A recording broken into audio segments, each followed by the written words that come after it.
There. I think I got it. My bad. Kevin, thank you for letting me know. So, last night after Ninja Gaiden, this showed up, right? And it was so crazy, okay? So, right now, I'm doing this again all night because, look, just look at it. Like, seriously, look at it.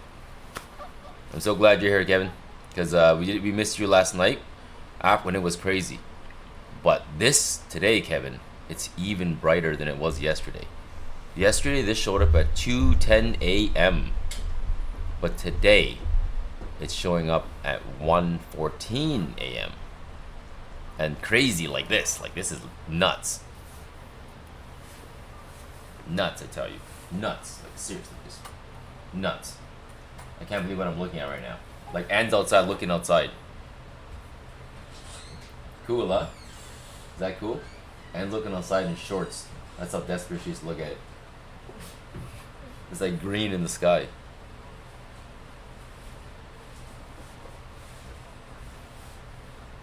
And I set up my stream. Of all times, the beam is not working right now. I'm plugging the network straight up my IP, I think. Hold on, I gotta figure out my IP and change it.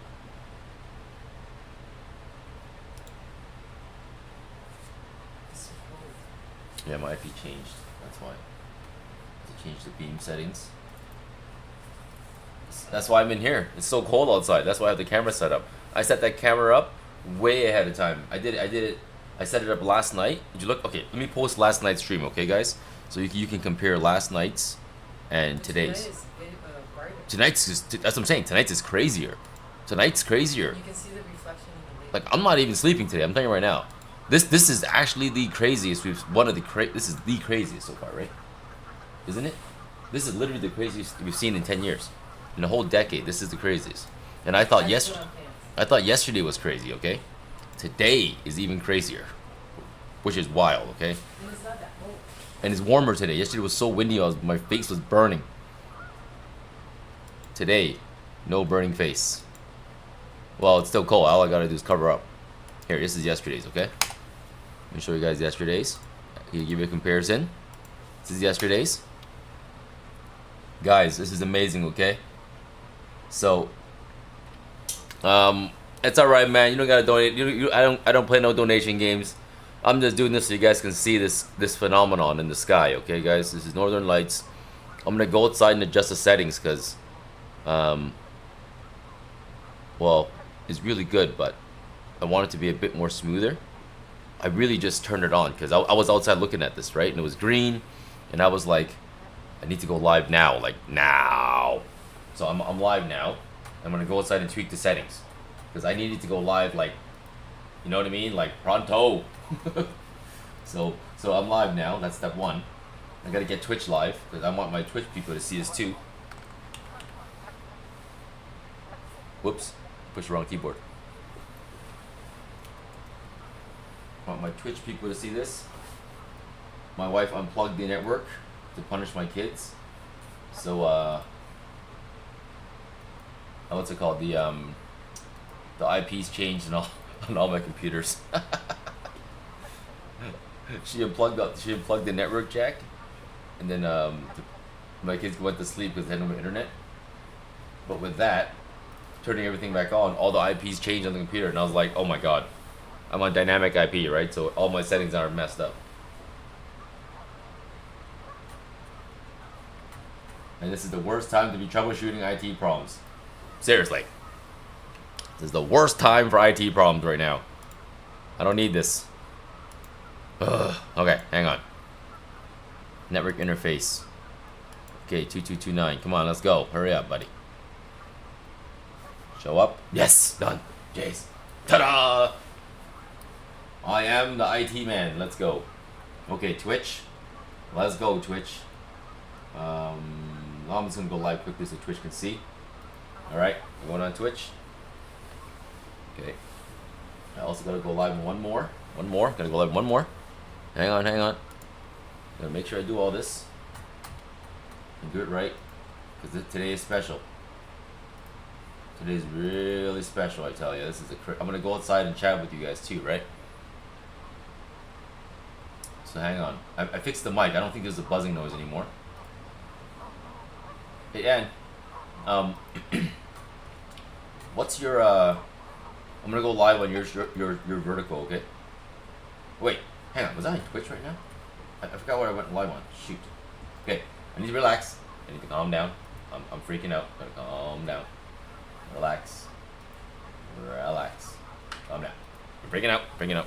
Gotta relax. Hold on. Sorry. I'm freaking out. I'm setting up everything right now. And this is like James Bond because I'm doing it like fixing IT stuff live. And one of the greatest Northern Light phenomenons I've seen in my life. Calm down. I got this. Relax. What would Solid Snake do? What would James Bond do? Come on. What would James Bond, Solid Snake, Ethan Hawke do in the situation? They would calm down and fix the problem. I got this. I got this. I got this. Okay, Twitch is live. I just gotta do 2 more channels. Relax. Okay, I got this. Whew. I'm distracted by wanting to go outside to see the lights, okay? I want to see it myself with my eyes. My wife is out there. Wait. Stop talking. Alright, stop talking. 1 second.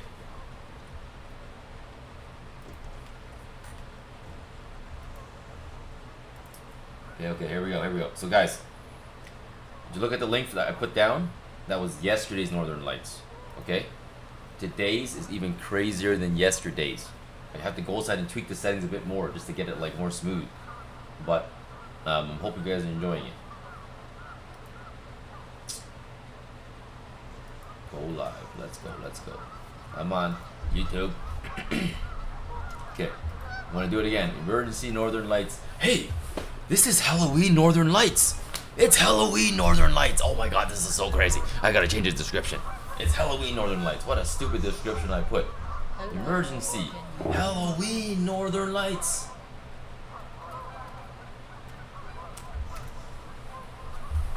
Why did I waste that description? This is why I shouldn't be in marketing.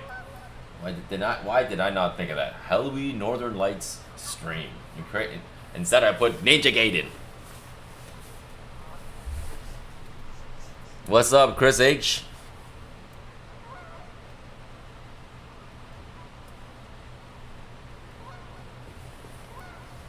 Hold on, I gotta change this title. It ain't doing justice with no help. Is it too late? Oh, it's too late to change the name. Oh, you can't change the name after you. Well, there you go. You can't change the name after you stream, I guess. Can you? Nope. Once you go stream, it's permanent. Aha. Good rules for YouTube. I think that's fair. I think that's very fair. Otherwise, you could like clickbait pretty hard, you know. Start the stream and change the name midway. That's kind of cheese, you know. That's not kind of cheese. That's like cheese central. It pissed me off. I'll tell you that.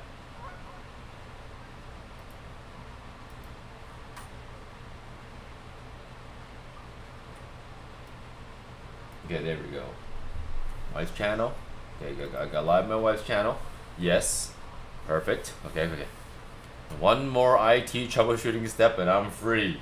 I am free from the IT support dungeon of my house. One more step. This is why when you start a YouTube channel with your family and you're the computer guy, you better assume the role of IT support 24/7, because that's going to be your role whether you like it or not. It definitely is my role. Okay, hang on. Boom. Beam sender. Good. Come on, let's go. I can do this. I just have to relax. Okay. Boom. Beam.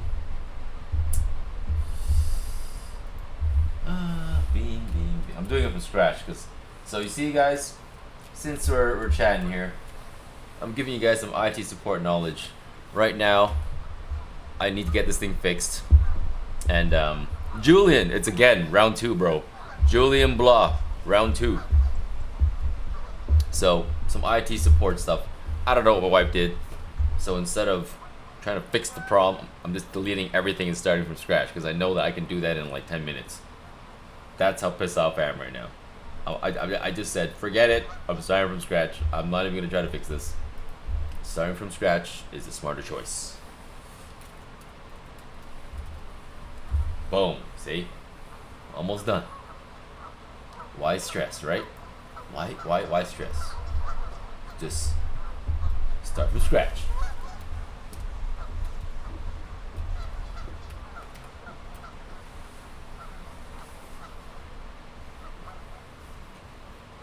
Almost done.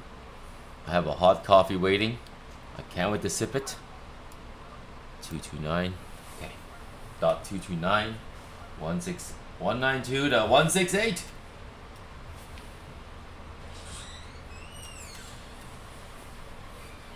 Okay. I got it. Boom. Yes. Oh my god. It's there. Okay. It's there. Whew. Relax. I got this. I'm freaking out here. Seriously, I'm freaking out. 1 second. I got this. Boom. Okay. Why are you freaking out? You like the phone.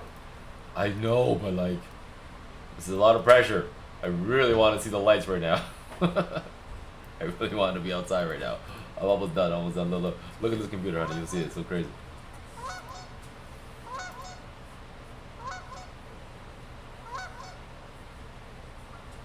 How is it?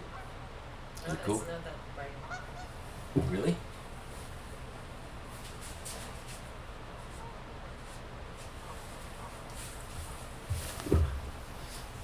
It did dim a little bit, but it's actually dimmer than it was when I first started streaming, which is why I needed to like push live right away. But remember, it is all night, okay? This is going on again, guys. What's up, Obi? It's going on all night, guys. So basically, this is round 2. You guys saw last night's. I don't know if I have the power to stay up all night again today, but I might just leave the stream going, okay? That might be the solution today. Just leave it going, if I can't handle it. But I probably can. Seriously, I probably can.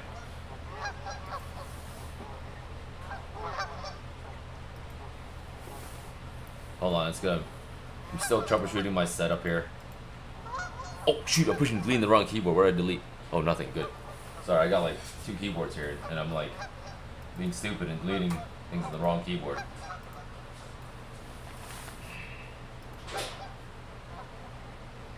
Okay.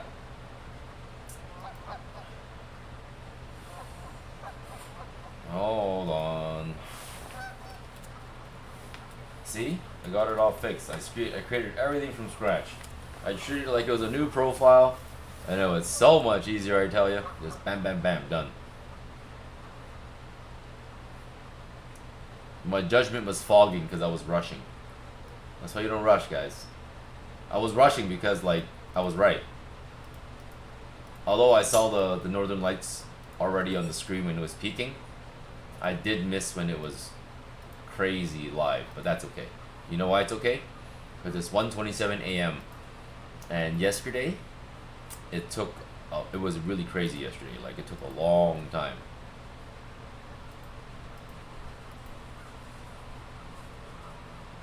Like, yesterday, it was legitimately a very, very long time.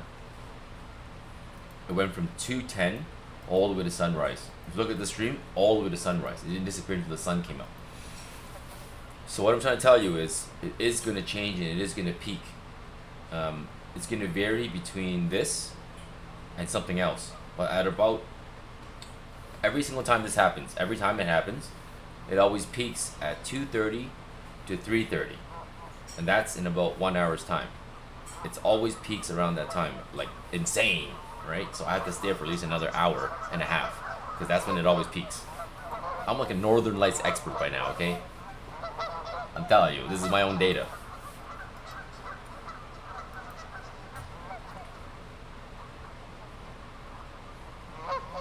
"7 a.m. in UK, Olivia. Nice. 3 p.m. in the Philippines. Nice, nice. It is 1:28 a.m. right now.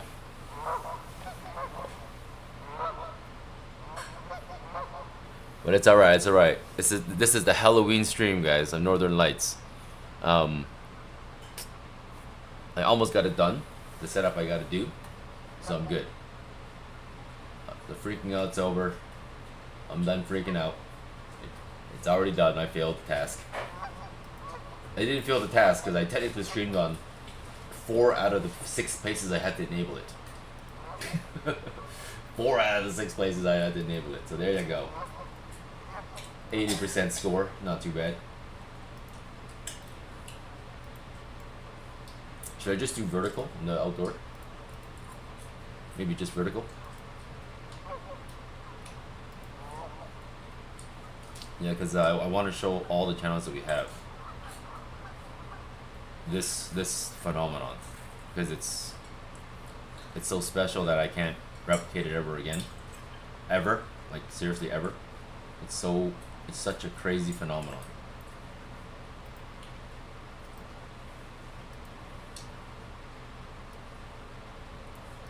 There we go. One more. Almost done. I hope you guys enjoying this, man. This is like I've been saying, the reason why I'm up, the reason why I've set this up and got this going is because I've lived here for about 10 years in this location, and this is the craziest I've seen it in a 10-year period, right? So it's not like I'm showing you something that's normal. You know what I mean? This is not normal at all.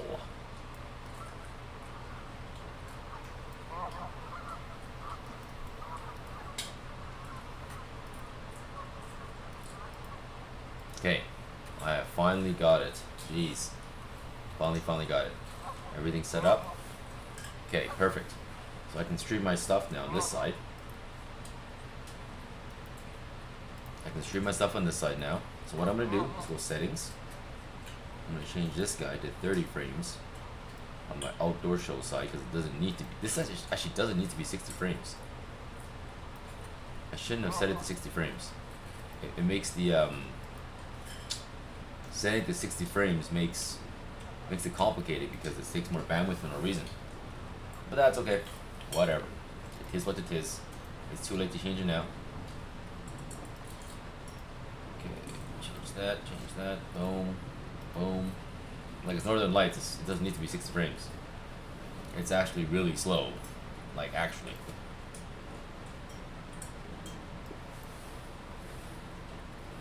I wonder if my computer can handle all this. This is the ultimate test of the computer right here. I'll see. Let's go. Time to test this computer out. This beast that I set up. This monstrosity of a system that I set up. I'm going to stream to 6 places at one time with my setup. Let's go. Oh my god, thank you for the likes, guys. Thank you. I'm going to go outside and tweak the settings once I have this thing set up. Like I said, it's a monstrosity, right? The setup I'm doing here.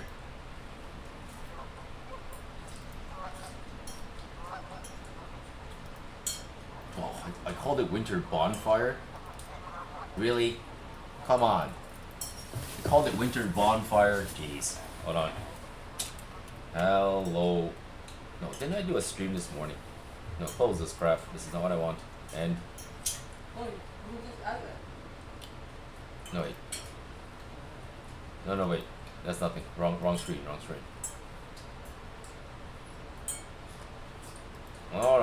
There we go.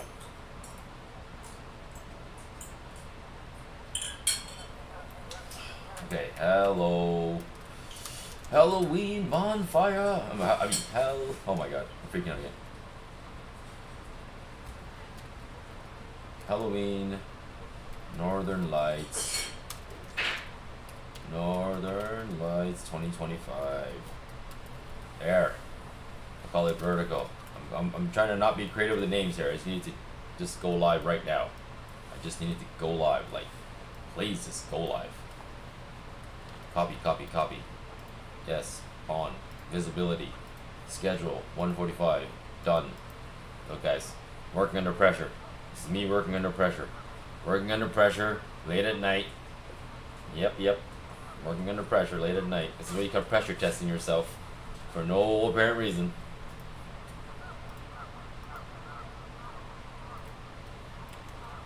Oh my god, I copied the wrong thing. Oh my god. Alright, hold on, one second. Copy.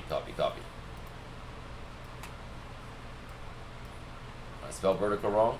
Okay. Apply. Okay. I spelled vertical wrong like an idiot. 1 second. You want my fat finger in the keyboard. Vertical. Don't fat finger. Northern Lights Halloween vertical. Okay. Boom. Live. Error occurred. Darn. Error occurred. Why doesn't error have to occur right now? Seriously. Ay. Come on. Don't give me any errors, bro. Don't do that to me right now, please. Computer. Why you gotta give me errors? Oh, OBS, why you gotta crash, bro?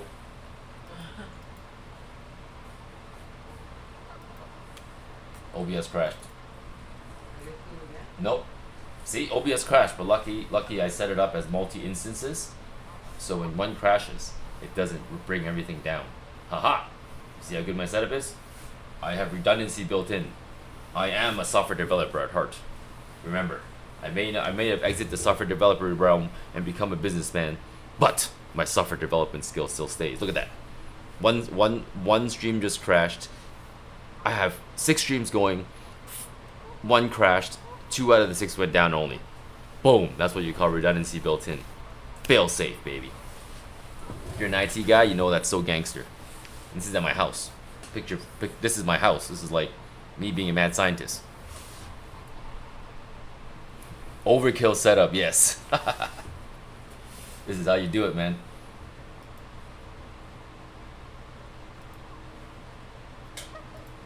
Okay, come on. Copy.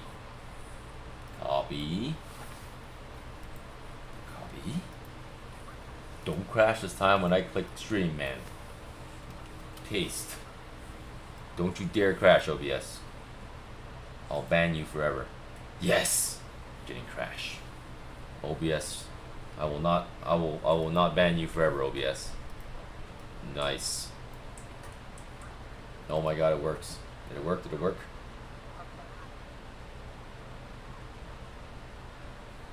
Yes, it worked. Oh my god, it worked.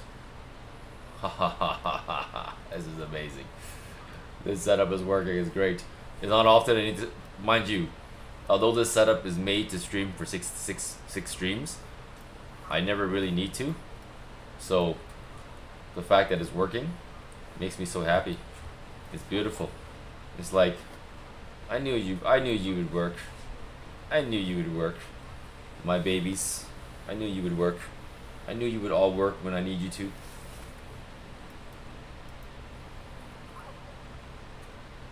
And if you don't work, I'll sell you all. Sell you guys off. That's why these computers gotta work, because they know I'll sell them off.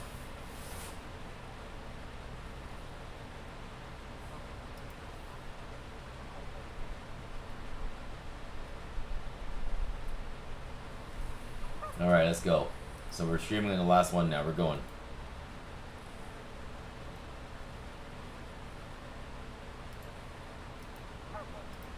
Alright, we're good. Halloween stream. Nice.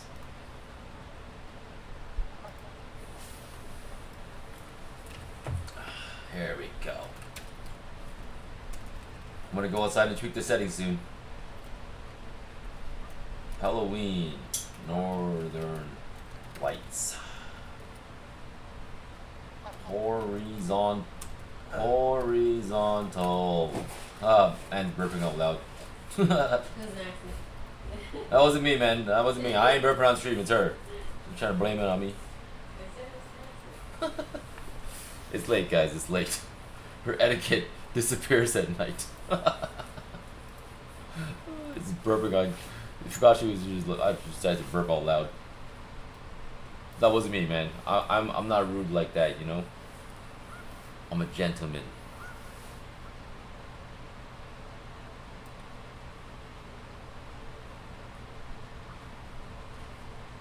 Oh my god. I can't wait to go outside and tweak the settings. Boom. There we go. check. And those are geese, by the way. It's mating season, so all those things there are geese mating. Actually, like seriously, I'm not kidding. All those noises in the back are it's geese mating. That's all it is. Northern Lights / geese mating stream. Discovery Channel right here, man. 2 in 1.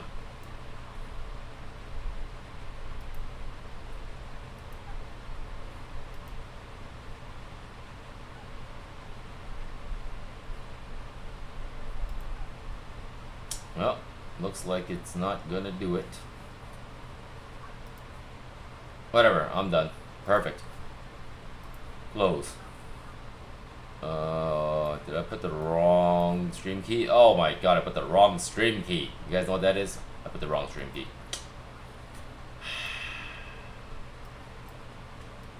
Okay, you know what? Forget it. I'm done. That's enough troubleshooting for today. Guys, I'm going outside now. See you guys outside. I'm going to tweak the settings. I need to see it now with my own eyes, not on the computer. Time for me to enjoy. And I'm glad you guys are here with me to enjoy it with me. Otherwise, I'd be seeing this by myself. Not as fun. Not as fun. But I can't read the comments when I go outside because it's streamed at 6 places. I can't read all 6 places at one time. You know what I'm saying? It doesn't matter. I'm going outside. See you guys outside. See you guys outside.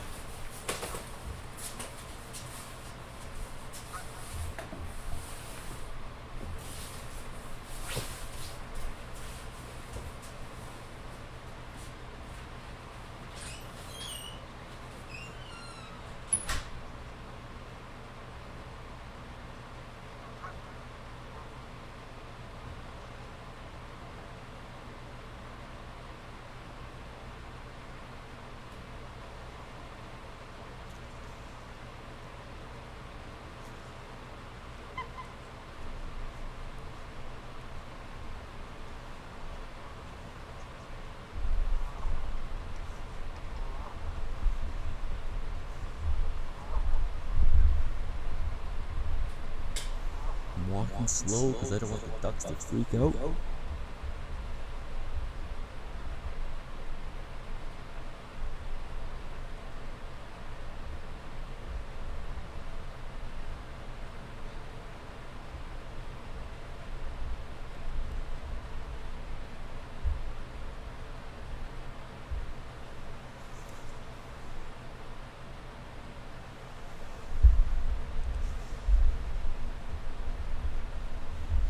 Let's try to get a full view. It's a bit choppy because I'm trying to give you guys the brightest view, but let's pan to the left temporarily, just so I can show you the ducks on the left side.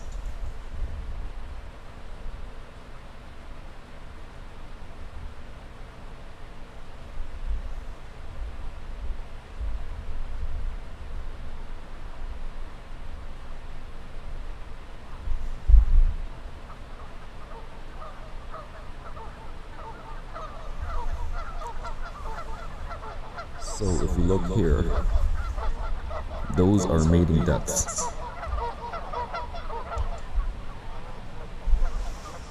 Ta-da! Mating ducks.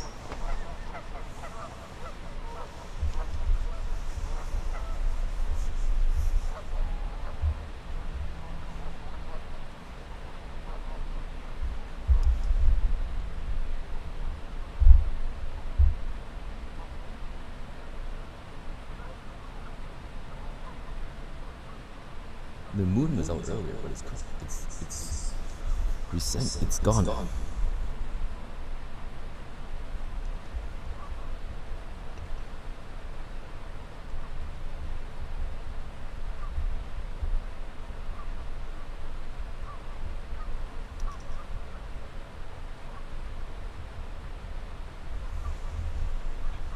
you see that?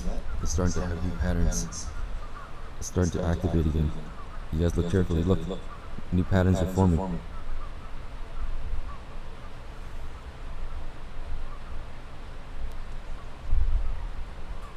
They're starting to activate again.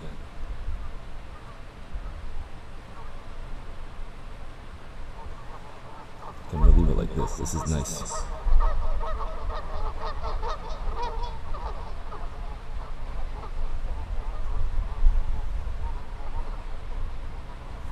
So if you look at it, it's going here, and there's stuff up here, and there's stuff here. This is the entire sky. This is a 13mm lens. It's so wide.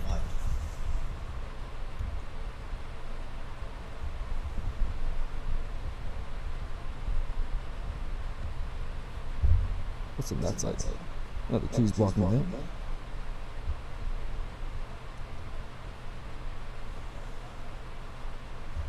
I'm like cold, so I'm gonna go back in this. I'm in there right now. I'm in there right now.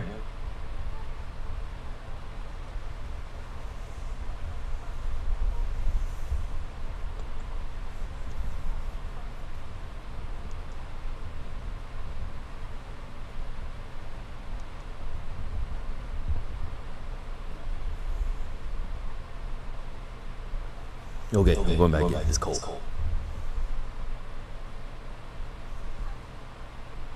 Let's just kind of cook it. Let me fix it. Fix it.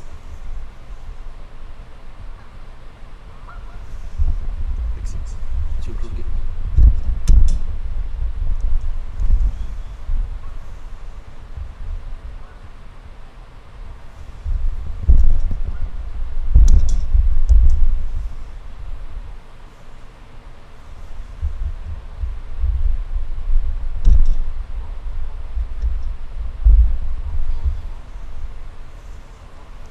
Okay.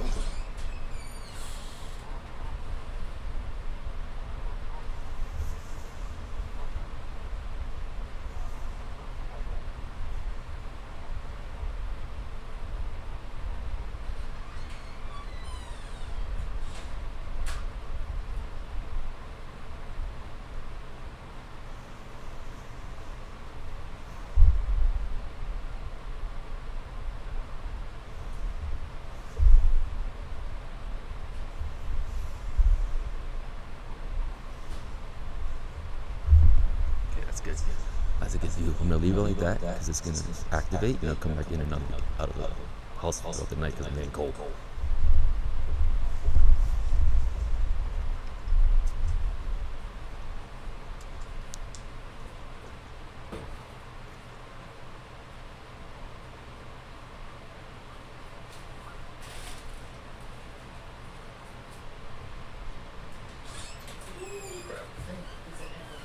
Where?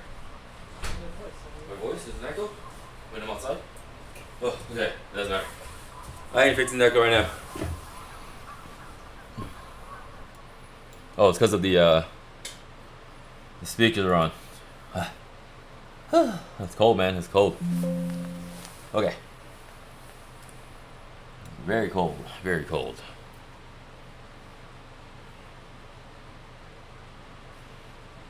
Oh, let's see.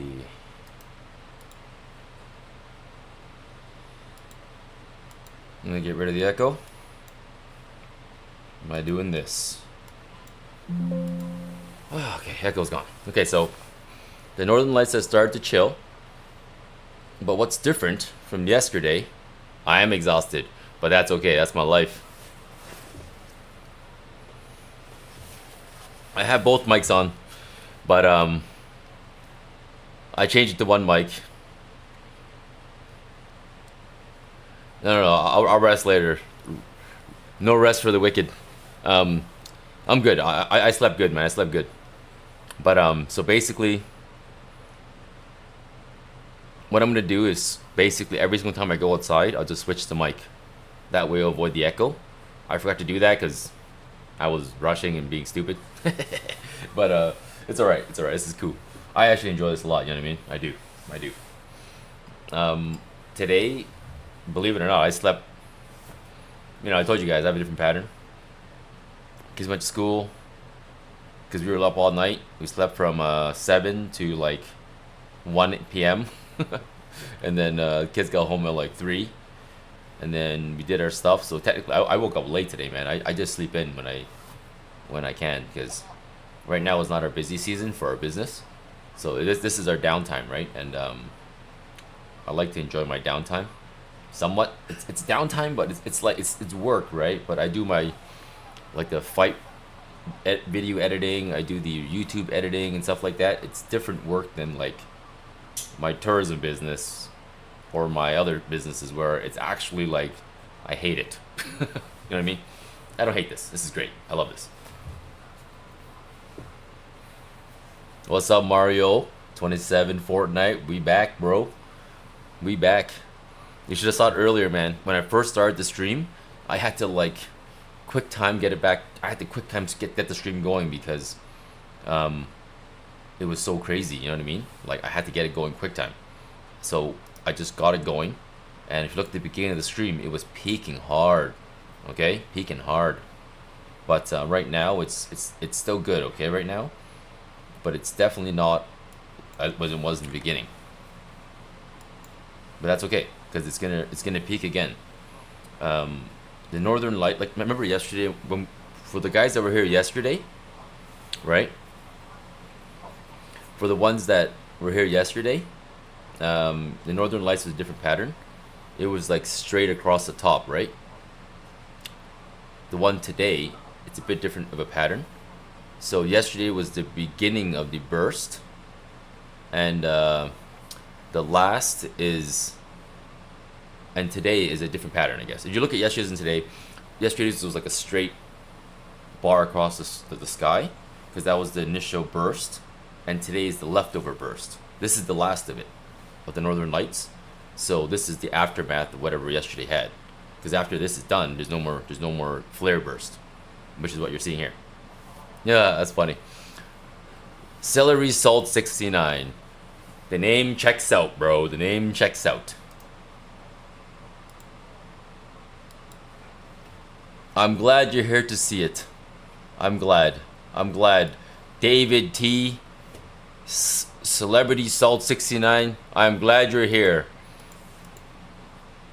I hope the Northern Lights brightens your life a little bit more than it is now, because it seems like your life is dark and garbage. Because you see Northern Lights and it upsets you. You are a one of a kind, sir. One of a kind. But no, the last flare burst is not here.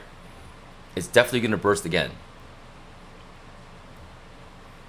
So if you look at the time, it's 1:51 a.m. Yesterday when I live streamed, it was 2:10 a.m. So yes, if it was according to yesterday, I am 20 minutes early than when I streamed yesterday. And what that means is that is gonna explode soon. Hey, Logitech 360, what's up, man? You just bought a Logitech mouse? Nice. I have a lot of Logitech stuff. This is a Logitech mouse right here. I'm a big Logitech fan. I got three Logitech steering wheels. I got the G29 steering wheel. I got the G920 steering wheel. I got the Momo old school steering wheel. Happy Halloween, guys. This is the Halloween Northern Lights. Unfortunately, I can't rename the stream, and I didn't. Here, see, like remember I told you? At 2:10 yesterday, Northern Lights started exploding, right? What do you see on the screen right now? A new pattern emerging. There you go. See. A new pattern is emerging. Yesterday's Northern Lights pattern is repeating. And Celery Salt, just so you know, is about to get lit. So what's cool is today is a different pattern. It's going to be more scattered, not one focus, right? Because this is the leftover of the burst. Because you know, the light's traveling at us, and we see it, and it's just like a straight traveling light, I guess, hitting us. And yes, it's just cool to see the difference of the beginning and the end of the blast, right? If you're like a scientist at all, or like a, I don't know, someone that likes stars and stuff, this is cool because you might be able to read this in a book, right? It might show you a couple of pictures in a book, like, oh, here's the beginning of Northern Lights, here's the middle, here's the end, class over. That's different than seeing the progression of it, right? And that's why I'm showing you guys this, because you see the live progression of Northern Lights. And it's something that, for one, I told you guys I can't summon. This happens when it happens. And this is like one of the craziest 2 days that I'm gonna see, that I've seen in a decade, okay? So in 10 years of my life living here, this is two of the craziest days.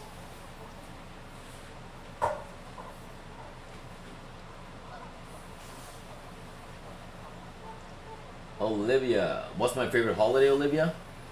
Olivia, my favorite holiday is New Year's a holiday, Olivia? Olivia, does New Year's count as a holiday? I'm looking this way because that's where your screen is, Olivia. So I should be looking straight. So Olivia Jagello is asking everyone what our favorite holiday is. And I'm saying mine is New Year's. I don't know if that's considered a holiday or not, but that would be my favorite. Because you know why? During New Year's, I look back at my life, and then I reflect on things, and it always makes me feel warm and fuzzy, you can say, inside. And that's why I like New Year's. It always allows you to have a fresh start and reevaluate things and try new things. Oh my God! See, Northern Lights is coming up. That green candle is starting to light up. That green candle right there, it's starting to light up. It's happening. I'm gonna have to zoom in. I'm too far up. I gotta zoom back down because earlier I repositioned the camera higher because the top was starting to flare up. So now I'm gonna go outside and lower the camera like this because now the Northern Lights are no longer that high. So lowering right now. So Olivia, Razu Dimheart 222 is saying that his favorite is New Year's and Halloween. There you go, Olivia, just like you.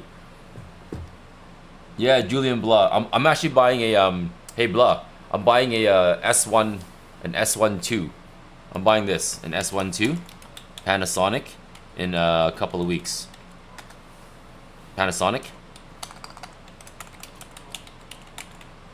Cause I do fight stuff, right? I do fight stuff, and that one's really important for me because the rolling shutter performance is really good. If you only do like weddings and stuff like that, wouldn't matter. But because like I mentioned, I do the combat fighting channel. I do like professional Muay Thai fights and boxing fights and one championship stuff like that. With bad rolling shutter, and someone does a fast punch, the arm is gonna look warped, and you can't have those cameras happen for sports, right? So when I buy a camera, I have to prioritize performance of sensor speed, the readout speed of a sensor, versus quality of an image, because I can't have rolling shutter. Otherwise, and because I'm videoing, and because I do live streams and stuff like that, right? Of professional fights. If I live stream a professional fight and choose the wrong camera, during the slow motion scenes of the replays, you see arms that are like kind of too like wiggly and bent because they're moving so fast. And people are like this, right?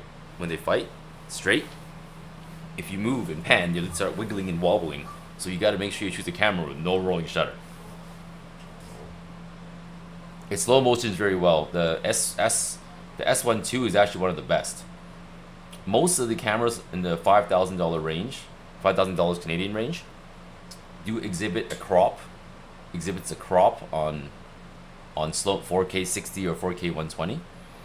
But the S12 exhibits a minor crop, a 1.11 crop, versus like a 1.25 or 1.3, which is very typical, or 1.5 crop, which is typical of like other cameras. So that's another reason why it's expensive, because the performance is great, right? And again, for me, it doesn't matter. The low light performance doesn't matter for me as much. Oh my God, Northern Lights! Holy crap! What just happened? It doesn't matter as much for me as rolling shutter and smoothness. Like when I judge a camera, it's not just the colors. It has to move properly. It has to move correctly. A lot of cameras don't capture motion correctly, and that's where they fail. So that's what matters to me. Good video, smooth video.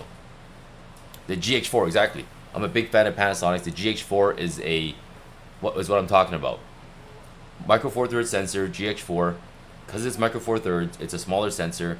The readout speed can be really fast because the sensor is smaller, and it exhibits extremely good motion. The low light is a sacrifice on a Micro Four Third. I actually have a bunch of Micro Four Third cameras that I use for the fights. If you bring the Micro Four Third sensors like the GH4 to professional stadium, it performs perfectly because the stadiums are lit so well that you don't suffer any bad ISO. Can I send you a link? Can I send you a link, Blah? I'm gonna send you a link, alright? Watch this. This is done on a camera that's equivalent to the GH4, okay? Shoot. It's not on this thing. Do I not have my combat fighting channel on this thing? I'm sure I do. I want to show you, Blah, because I'll show you the power of like the GH4 and great lighting, okay? And mind you, the hotel, the casino I'm shooting at has a $10 million lighting system, okay?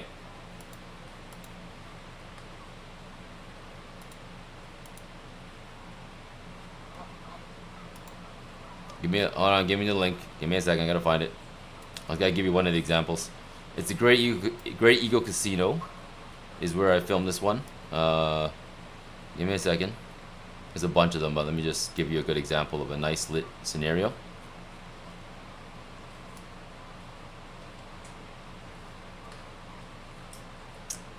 Let's see, which fight can I show? I'll show a quick fight. I'll show a quick fight. That way, you can get the idea very fast. I'll show you a good quick knockout fight.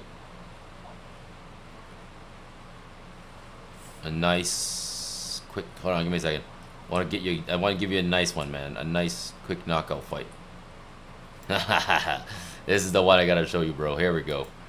Here you go. Here you go. This is one championship, alright? Here below. Here we go. One championship. I shot this with the G85. Which is essentially a GH4, which is relatively old, but like just because it's old doesn't mean it's obsolete. Because as long as the lighting conditions are great, right? As long as the lighting conditions are great, you can perform well. It's only when the lighting conditions dim that you need a really good sensor, right? I remember a GH4 was once used professionally. You can always get a really good lens, like a 1.7 lens, 1.7 aperture lens for the Micro Four Thirds, and they make them perform beautifully. They do cost more, like $1,000 something bucks, but the lenses are pretty light are pretty light in comparison. They're big lenses for sure though. But when you buy a full frame camera, the lenses are big, camera's heavy. It's just the way it is. I do like Micro Four Thirds for the size of the lens, because sometimes for sports you have to run around like all day. At a wedding you're kind of walking, but in sports you're like running, right? So you kind of want to lighten your gear as much as possible. Yeah, man. So I'm actually debated between two things: the GH7 or the S12. Yeah, man. The A6700 is great, or the A6700. I was debating the A6700 actually, but okay. So blah. So you're rocking the A6700, okay? I'm using right now to film this my A6500. I'm using a Viltrox one. Okay, since Blah is talking about this, so this is being done by an A6500. I got a Viltrox 13mm 1.4 aperture lens, and I'm shooting right now at 1/4 shutter. There you go. Since we got techies here, I might as well go techie on you guys. Don't get me started in the techie stuff though, man. You're opening Pandora's box, because I'm gonna talk my butt off. I could talk all day about this. So yeah. So anyways, to finish my my comparison, okay. So the GH7, in my eyes, is the perfect camera. It's the perfect camera, okay. I'm telling you right now. It's the only. Remember I talked earlier that the S12 has a crop on the 4K 120 and blah blah blah blah blah. The GH7 is a micro four third camera, but it's one of the only ones that does 4K 60 and 4K 120, no crop, zero crop. So that's amazing in its own right, meaning full quality recording with your lens. That's very powerful. So only problem is it does have low light performance than a full frame camera. So there is always that it makes it lose to. But like I said, depending on what you shoot, it may not matter. Whenever I shoot at casinos, hotels, they have perfect lighting. Like you don't even need to worry about can your camera shoot low light. It's not a actual. It's not an actual what's it called? Requirement. Bro, who cares? You know who cares? People that make money using video cameras. Mr. Dream, what do you care about? Tell me what you care about, bro. Come on. Give me a topic. What do you care about? Men's underwear? Is that what you care about? I'll talk about men's underwear if you want. Love for men's underwear? Bro. Bro.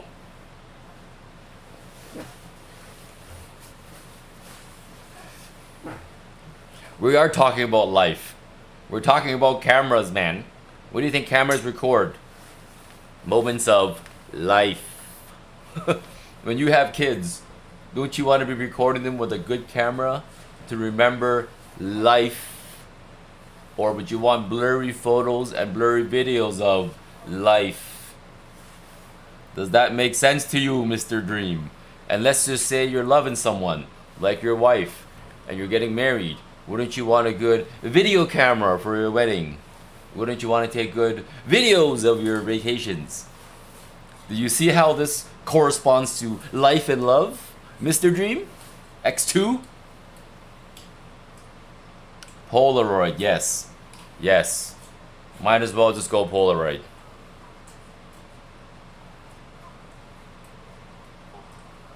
Polaroids are great. VHS camcorders are great. It's just fine. You know what's also fine? How about you get a 28.8 dial-up modem, plug it in. You get yourself a 640 by 480 monitor from 2005. You get yourself a Pentium 2.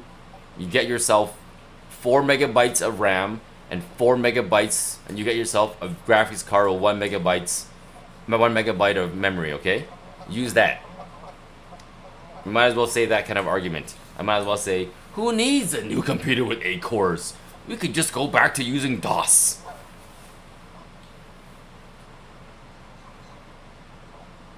We're taking pictures. Taking pictures of the moon would be easier. We're literally videoing northern lights, bro. This is the hardest task you can do as a videographer. Taking pictures of the moon and the stars is like light work, bro.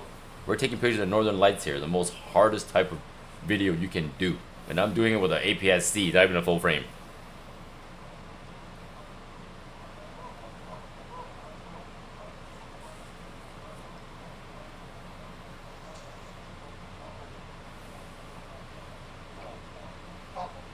This is live, man.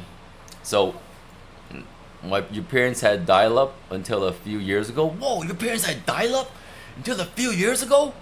What in the world? Hey, it's alright, Mr. Dreams X2. It's all good, buddy. Welcome to the stream. This is what we're doing. I normally stream other stuff. I stream games, but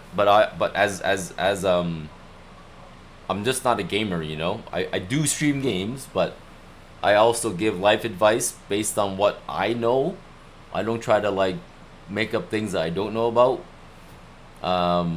If in the chat, it's really active usually.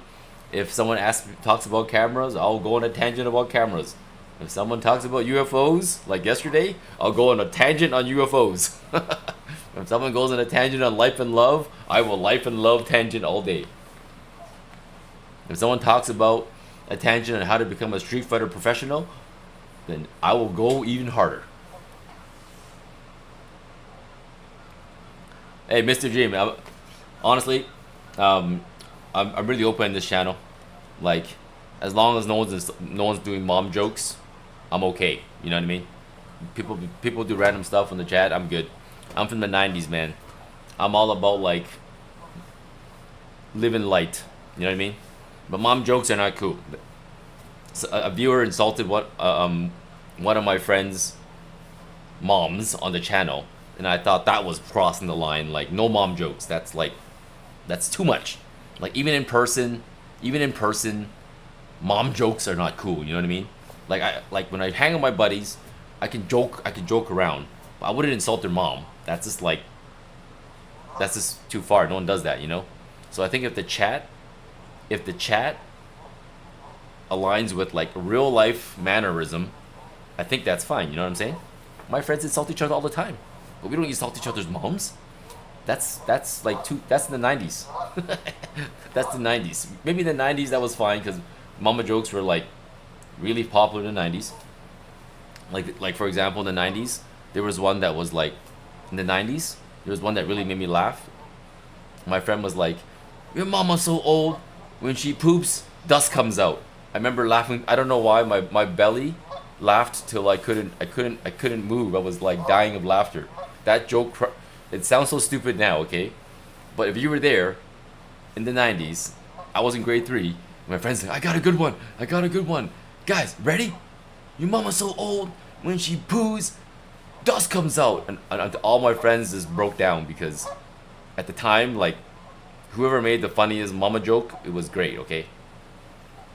You guys have any old school ones?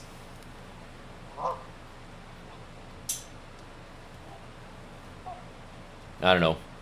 But yeah, so so Mr. Dreams, right? Yesterday we were doing the full night of Northern Lights, and it was peaking hard. Like, it was peaking, bro. It was peaking so hard. J.O. too much. I appreciate your kind words, man. I'm a fisherman too. I'm kind of a jack of all trades, to be honest. Like you know, I've told my life story. I've gone through so much crap in my life that I've kind of had to learn everything, you know? At this point, on this channel, okay, so this weekend after Halloween's done, I had to fix my ATV. My son drifted my ATV last season so bad it broke a gear in half.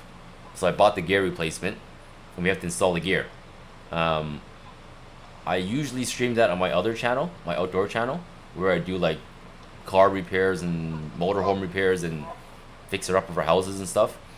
But on this channel, a lot of guys were saying they wanted to see me do some automotive work because I have like a car, a Porsche 944 that I work on, and I have an ATV I have to fix before this lake behind me freezes because we use the ATV for ice fishing. My son, like I said, my son drifted he brought his friend over and they drifted into oblivion to the point it snapped in half. Stupid kids, but that happens. It happens. Not stupid kids. I mean, like, it happens. It would have broke eventually, but it broke a lot quicker because they drifted. They came back to my house and they're like, "We were drifting so hard, we had to pedal to the metal." And I was like, "That's really hard, man." They're like, "Yeah, I was max revving it." I was like, "That's really hard, bro." And the next time I used it, it broke in like 2 minutes. I just moved it like 50 feet and it just snapped in half. And then they blamed it on me. I was like, me. It got stuck in mud. I got stuck in mud. I had to like rescue it, rolling in mud, do some stupidness to get it out of the mud. Yes, a big story. That's a separate story, okay? But my point is, my son's like, you broke it. I was like, I didn't break it. You broke it. You parked it. I drove it for 50 feet and it snapped in half. And he was like, but it broke when you drove it. And he blames it on me. I'm like, that doesn't count, bro. But so he basically lays it on me. But either way, I bought the gear. The box is there. I have the tools. We just gotta install the gear, and it's simple. It's light work. Installing an ATV gear is light work, right? That's like easy. So we're gonna do that, and maybe I'll do that on stream. I think I'll do it on stream. But the problem is, like, it's gonna take me 3 to 4 hours to do it, right? Like, the stream's not gonna be that exciting. It'll be like me just wrenching and jacking things up and taking tires out. Like, I don't even know how entertaining that's gonna be, really.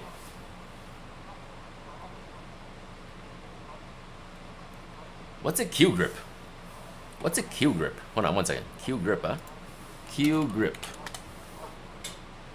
What the heck is that? An air cleaner? We're talking about an airwax cleaner? Is that what we're talking about? Airwax cleaner? I don't know. I'm losing it here. But that's all right. Yeah. So like, because of the property, right? Like we also do fishing. We have a boat in the back, right? It's like a 110 horsepower Mercury engine. I buzz around. I've done the tour of the area. I've done like fishing. We do a lot of pike fishing. My wife was doing fishing. Like it's fall, almost winter now, right? So obviously we're now outside fishing all night and stuff like that. But my wife this summer did fishing every morning almost, and she caught like 2-3 fish every morning. Pissed me off because I go outside and try and I catch nothing, and she goes, "You know what you're doing," and I'd be like, "I know what I'm doing. Be quiet." And after she'd be like, "Give me the rod," and she catches 3 fish in front of my face, and I'm like, "What? Like seriously, what am I doing so wrong? I don't know. I don't know what I'm doing so wrong. I don't know how she catches more fish than me. It just drives me." And she's using like my rod. I'll be using the rod like fishing, and then she takes the rod, casts and catches the fish. I'm like, what am I doing wrong? Seriously. And you know, before I had the excuse of like, well, I'm driving the boat, that's why I'm not catching fish, because I'm busy steering the boat and controlling the motor. But now we're fishing on shore. We were just fishing on shore, you know what I mean? But yeah, maybe she's just better at me at fishing, maybe. But you know, telling you that like the whole time. oh blah blah blah. But You always said that you were a better fisherman. But I was like, no, I'm the better okay, fisherman. she's a better fisherwoman, but I'm a better captain boater. I'm a better captain. I'm good at navigating the boats. I'm good at anchoring. I'm good at maintaining the engines. I'm good at making sure that everyone has safety jackets. I'm good at being a DJ with the radio. I'm good at tying the boat for the wakeboarders. I'm good at like cleaning the boat, pouring the engine in. Pouring motor oil and filling the gas, and I'm good at that. I'm good at like maintaining these things. That's what I'm good at. I'm good at keeping the family happy. That's what I'm good at. She's good at using the boat. And when my family's happy when my family's happy, I'm happy. So I'm good. And I like doing it myself, because when you hire people to do that, it's so expensive. Like if you have we have motorhomes. If you hire someone to do the winterization for the motorhome, they charge you like $300. If you do it yourself for like $5 for $2, you hire someone, it's like $300. Like the broken ATV. If you hire someone to fix the ATV, they're gonna charge you like $2,000. The part's like $50. It's the 4 to 5 hours of taking it apart and putting it back together that they charge you for.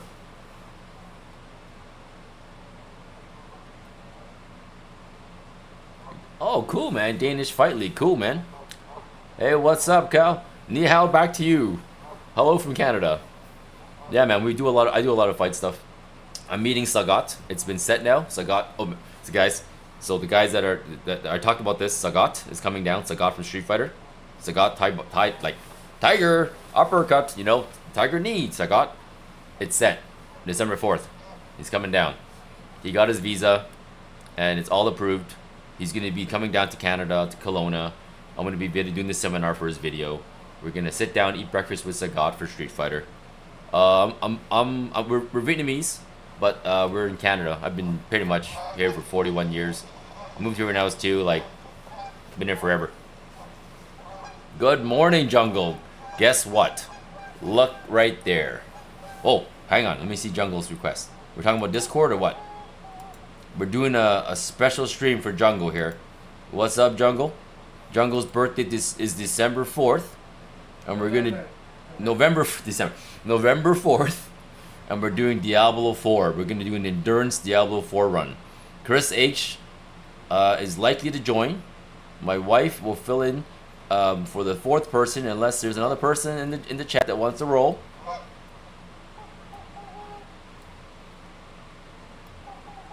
Say hello to Ogopogo. Haha, that's nice. Ogopogo is the Loch Ness monster. Our Loch Ness monster.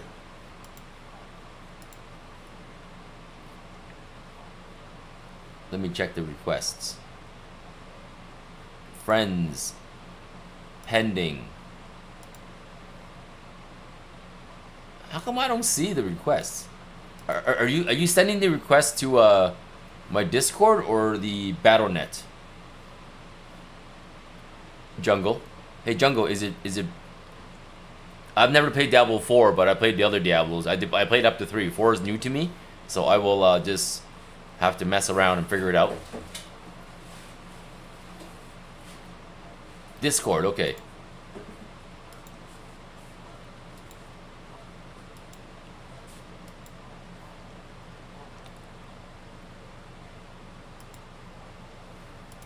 I don't see a request. I don't know why.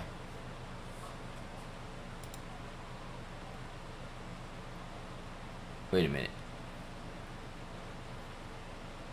Because it should just be Jungle. What's your name? Maybe I should just... Wait, hang on. No, don't paste it here. Don't paste your name here. Are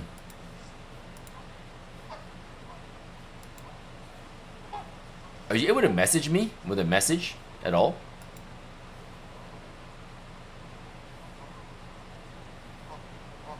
Okay, fine. And just delete the comment afterwards. And that way it doesn't show up. So this is the leftover Northern Lights from yesterday. It did peak really hard one last time before it disappeared, which was very interesting to see, actually.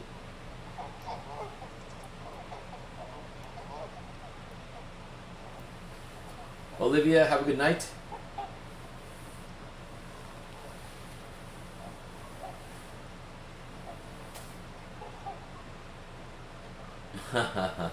Olivia, okay, so I gotta tell a joke. Olivia told a joke in the other channel. It's actually, she said, okay, hold on. Jungle, here. It's your birthday coming up.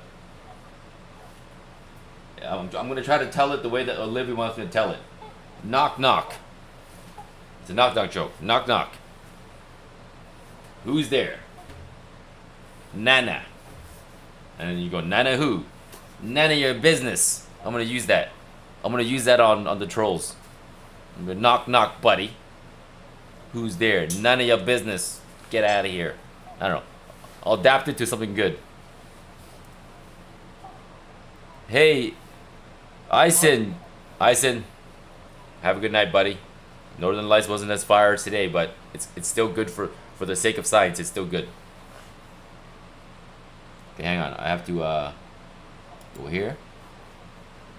Cancel.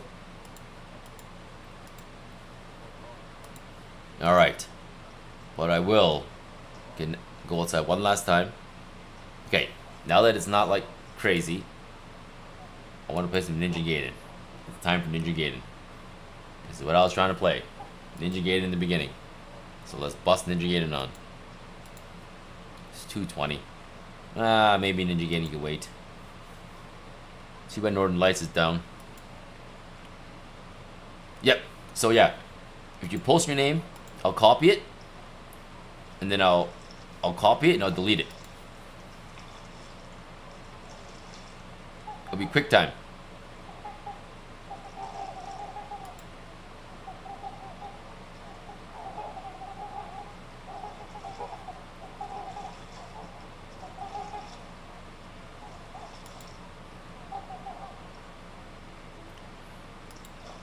Oh, Ninja Gaiden isn't multiplayer, no. It's single player, and it's hard. I know, I got my butt kicked last night when I was playing Ninja Gaiden. And whenever a game kicks my butt that bad, I want to play it more. That's how I am. I at least beat the boss. It just took me like 20 tries or so, around there. Yeah, that feels crazy, man.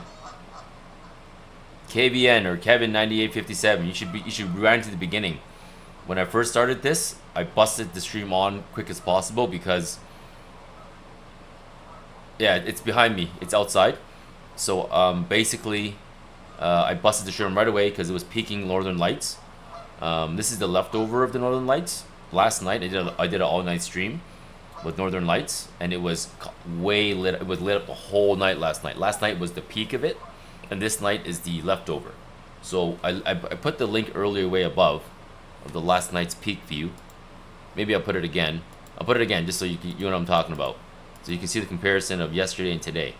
Big difference. The difference is like day and night kind of thing, man. It was gorgeous. But it's cool to see the difference of the oh my god, it's Ninja Gaiden. I put Ninja Gaiden. It's interesting to see the difference between Northern Lights peak and the leftover. That's the peak. I'm ready.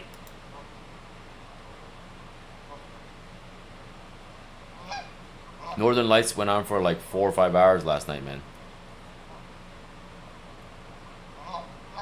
And this solar flare was detected a long time ago, and they said that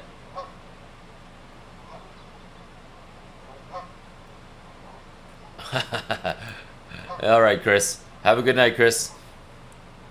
The Northern Lights is dying today, so it's not like I'm gonna be going too long with this. I'll leave it going, but it's not like yesterday. Okay, I have got this. Friends, add, boom, send friend request. Double click didn't work. Okay, I got that one. Okay, I sent you a request, Jungle. I'm going to delete it now, okay?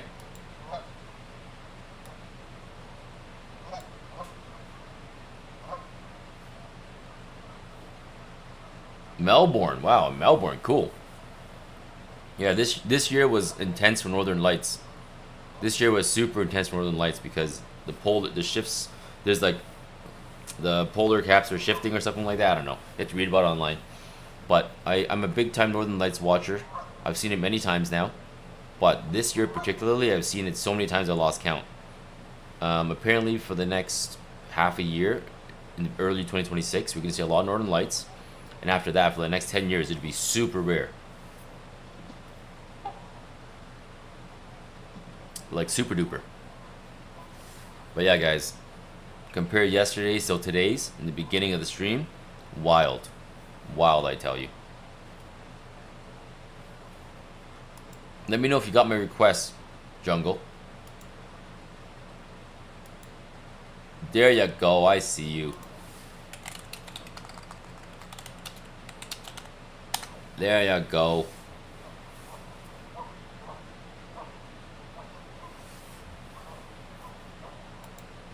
The most beautiful Northern Lights I've ever seen.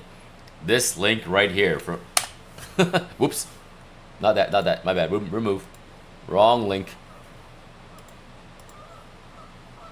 Like yesterday, I've been in this location for 10 years. And this experience right here. And right here, that's number one. Yeah, that one right there was probably the craziest.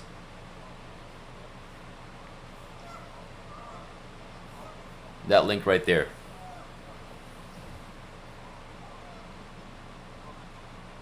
Good night, Chris. Good night, buddy. Them ducks don't care. Them ducks don't care. By the way, it's mating season. That's why there's so many geese back there. It's geese mating season.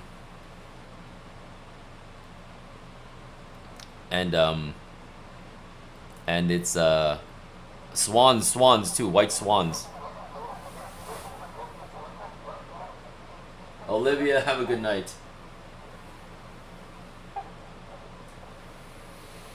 Oh, I'm glad you guys all saw this with me, man. Because it's honestly something I see a lot myself. And then after I see it, I go on stream and I talk about how nice it was. And I can't describe how nice it looks sometimes. Like so many times I've saw it, went on stream and said, hey guys, last night there was Northern Lights. It looked like there was green candles in the sky, and I would describe it to you guys. And then one day I got pissed off and I decided to use my professional gear. Because like I said, I have professional gear. I have these wireless HDMI transmitters that are like really expensive. They're like $1,000-something bucks each. Holyland is a brand, Holyland transmitters. I use them for my professional fights to mount wireless cameras in 4 corners of the ring. So instead, I hooked up my transmitters to my backyard. And now when there's Northern Lights, I'm ready, on deck. I have this setup on deck to show northern lights, to show meteor showers. Because meteor shower days are crazy. Like, see, this direction I'm looking right now has lights, but the other direction completely is totally dark. I'm in the country. That's the only source of civilization where those lights are. If northern lights was the other side, it would have been pitch dark. It would have been so great, so it would have been gorgeous. But it doesn't matter. My point is, the camera I have right now although it's a really good setup, it's not ideal to capture stars, and northern lights. So I'm buying a camera specifically. I'm a nut job, alright? I'm buying a camera specifically so that I can show you guys these phenomenons in better quality. I'm gonna spend money on that. And the good thing is I could use it for my professional gigs too. So I do have some benefit to it, so I can justify it. But one of the main reasons is to show you guys these phenomenons that I see. Because once or twice a year, there's like a shooting star frenzy, because we go through asteroid belts. The Earth rotates through asteroid belts, like Van Halen's belt and stuff like that, I think. And when it goes through that, you have like a meteor shower, like all night. Meteor showers all night. Like every minute you see them go pew, pew, pew, pew. But you have to like have a good camera to see that.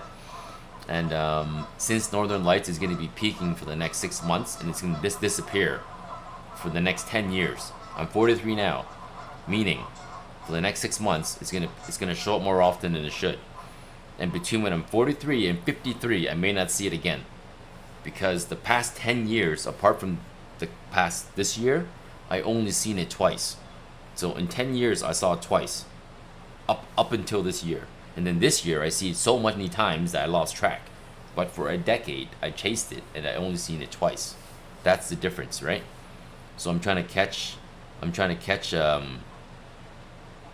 it while I can, because when I'm 50 something, I may be too old and lazy to do this. I don't know. Who knows? Wonderful. Well, that's it.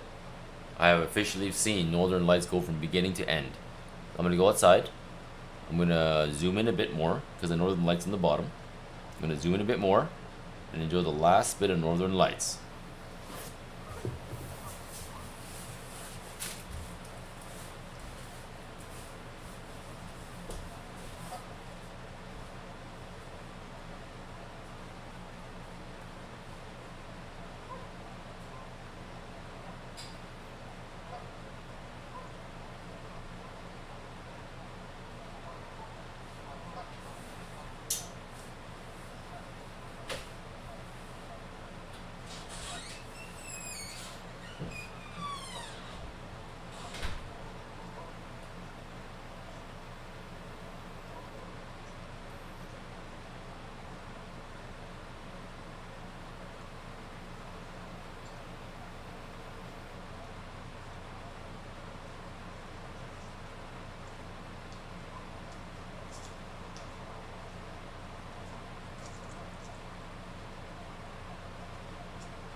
It looks like there's still some activity though.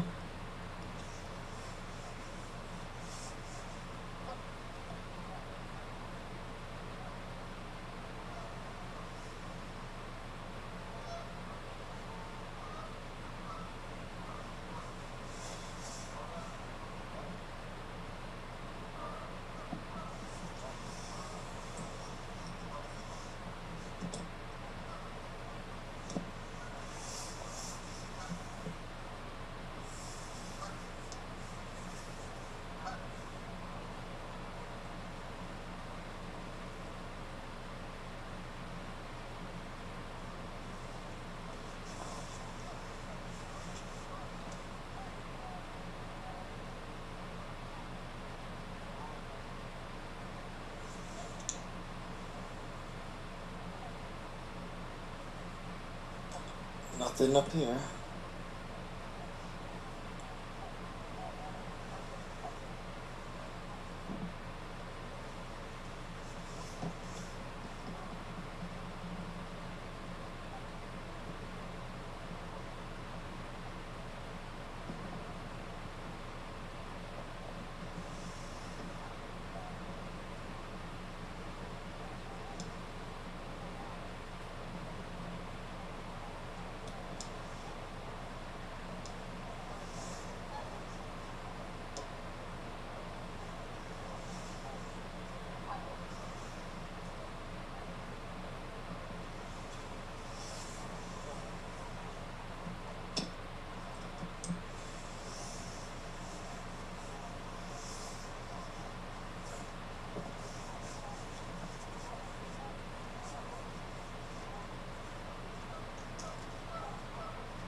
that time again. We get geese, we get ducks, we get geese, we get swans, we get pigeons, we get seagulls, we get well, geese actually. We're talking about geese, alright? Jungle's asking about geese. I'm gonna tell you guys about. Okay, so there's. Oh my god, where do I start with this? Okay. There's 3 types of geese. I learned this only because I was really bored one day during mating season. Seriously, I'm not kidding. I was watching the geese doing their thing and I was like, why are there small geese that look like adults when there's baby geese the same size as these adult geese? It doesn't make any sense. This geese looks like it's not a newborn, but it's so small. And I was like, are there different species of geese? Answer is yes. Yes, there is. So, you'll find a crackling goose, okay? I'm gonna give you guys like a link. I don't know. I'm trying to give you that link. I'll give you a link to an image. I don't know. Hold on. Otherwise, it's not gonna make any sense. Okay. All about birds. Here. Crackling geese. Here we go. Share this image right here. Copy. It's a Google Images. Okay. This guy has a short neck. It's a crackling goose or crackling geese. The guys with the short necks, like those, that species, look like the baby Canadian geese with the long necks.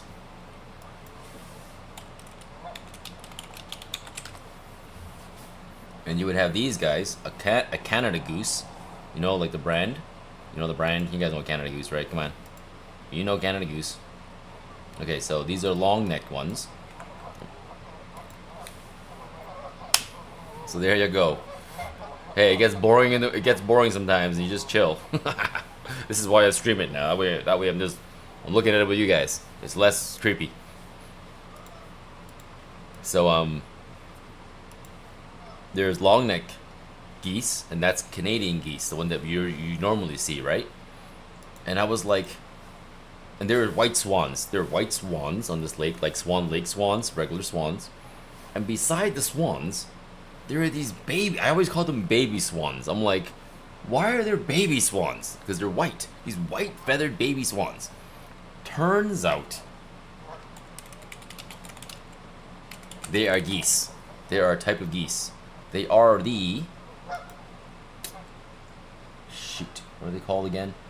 There's a scientific name for these. Shoot. Hold on. They are called the lesser Canadian goose? No, it's not the lesser. Internet, you are being dumb. Hang on. Darn. Google's failing me right now, and my brain's failing me too. There are white geese that are different. Ross goose? Is it a Ross goose? Darn. I'm sorry, you have to Google it yourself. Small white goose, got their names.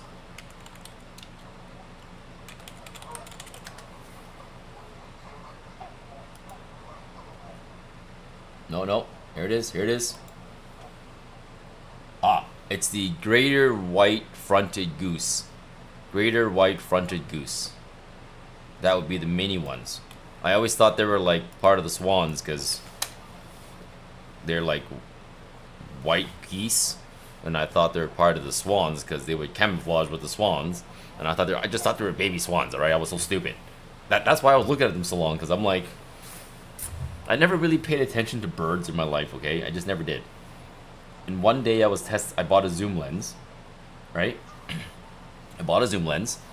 I bought a travel zoom lens. It's a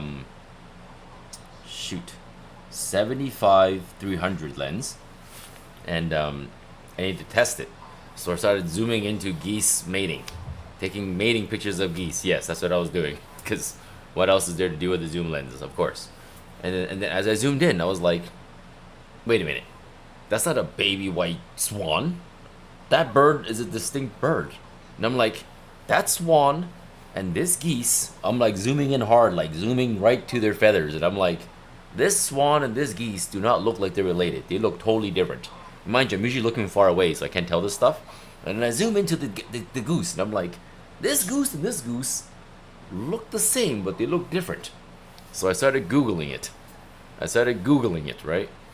And then after I Googled it, I was like, oh crap, there's like 3-4 different species. This is how stupid I was to birds. I had no idea. Like, I don't know anything about birds, alright? And I realized I knew nothing about birds. I still don't know anything about birds, but at least I know the birds behind me. But that's kind of why, that's how I found out there are different species of birds behind me and the names. That's the story.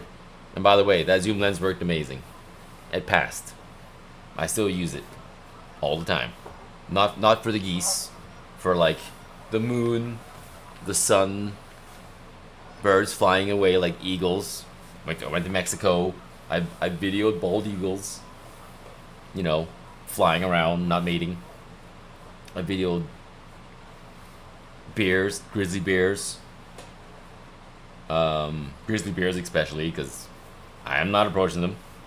Things like that.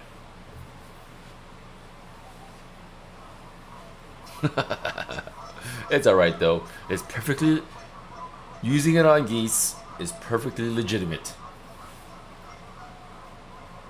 Like, they call it a bird watching lens, okay? It's literally labeled a bird watching zoom lens. And that's what I did. I bird watched. You know what I'm saying? Legitimately. It's like Northern Lights.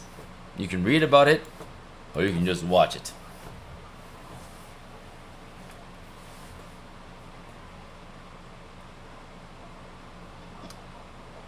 But yeah, it was fun. One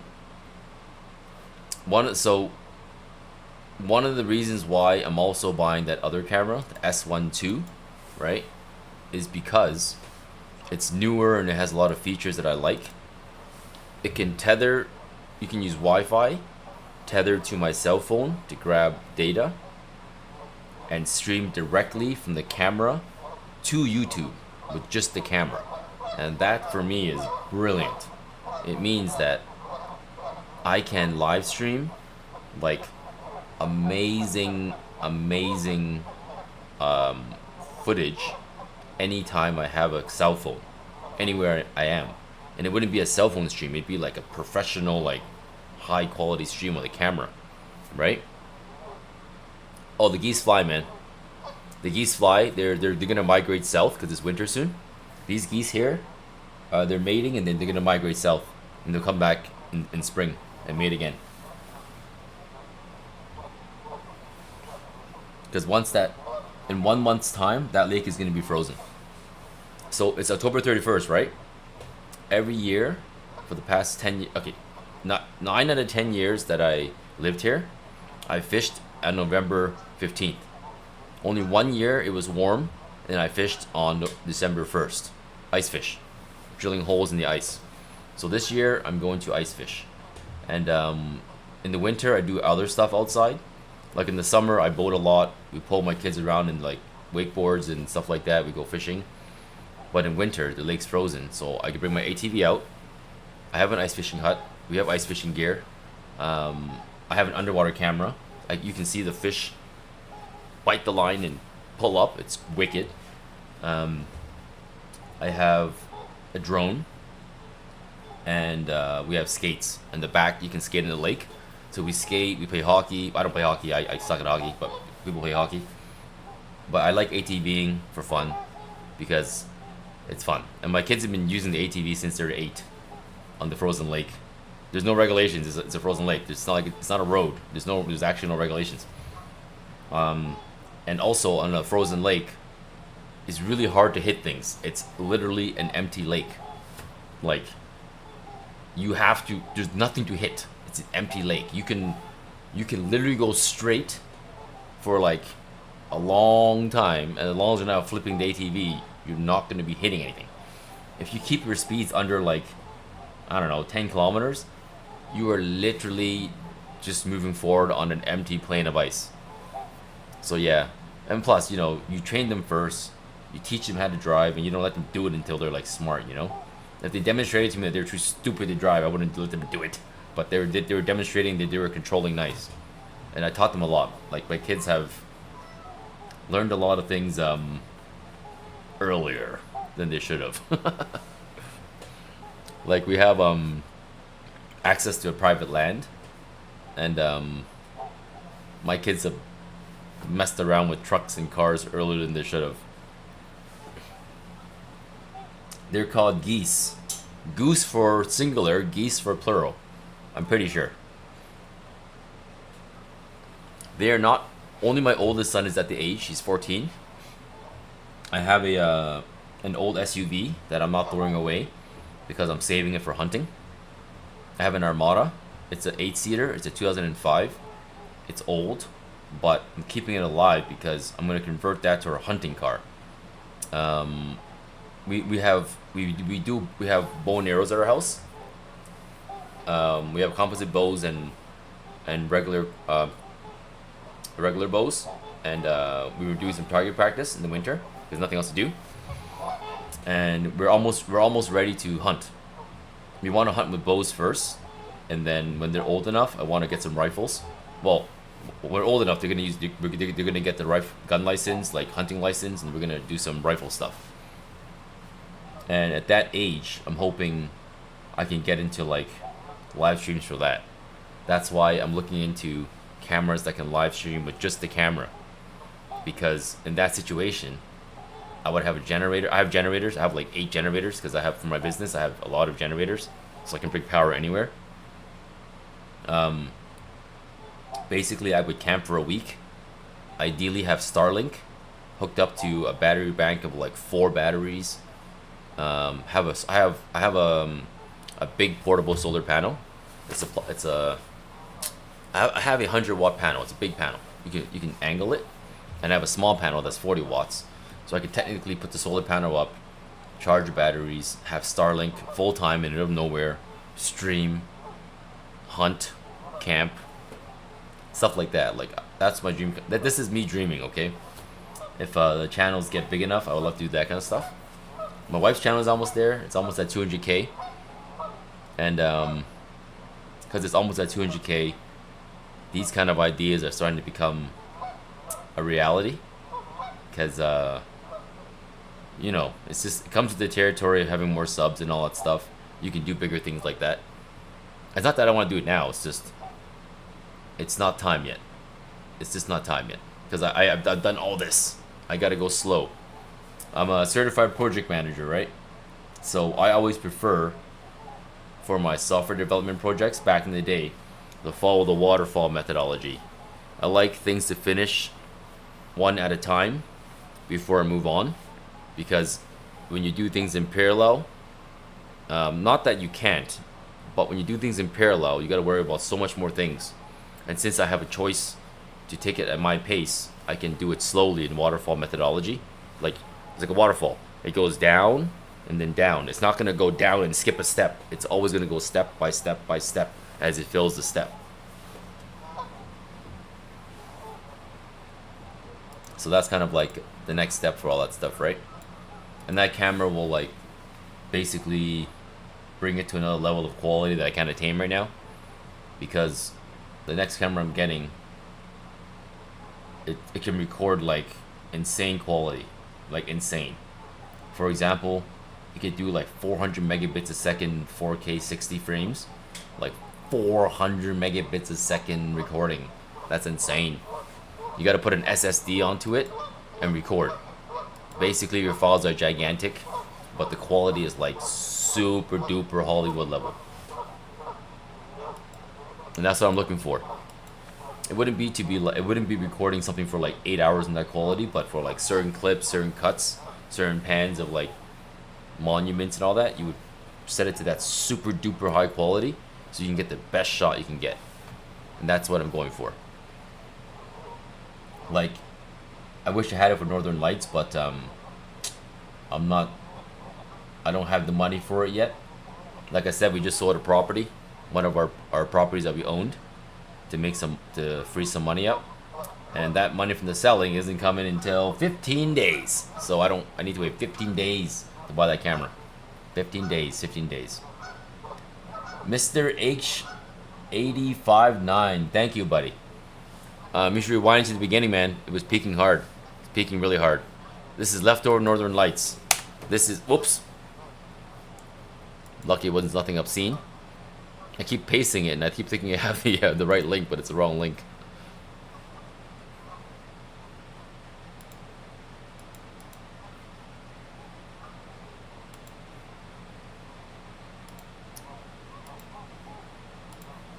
So this was yesterday's. This is yesterday's. Yesterday's was like that, and today is like this. Leftovers. And I'm just observing for the sake of science and relaxation.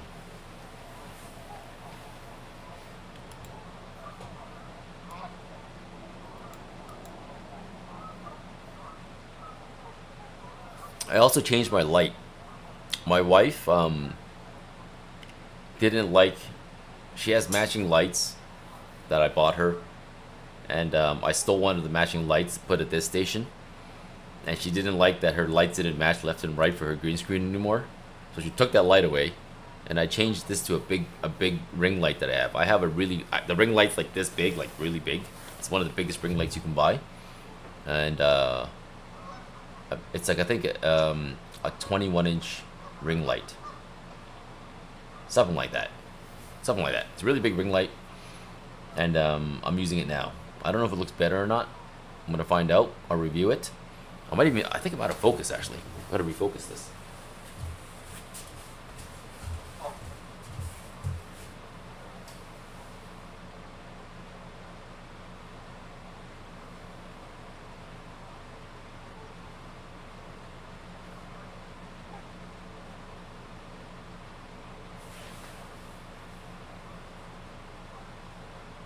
I am out of focus. Ay, ay, ay.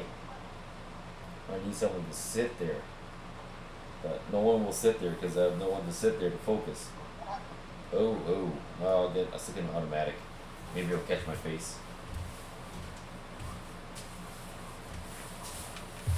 Okay, it's on automatic now. Let's see if that works. Okay, there you go. I'm more sharp. Oh my god, I was out of focus the whole time. See what I mean? See what I mean? There. This is a better test of the light. So right now the light isn't so bright that it intrudes my eyes.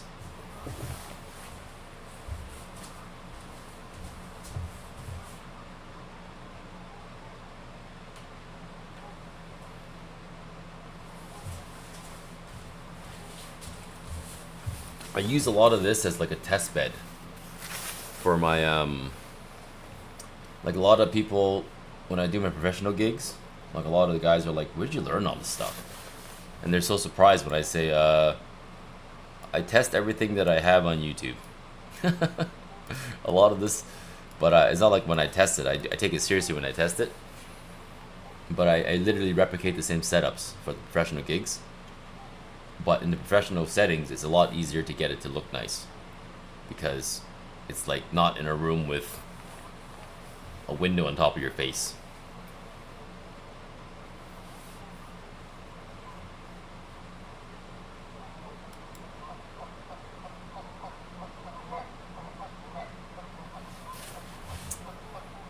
I wonder if it's gonna peak again, because yesterday it peaked at about this time.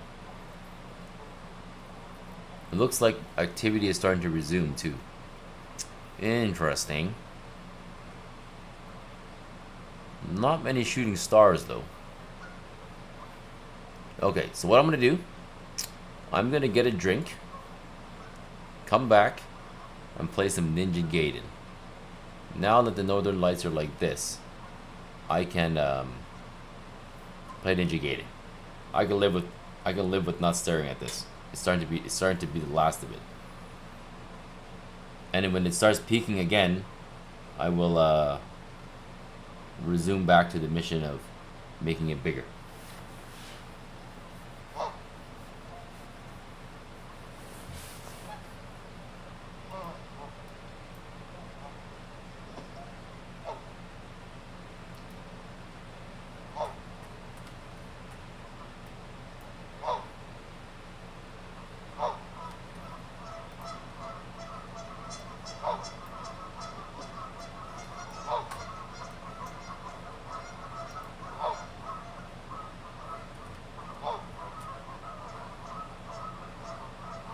Olivia, you're still up? I thought you were sleeping, Olivia.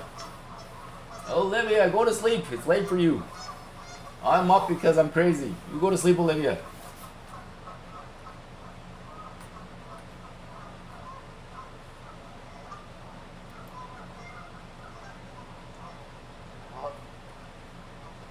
I'm up because, like, I want to get this on all the streams. That's why. Because once it's streamed, it's on forever. I have an offline recording of this too, which is another reason why I'm up.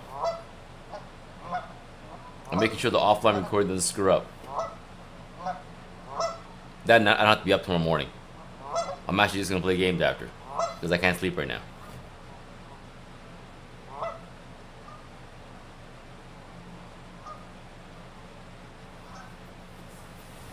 Alright. I'm going to get a drink. Be back.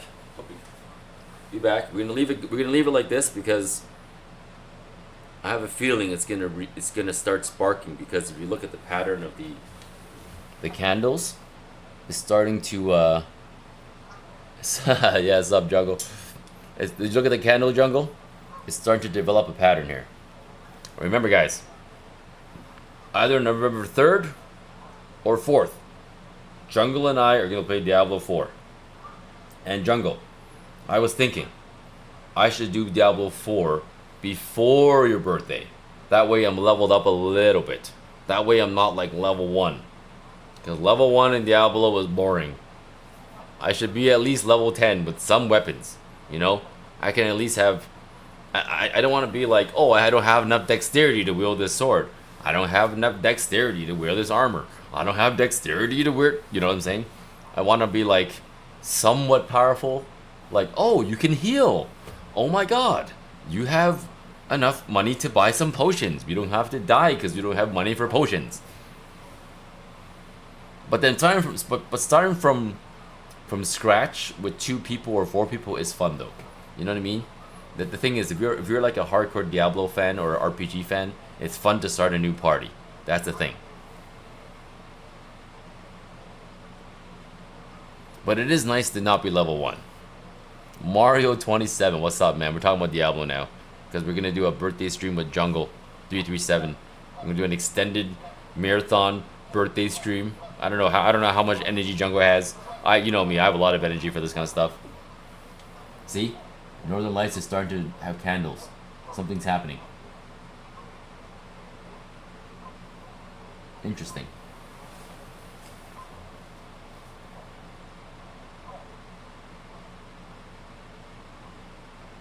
As you guys can see, I'm truly a geek because I find this stuff really interesting.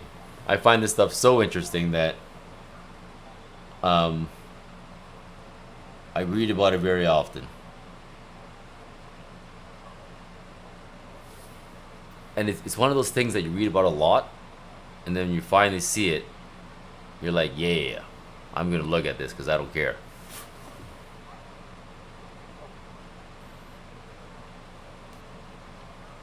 Cool, morning? Hey, man. Anytime, man. You give me the time, I'll reserve it. Hey, Mario. I wish you could see it too, man. Like, I'm old. I didn't see Northern Lights until I was, like, mid-30s. Like, I was, like, 37, I think, the first time I saw it. It took a long time. I hunted it. Well, I did see it when I was younger, but, like, really faintly. It wasn't, like, nice, I guess. The first time I saw it nice, like on like what you see on TV, I was 37 years old.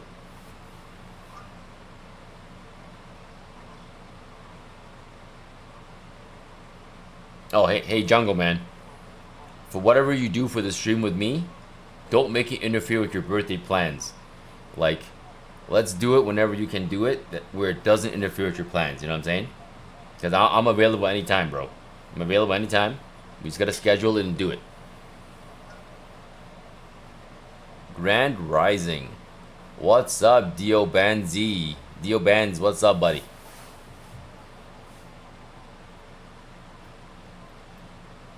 Okay, but I'm gonna take this chance to go make some food and come back because I have to eat. This is when I eat. I usually work out this time and eat. This is when I work out and eat. So I need to eat. I didn't work out yet, but I still have to eat. I eat most. It's weird, okay? Everyone says I'm weird for this, but I eat 80% of my food intake in the day at 2 to 3 a.m. in the morning. And throughout the day, I eat a lot. Okay, I eat like probably 3 times as much as a regular person. I don't know how I'm not like gigantic, but I eat like 3 times as much as a regular person. But seriously, 80% of the intake is like at night, especially between 2 and 3 a.m. Because I basically eat everyone's food.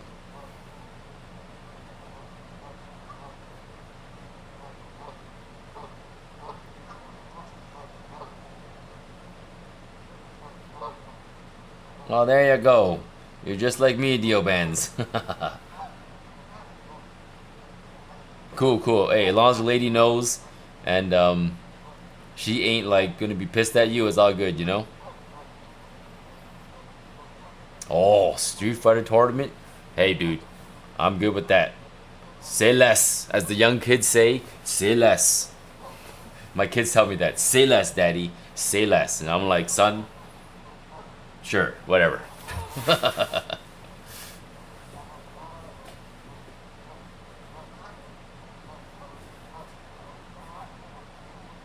That's definitely a new thing, right? I don't recall saying say less in the 90s. That wasn't a thing. Like no one said that. Unless people did and I didn't know. But I don't recall people saying that.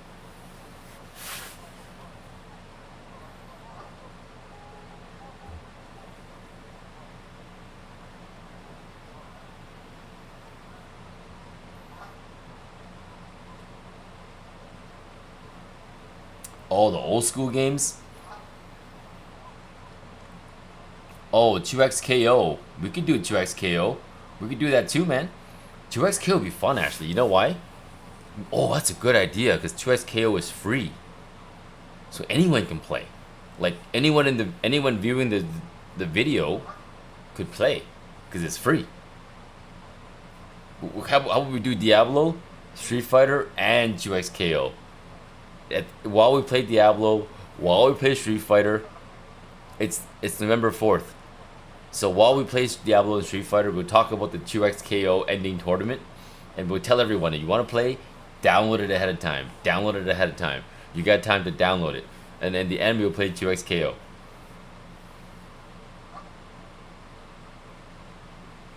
It's not on console?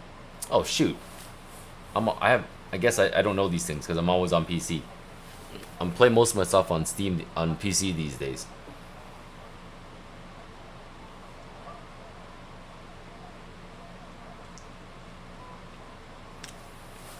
A 2XKO tournament would be fun though, eh? Get all the PC guys together, playing a free online game. Oh, well, not free, but like cost. I guess it's technically free to play. Okay, all right. I'm gonna make some food. Be back. I need like 10 minutes. I'm gonna make some food. I'm gonna see what I can conjure up. Usually, what I do is I take all my kids' leftovers and just yam it down. I'm a pig like that.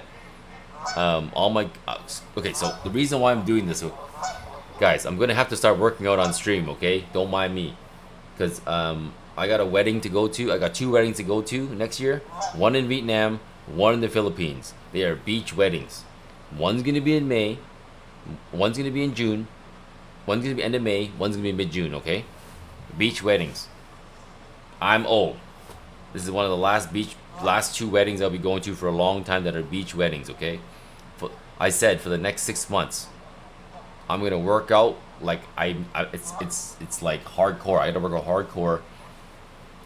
Luckily, right now I don't have to eat well. I just have to bulk. I don't like bulking up because when I bulk up, I like walking around at 155. But when I bulk up to 165, it's great because I feel strong. I'm like bulky, but I have to maintain it. I gotta eat like a pig. I have to work out normally. I have to work out extra hard to maintain 165. I have to eat a lot of protein. I have to like really eat to maintain that weight, to look not like fat, like muscular weight at 165. So I have to work out on stream. I have to like drink protein shakes. I have to eat like more meat. I'm gonna have to change my patterns. So I thought what I would do is be open about it. Because I've tweaked my workout patterns. And remember, I know a lot of professional fighters, right? So I'm in the realm of like somewhat knowledgeable way of working out. I'm pretty good. I'm pretty knowledgeable with nutrition and working out. I'm pretty good. So I'm gonna show you guys my most optimum way to get built in 6 months. In 6 months, I'll have a transformation where my shoulders and arms are like gonna be like super built, because I can get there in about 4 months, and in 6 months it's enough to get like abs and stuff like that. But I don't know if I want to work that hard because I'm old. I might actually. It just means I gotta diet better, and I don't want to diet. I hate dieting. But like what I'm trying to say is, it will give you a bit of a blueprint, at least, on how to work out in a 6-month pattern. Remember, it took me a long time to figure out this pattern that works for myself, and it's a weird pattern for me because I'm really skinny naturally. So when I work out, it's not about losing weight. It's about gaining weight, if that makes sense. Like I need to gain weight and gain it properly, because I'm a skinny guy. I lose weight really easy. Well, I used to, at least. I'm older now, so it's a bit different, but I'm still relatively, in my age range, I still lose weight relatively easy compared to people. So for me, it's about gaining weight and gaining it properly. Because I could gain 165 pounds, and if I don't eat properly and don't work out and can maintain it, I'll lose that 10 pounds in like a month, maybe a month. Because I'm really artificially working out and jacking myself up. And if I don't maintain that, I'll lose it. So I can't stay in peak condition too long. I say this a lot to a lot of people that work out. A lot of people think movie stars are built, which they are. Remember, movie stars, when they actually act, they don't look like that all day. They only look like that for their role, which they've been working out hard for. On a regular basis, movie stars do not look the way they look on screen. And what I'm trying to say is I can work out to look really built, but I can't maintain it forever because it's really hard to maintain that.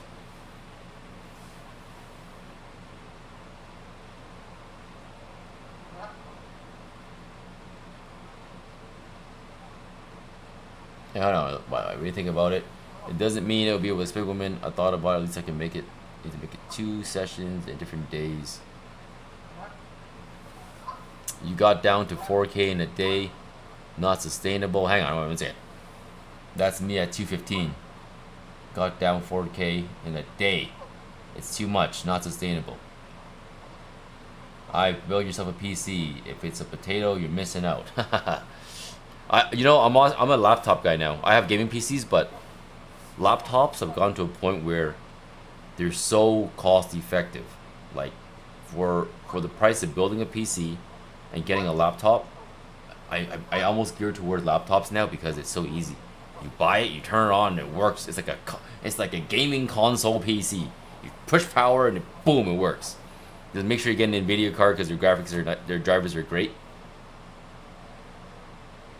Princess, let's see. The official needs to be in safe condition. Hold on. What's God's bow talking about right now? The first guest must be leader of the world. Hold on.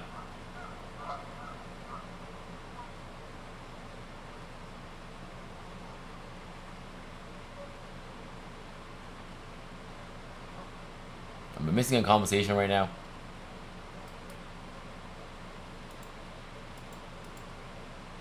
Oh, this is Northern Canada.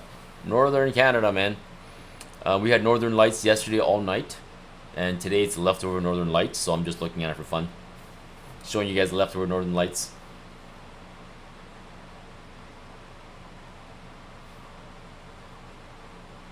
Oh, cool, man. Some macro usage, I guess. Anyways, that's cool. That's cool. Dreams are nice. Sometimes dreams are fun to talk about because wild things happen.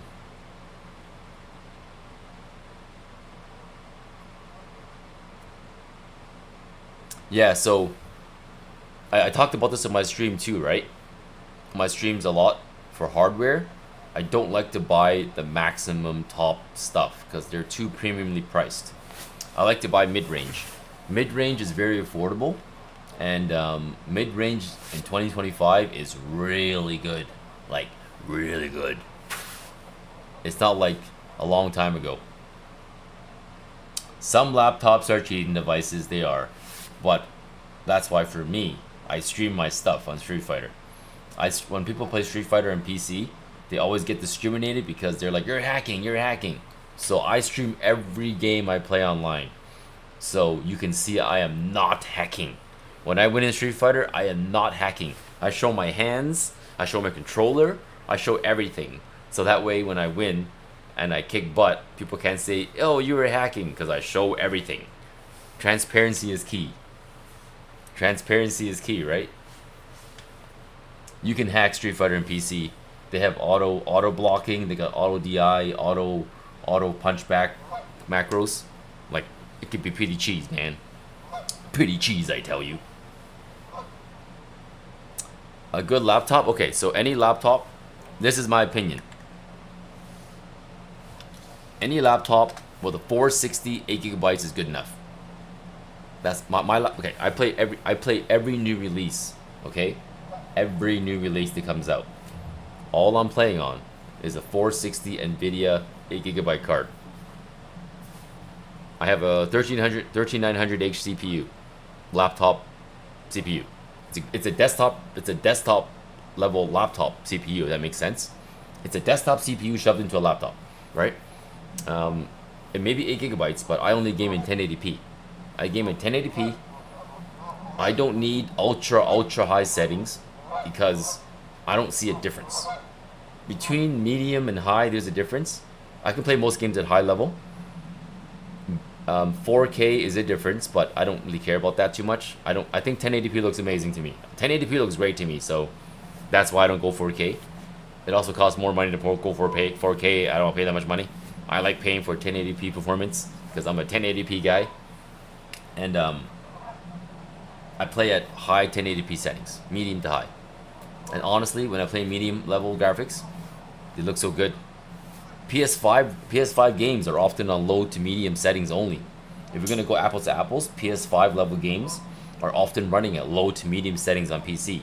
So medium settings PC is already like above PS5 or PS5 level graphics, right? And that's pretty good. PS5 is a good level of graphics. So what I'm running right now is already more than PS5. It's like 1.5 of PS5, and everything looks great. And remember, NVIDIA has DLSS, which is their new AI enhancement for graphics. DLSS on NVIDIA 460 has frame gen. If your game is choppy, it can fill in the frames to make it not choppy. It can make your game go from 720p to look like 1080p really nice. I'm a big fan of that stuff. Some people are saying they don't like it because AI is like fake graphics. I love DLSS. It makes my game look cool on a crappy computer. It's amazing. I like it. I don't get a lot of lag here actually, because I don't have a lot of competition in my area. Like on Wi-Fi, I don't play on Wi-Fi, but on Wi-Fi I get like almost maximum connection speed because there's no one competing with my signal here. You know what I'm saying? Like when I download and upload, there's literally no one competing with my congestion here. So it's pretty good. It's really good. Like let me do a ping right now. I'll do a quick ping. Watch. Like my lag in Street Fighter is minimal. It's as fast as it ever is. So let me just do a quick ping. Let's just say I ping Microsoft. Let me do a speed test. Okay, I'll do a speed test right now. As of right, I'm literally streaming. I'm streaming right now to 6 different places. This stream right now, okay, as a test. And I'm doing a speed test right now. Even though I'm streaming to 6 different places, I still have 35 megabits left over to upload. Download, I'm getting 477 megabits. So I currently, as of right now, with streaming, I got 27 ping. I got 27 latency, 27 milliseconds latency to the main server in the city. 26 milliseconds is nothing. I got 477.2 megabits download. I should be getting a gigabit, but you never really get your full max. 477 is fine by me. My upload is 100 megabits upload, and I'm doing 10 megabits each stream, so I'm already using 60 megabits, and there were still 32.7 megabits spared. So I'm getting close to my 100 megabits upload. Yeah, so If you're a geek, that would have made sense. I tried to be as technically accurate as possible. I'm not running fiber optics, I'm running only cable, but because cable is actually not slow, it's just bad in a place with a lot of congestion. If you see behind me, I have no congestion. The cable in my area is very good because there's not a lot of people competing for it.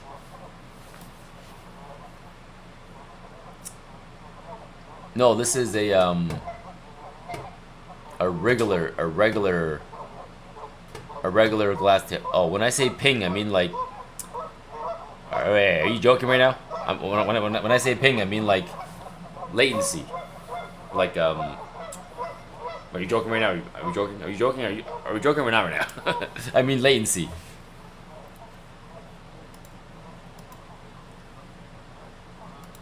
Like ping is when you like talk to a computer, and then it gives you an echo back, and then it tells you how long that took. I don't know if you're trolling or not. Oh, this is the. We have two. I have two that I use here. We have this one and this one. So my wife uses this one. I use this one. Same brand. Mayflash F500. Mayflash F300. I'm gonna get an F700 because it's not compatible. These are well. I actually don't need to. I ended up making this work with my Switch 2 with an adapter, so I'm kind of good there. But on this side, I have to. I still have to get the board done, but I have it like this on this side. I have my whoops! I just disconnected the camera. I have my arcade machine right there, which I have to set up with a monitor. I have the monitor. I just got to mount it properly.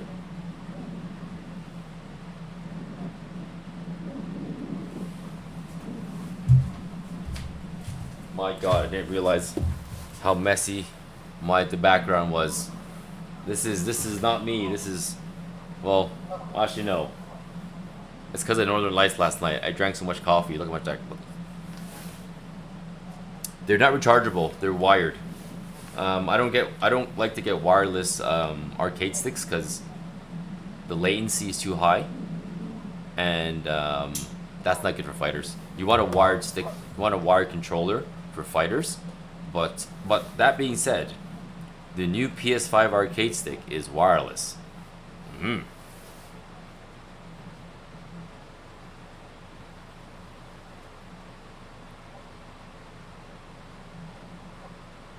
Ah, cool, man. Yeah, I got a bunch of spare parts. I might upgrade the buttons.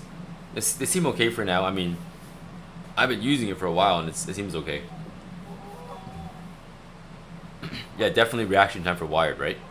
And the reason, like, if you're in your house, maybe it's okay. But if you bring your wireless controller to a tournament where there's, like, you know, a room full of people, you're going to have a bad time with your wireless controller. Because if 10 other guys bring a wireless controller and you're standing beside each other, that's when the wireless controllers go crazy.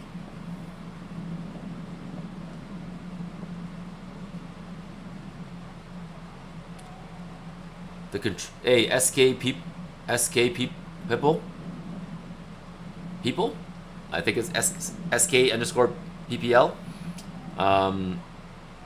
There is a big learning curve for arcade sticks.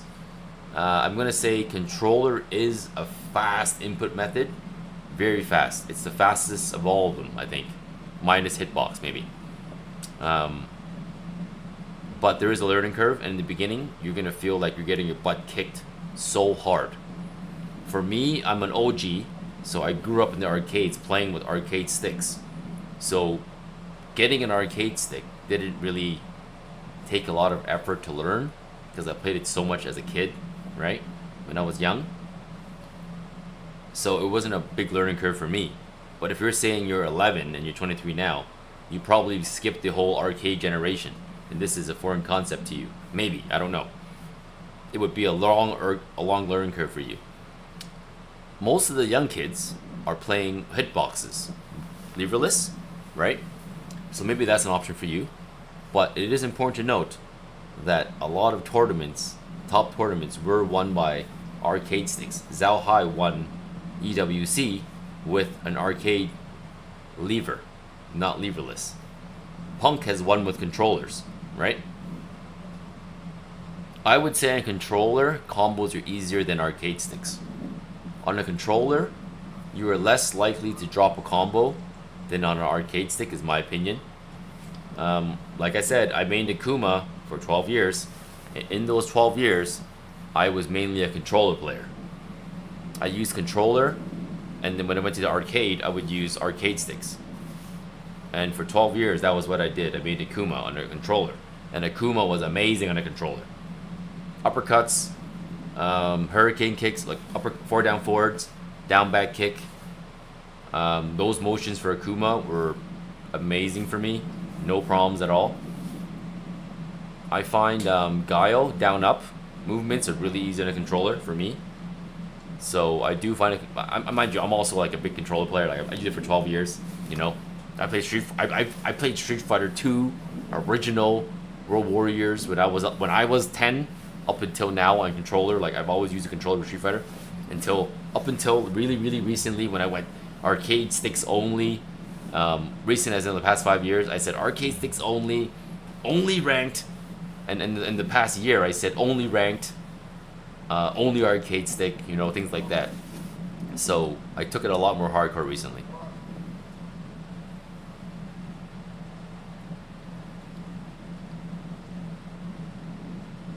Yeah, so this could be a very hard concept for you to learn. I'm not kidding. I'm not saying don't buy it, but I'm saying prepare yourself to smash the screen. Prepare yourself to want to punch your monitor or take this and throw in the garbage for the first at least 2 weeks minimum. What's up, look at big games? What's up, buddy? Northern Lights came up again today, man. This is a leftover with Little Cat Big Games. Leftover Northern Lights of the solar flare. If you rewind back to the beginning, it was crazy. Like when I saw it peak back again, I had to get the live up quick time. Right now it's still going, it's the end of it, but in the beginning it was really peaking.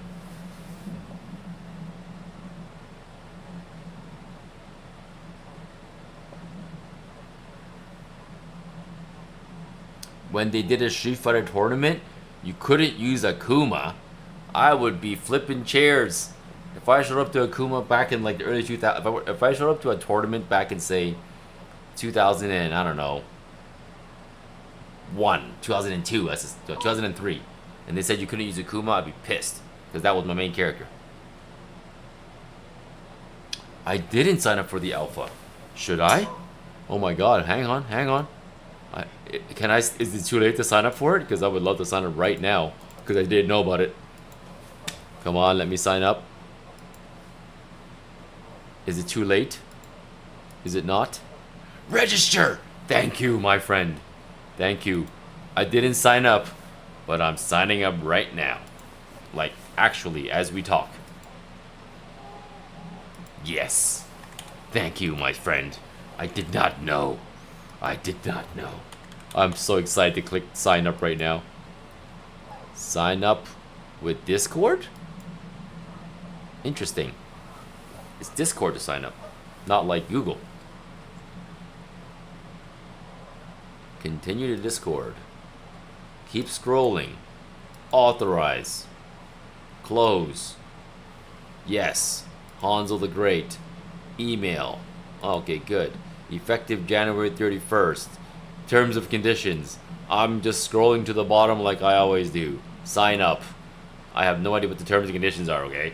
It could have said anything. I don't know. I just clicked accept. I'm sure you do that too. Don't hate. I know you do it. You scroll to the bottom too. Don't lie. It says, "What's your?" Okay, let me show you guys some. Maybe I'll show you guys. Let's see. Maybe I should show it. Let's see. Window capture. Boom. There it is. Right there. It's asking one question. It's asking, what's your favorite fighting game experience? Casual. Play sometimes. Core. Play regularly. Competitive / tournament level. None. I'll never play before. Of course, mine's never played before. Okay, fine. I'll be honest. I'm competitive / tournament level. Yeah, I think that's accurate enough. Are you an Invincible fan? Yes, I am. I watched the show. Yes, I watched the show. How about that? Good enough. Search for games. Please select which game you have played in the last year. Okay, here we go. Here we go. I played this one. I played this one. I played this one. I played this one. I played this one. I played this one. I played this one. This one's not even released yet. What are you talking about? This one's not even released. How could you play this? This is a trick question. Oh, token beta, I guess. Alright, everything but one. Because I wasn't in the beta. Wait, is token out right now? Wait, time out. How could that even be an option? How could you play tokens? Not even out.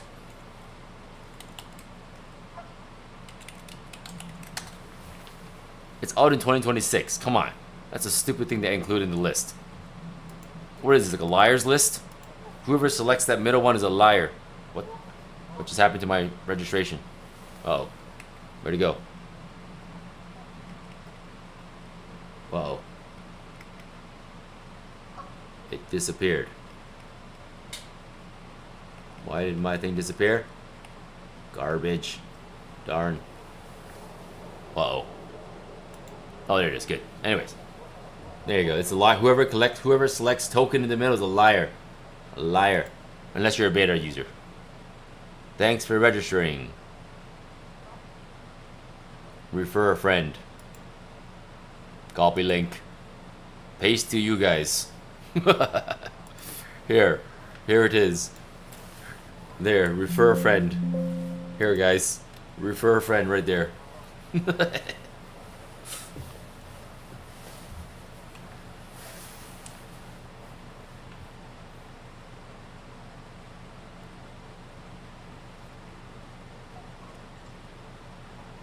Yeah, man, like, I can use everything, right? So, a lot of people are questioning me about the arcade stick. The reason why I use it is because it's fun. That's why. The arcade stick is the funnest way for me to play Street Fighter. I play it every day, okay? And I would not have fun playing with a controller. I don't know why. I'm not dissing controller. I love controllers. But at this part of my life, this stage of my life, playing the arcade stick is fun.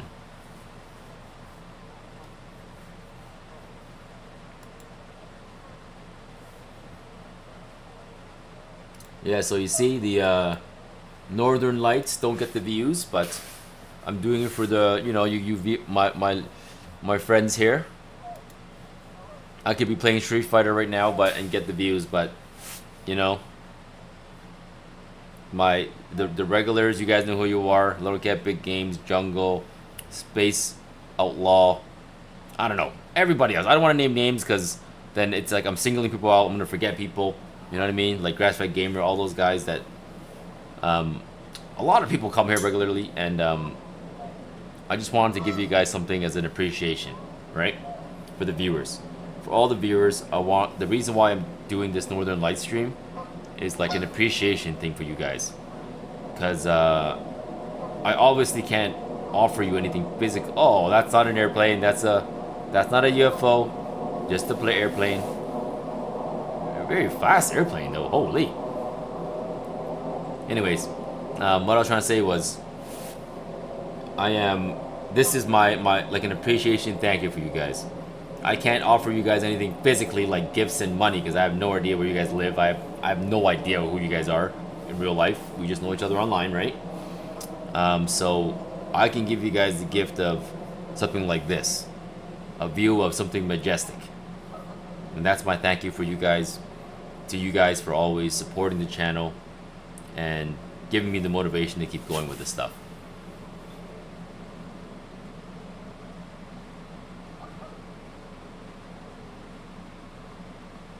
Okay, so you tried an arcade stick with the best. I can definitely see the appeal.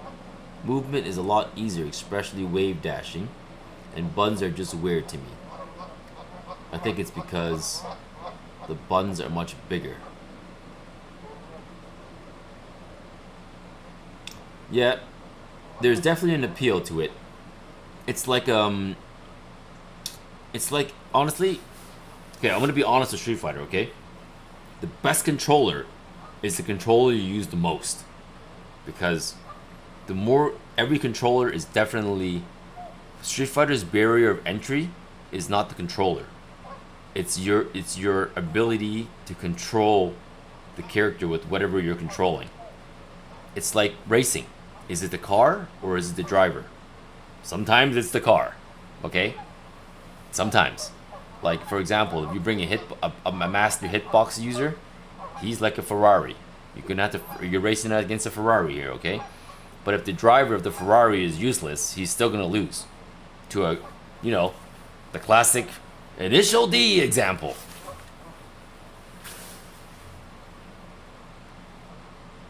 It comes down to how good you are with the game. That's what it comes down to. Better controller will help, but it will only help you so far. That's what I'm trying to say.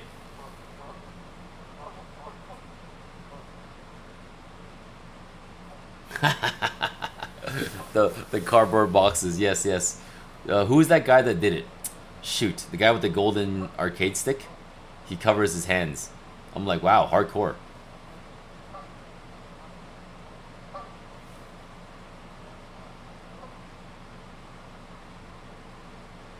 Too much place to be cheat.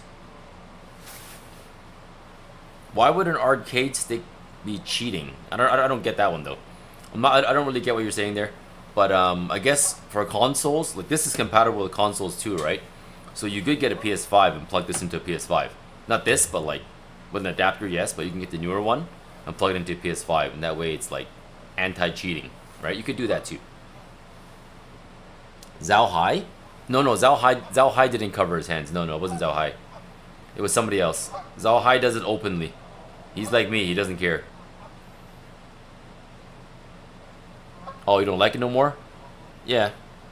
It's understandable. Like, it's not for everybody. Like, this stick is not for everybody. Even for me, when I use it sometimes, I get frustrated. Because I drop combos because of the stick. And then I get into like a battle with my head on like, oh, maybe I should get a hitbox. I'll get better with the hitbox. And then I sit down and I slap myself in the face and go, shut up! You just suck! Don't make excuses! Shut up! You suck! Don't make excuses! Just get better! And then I psych myself out of it and I get better. And I realize it's just that I suck. So that's my loop I go through every day. Oh really? Zhao Hai is famous for it? Okay, Zhao Hai, alright. My bad. I got wrong info. I'm spouting fake news here. I didn't know Zhao Hai covered his hands too.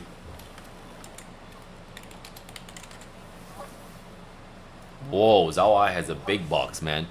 Zhao Hai has like a transformer box. This guy invented it, my god. Never mind, I'm so wrong.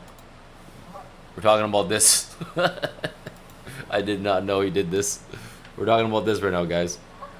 Let me show the picture. We're talking about this right now. Talking about that. Zhao Hai.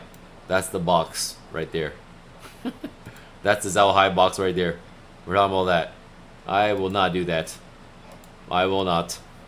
I have to look cool. I have to look cool and win. I can't look like that and win. Cool factor. I need cool points.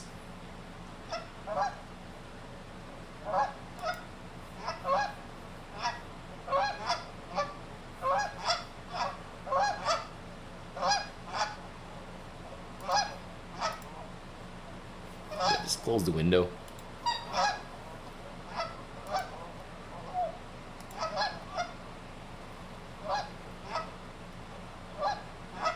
A budget arcade stick? I don't have any recommendations except... Well, I do have recommendations. I've used this... Okay. What I'm trying to say is this. The budget sticks aren't going to be the best, okay? But it actually... I'm going to say it actually doesn't matter. I built the first arcade stick I used. As long as it's not absolute trash, okay? Every arcade stick is good. As long as it's not absolute trash. It's what I'm trying to say is that it's more about how much you practice with it. Like the arcade stick is about practice. Street Fighter is about practice, if that makes sense. It's not about It's not about the controller. It really isn't. As long as your stick is not crap. I've used like from the crappiest arcade sticks to the best. The arcade stick that I built, I used the most crappiest parts in the beginning. That was fine. Even when I bought this in the beginning, I felt that although it was higher quality, I didn't perform as well because I was used to my crappy controller, my crappy arcade stick. And now that I'm used to the good one, I use my crappy arcade stick and I can use both. You can mod arcade sticks. I actually opened this up and maintained it on stream. It's basically just standard in the back. It's just a bunch of buttons and wires. It's really simple stuff. Really simple stuff. Okay, so it is heavy. This is the bigger one. This is what I show as an example, right? This is 4 pounds. So this small one's 4 pounds. See me moving it? See I'm moving the stick? See that? It's moving with it. So this would be great for your lap, like this in your lap, because you won't move, right? Right? This is great for lapping. On a table, this moves. But mind you, you can open this up and add weights in here. You can add weights in the bottom, because you can just open the bottom, right? But I'm talking stock configuration. This one, look, I'm moving this one way hard. Nothing.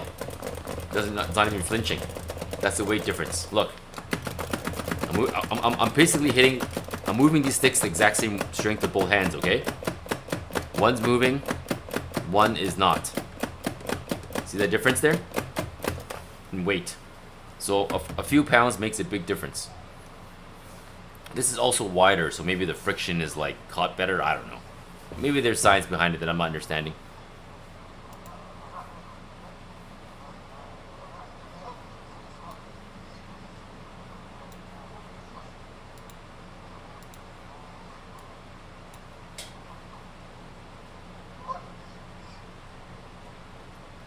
You know, as weird as it might sound, I enjoy these streams where I sit down and chat with you guys.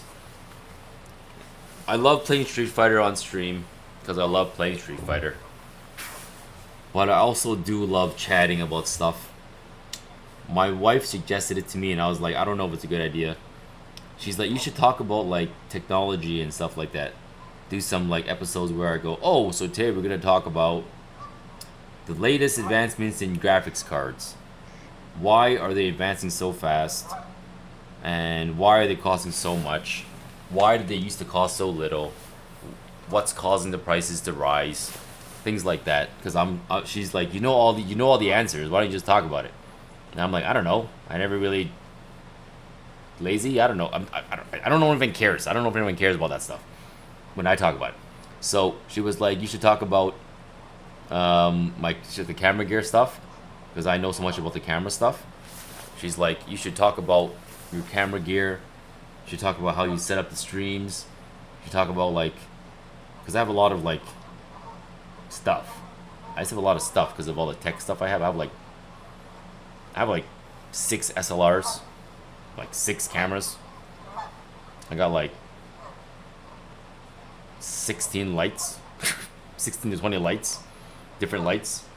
I have like in this room I have 6 monitors, like 6 different monitors, and I have like another setup of like another 6 different monitors. My kids have monitors. Like I have a lot of different monitors. I could literally review every monitor I got, and there will be like 6 episodes right here. 6 monitors. I have 1, 2, 3, 4, 5, 6 different mics. I have 6 mics, so I could do a comparison of like mic quality between the mics. You know what I mean? I have like different arcade sticks. I have like so many different hard drives. It's not even funny. I got Seagate's 18 terabyte. I got Western Digital 18 terabytes. I can do like a comparison with the 18 terabytes. I'm gonna buy some 24 terabytes soon because I need to buy. I buy them every year. I buy 4 of the biggest hard drives every year I can buy because I eat up hard drive like it's nothing. You know, there's so many things. I have so many ideas that I have like, okay, so I have NVIDIA 3050, 3060, 4060. I can do a comparison with all the NVIDIA cards. I could do AMD versus Intel. I have so many ideas that I can do it. I'm like, should I do it? I don't know. I have a tech channel, but it doesn't work. Like I'm not putting enough time into it to make it work because I'm putting my time into this. And I have the combat channel, so it's like I can't really do a tech channel and make it work because I don't have time. So she's like, why don't you just merge it into this channel? I'm like, you know, I could talk about these things while I play Street Fighter in much detail. The problem with it, okay? It's not a problem, but I told my wife this is the reason why I haven't done it. Because when I do a tech channel, I don't want it to be a crappy tech channel. Like, you see how when I talk about things, I like to go deep into the geekiness. Like, when we talk about CPUs, I'm not just talking about, hello, this is a CPU. I want to talk about the socket. I want to talk about the wattage. I want to talk about the temperature. I want to talk about how far you can push the overclocking. I want to talk about the heatsink requirement for it so that you can have either a quiet CPU or a loud fan. I want to talk about how, like, do you need a CPU that fast? I want to talk about, like, how much memory you need, you know, things like that. Do you really need 16 gigabytes? Does the game work on 8 gigabytes? Like, I want to go deep into it. Like, but I don't want to go so deep that we're, like, nitpicking. You know, some guys are like, oh, this video card is better than that video card because it gives you 2 frames more per second. I don't want to go so far down that I'm nitpicking for like 1 or 2 frames per second. Like, to me, if one video card performs 140 frames and the other video card performs 142 frames, they're the same. It's a 2-frame difference. They're the same. Some reviewers are like, oh, it's slightly faster because it got 2 frames more. I'm like, no, man, it's the same.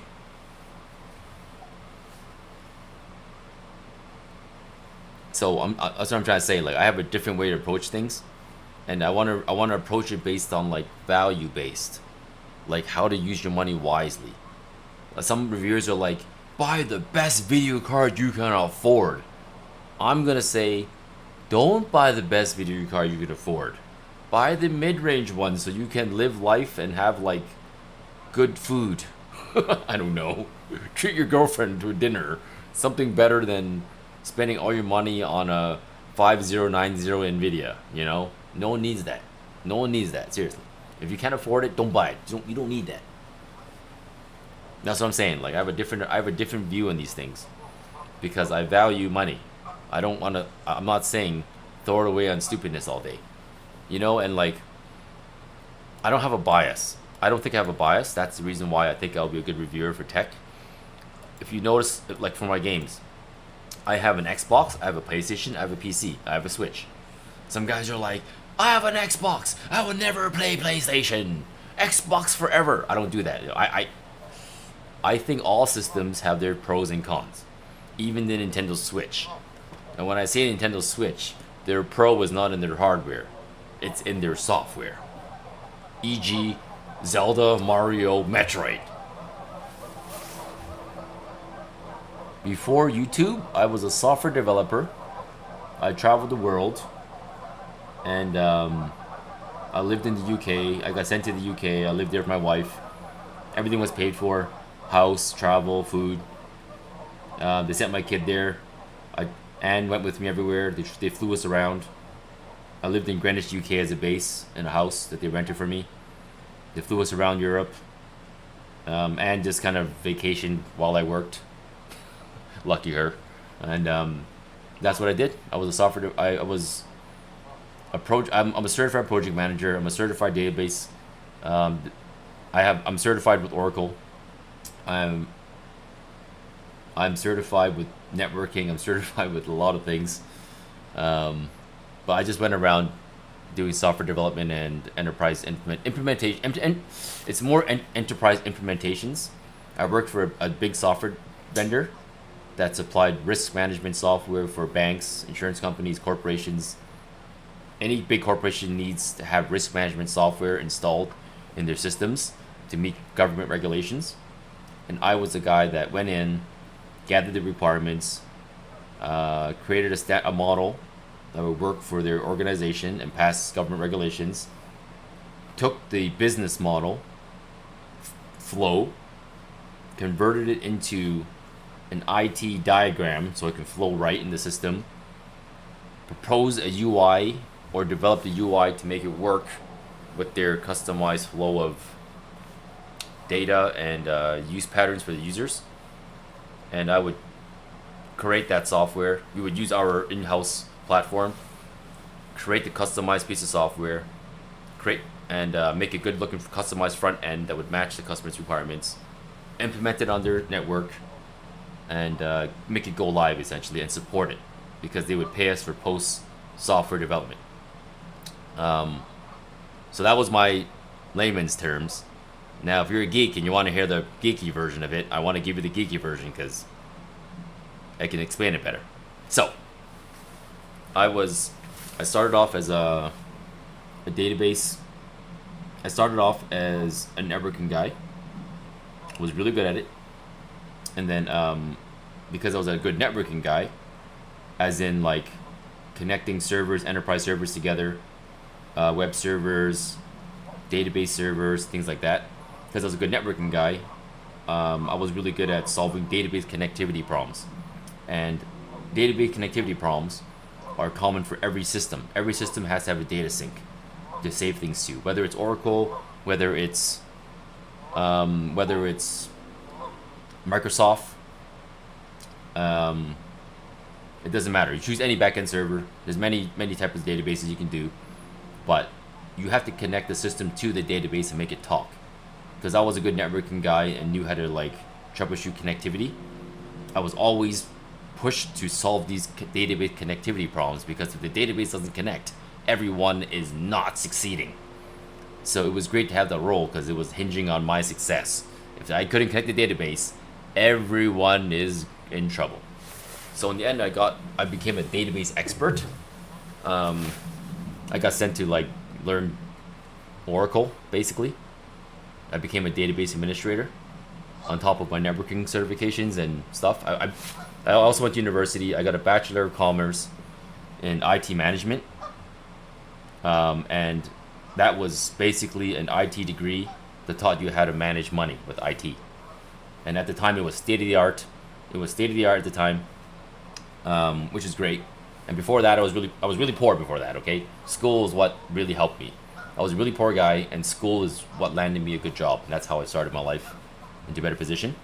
But essentially, what I was doing was, I was a part of the software development life cycle. Okay, but in the beginning, I was part of the support phase, which is usually after you implement the system, you support it. There's after you, as a part of the development life cycle, there's a support phase, which is after implementation. So I used to do the post work, but after learning all the post work, I learned the systems really well, and then I kind of moved up, and I became a database guy, and then from being a database guy, I ended up learning a lot of other things, because once you learn the database of a system, you learn everything else, because everything saves to the database. So, for example, I ended up learning how to design UI, because the UI has to, when you click save on a button, it has to save to the right database.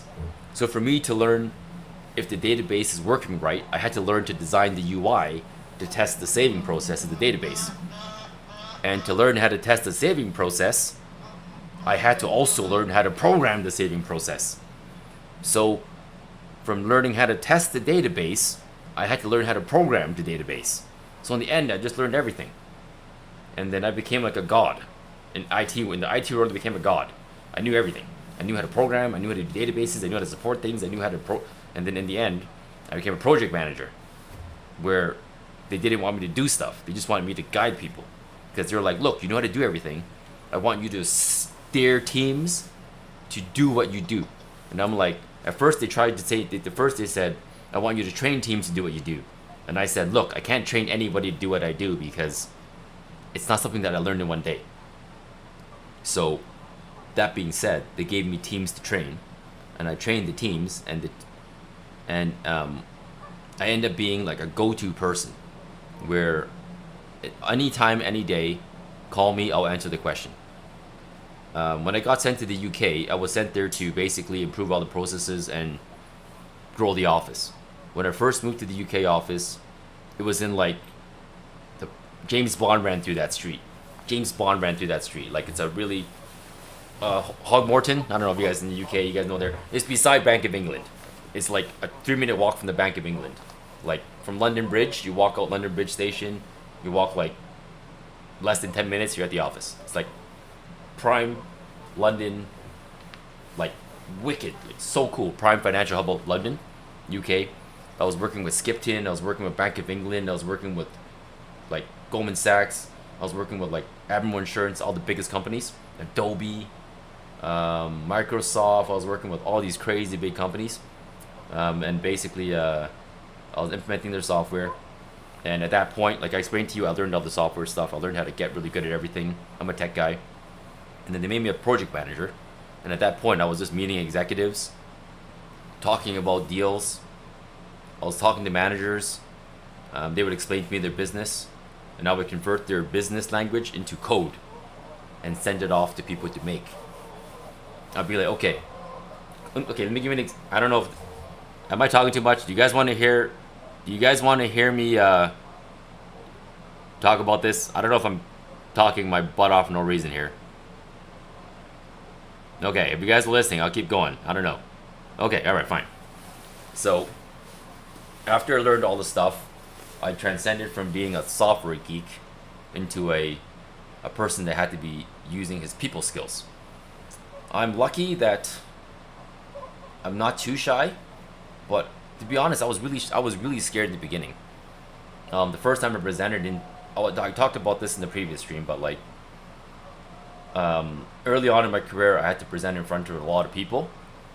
My manager was really shy, so whenever there was a presentation in front of like thousands of people, she would just be like, "Han, you do it. I can't do it. I'm too shy." And I said, "Okay." I could say no. So I would just do it. But for these presentations, I would practice like a week straight. I would sit in my room at nighttime, practice with my wife actually, 1 week straight, like non-stop. Think about every question that can be asked, non-stop. Think about everything that can be talked about, everything that can possibly be asked, every topic that can possibly come up. And then that's kind of how I prepared for the presentation. So I wasn't naturally good at presenting, but in the end, I was able to James Bond Batman it, because you can guess basically every question that someone's going to ask you ahead of time and prepare yourself for it. My point is, in the end, from all those tech stuff, I could promote to project management role. At that point, I've proven that I could do everything, but I couldn't really escape being the tech guy, because although I was a project manager, every day people would be like, "Hey Han, I'm stuck on this UI design problem. It's not saving. Can you just show me how?" And like, I'm a decent guy, okay? I get along with people really well, and maybe to a fault. Sometimes I'm nice to a fault, okay? Some people say that, and people are like, "Oh, you're so full of yourself." I'm just saying, because I have empathy, okay? I'm not saying I'm nice because I'm nice. I'm nice because when I was young, I struggled a lot and no one helped me. So I know that helping people is nice. I have empathy for that, right? So whenever someone comes to me and says, "I'm so stuck on this problem, can you please help me?" I'm really down. I don't care. I'll put my stuff down if I'm not that busy and be like, "Okay, tell me the problem." And odds are I'll be able to tell you the answer in like 5-10 minutes anyways. So I'd rather me tell the answer or give you the right next step in 5-10 minutes than you sit there for 4 hours and struggle. I'm like that. As a manager, I'm more like that, because I'd rather you just have the answer than struggle for 8 hours and do nothing. Because I've seen that happen so many times where a person would struggle for 8 hours and not do anything when you could have just asked the right person to have the answer. This is very common in the corporate world. You guys know what I'm talking about. If you have the right answer, you can move on. Without the right answer, you can't move on. And because in my project management style, I don't like things like that, because those are what I call deal breakers. If you're there stuck with a problem that you can't pass, it's a deal breaker for me, because it means you just wasted a day, and that's not cool. That's bad, right? So I'm down with open talking, right? And this is really cool, because like in my company, even the CEO it was a culture of the corporation at the time. The CEO was like that too. He's like, "Look, man," he told me, he was like, "Han, if you have a problem, call me anytime and just tell me straight up. right away. Don't dilly-dally. Tell me the problem and we figure a solution. Don't dilly-dally. Don't waste time. So with that culture, it was great because it was easy to talk. You know, you weren't scared. And maybe I was dumb when I was young. I was so fearless that I didn't know. I wasn't fearless. I was just like clueless. I was just going on like what I thought was right. You know what I mean? I was too young to know what was right, but I was like, doing my best guess. So I was just always best guessing and just best effort, and it just turned out that it worked well. But yeah, so as a project manager, my struggles were more, you can't clone yourself. I've tried cloning myself many times. You can train people, but finding the right person is really hard. Because like I said, the reason why I knew everything is because I went through the grinder of level 1, level 2, level 3 support, which is like hard. I went through the grinder of debugging. I went through the grinder of UI design. I went through the grinder of database design and development. I went through the grinder of like everything. So that's why I was good, because I suffered through all that stuff. And when people just got hired, they're like training to be like you. I'm like, for him to be like me, he has to suffer. He's gonna have to suffer for 4 years at least. Otherwise, he's not gonna be able to do it, right? For example, I had guys that like got hired, and I would be like, okay, here's your first test. Install Windows. And they go, I don't know how. And I just go, oh my god. So I'm like, what is going on? I'm like, oh jeez. But the thing is, right? The thing about and here's what I learned, okay? This is what I learned. When you're hey, what's up, Akarapong? This is my project management experience. This is what I learned. Whatever you're given, anything that goes down, it's your fault. That's it. There's nothing to blame but you. Okay? Like, for example, that dude, it's a guy that got hired, I'm not say his name. He lied in his resume, essentially. He said he knew a lot of database. He said he's did database development. He's done support for years. He couldn't install Windows. And I was like, okay, you obviously lied in your resume. I can give him support. I can give him support jobs and have my team fail because I know he will fail. Or give him something that he's good at. So I said, look, I put him in a separate room and I was like, hey man, on your I was like, on your resume you said you did all these things, but you don't know how to do them. So obviously there's a little bit of fluffing going on. And he was like, yes, I apologize. So I'm a very honest guy. I don't dilly-dally. I'm like, hey man, you fluffed your resume. If you don't do good, you're gonna get fired. So I want you to do good. I was like, I like you, man. I like the guy. I was like, I want you to do good. What are you good at? He's like, I'm good at he's good at talking, he's good at presenting. So I was like, okay, fine. We have a training session coming up. I need you to learn this and present the training. And he's like, I could do that. And I said, okay, you do that, please. Because I'm not going to give this guy an actual important role and have it fall on my face because he can't do it. That's worse. So I gave him a role that he liked and he could do. And he did it and succeeded. And that's good because now I gave him something that I had to do that he could do. So I could do his work because I could do his work really quick. So I morphed it around to make it work. And some people say that's like the bad way to do it. But listen, do you want to succeed or not? That's what I always say. I say results matter, is what matters. I say the result is what matters, right? Like when I don't know if you guys know this, but go live means, okay, let me go back. When you implement a system, right? There are 3 phases. Well, technically 4. There are 4 phases you're going to go through. Oh, maybe 5, but within the scope of what I'm trying to tell you, okay? The software team will go through a development phase where they make the product that they're selling. So in the case of me, it's customizing our platform to meet the customer's needs. After you develop the software, you have to test it to make sure it works. Because just because you made it doesn't mean it works. Kind of like games these days. Often games these days get released and they don't work when you click the run file because they didn't test it. So you have to test it right. After you test it, you have to implement it, right? But when you implement the software, you don't just log on to the bank server and implement it. The bank has the same thing. The bank has what's called a testing environment and a production environment, okay? When I say banks, I mean every company does this. This is an every company thing. If you don't know, this take it as information. There's a testing environment and a production environment. When you are done producing the product in-house at your software company, you're gonna send a guy or a team to the company, or the company will have a team that works with you, where you implement the system into their testing environment. And their testing environment at the company mirrors their real environment. You first have to get the system running on their testing environment to prove that you can work, it works. And that's really hard. Like, that's what I just said right now is a 2-year process. Getting your product on the system, testing it, and making it work can take 2 years. Okay?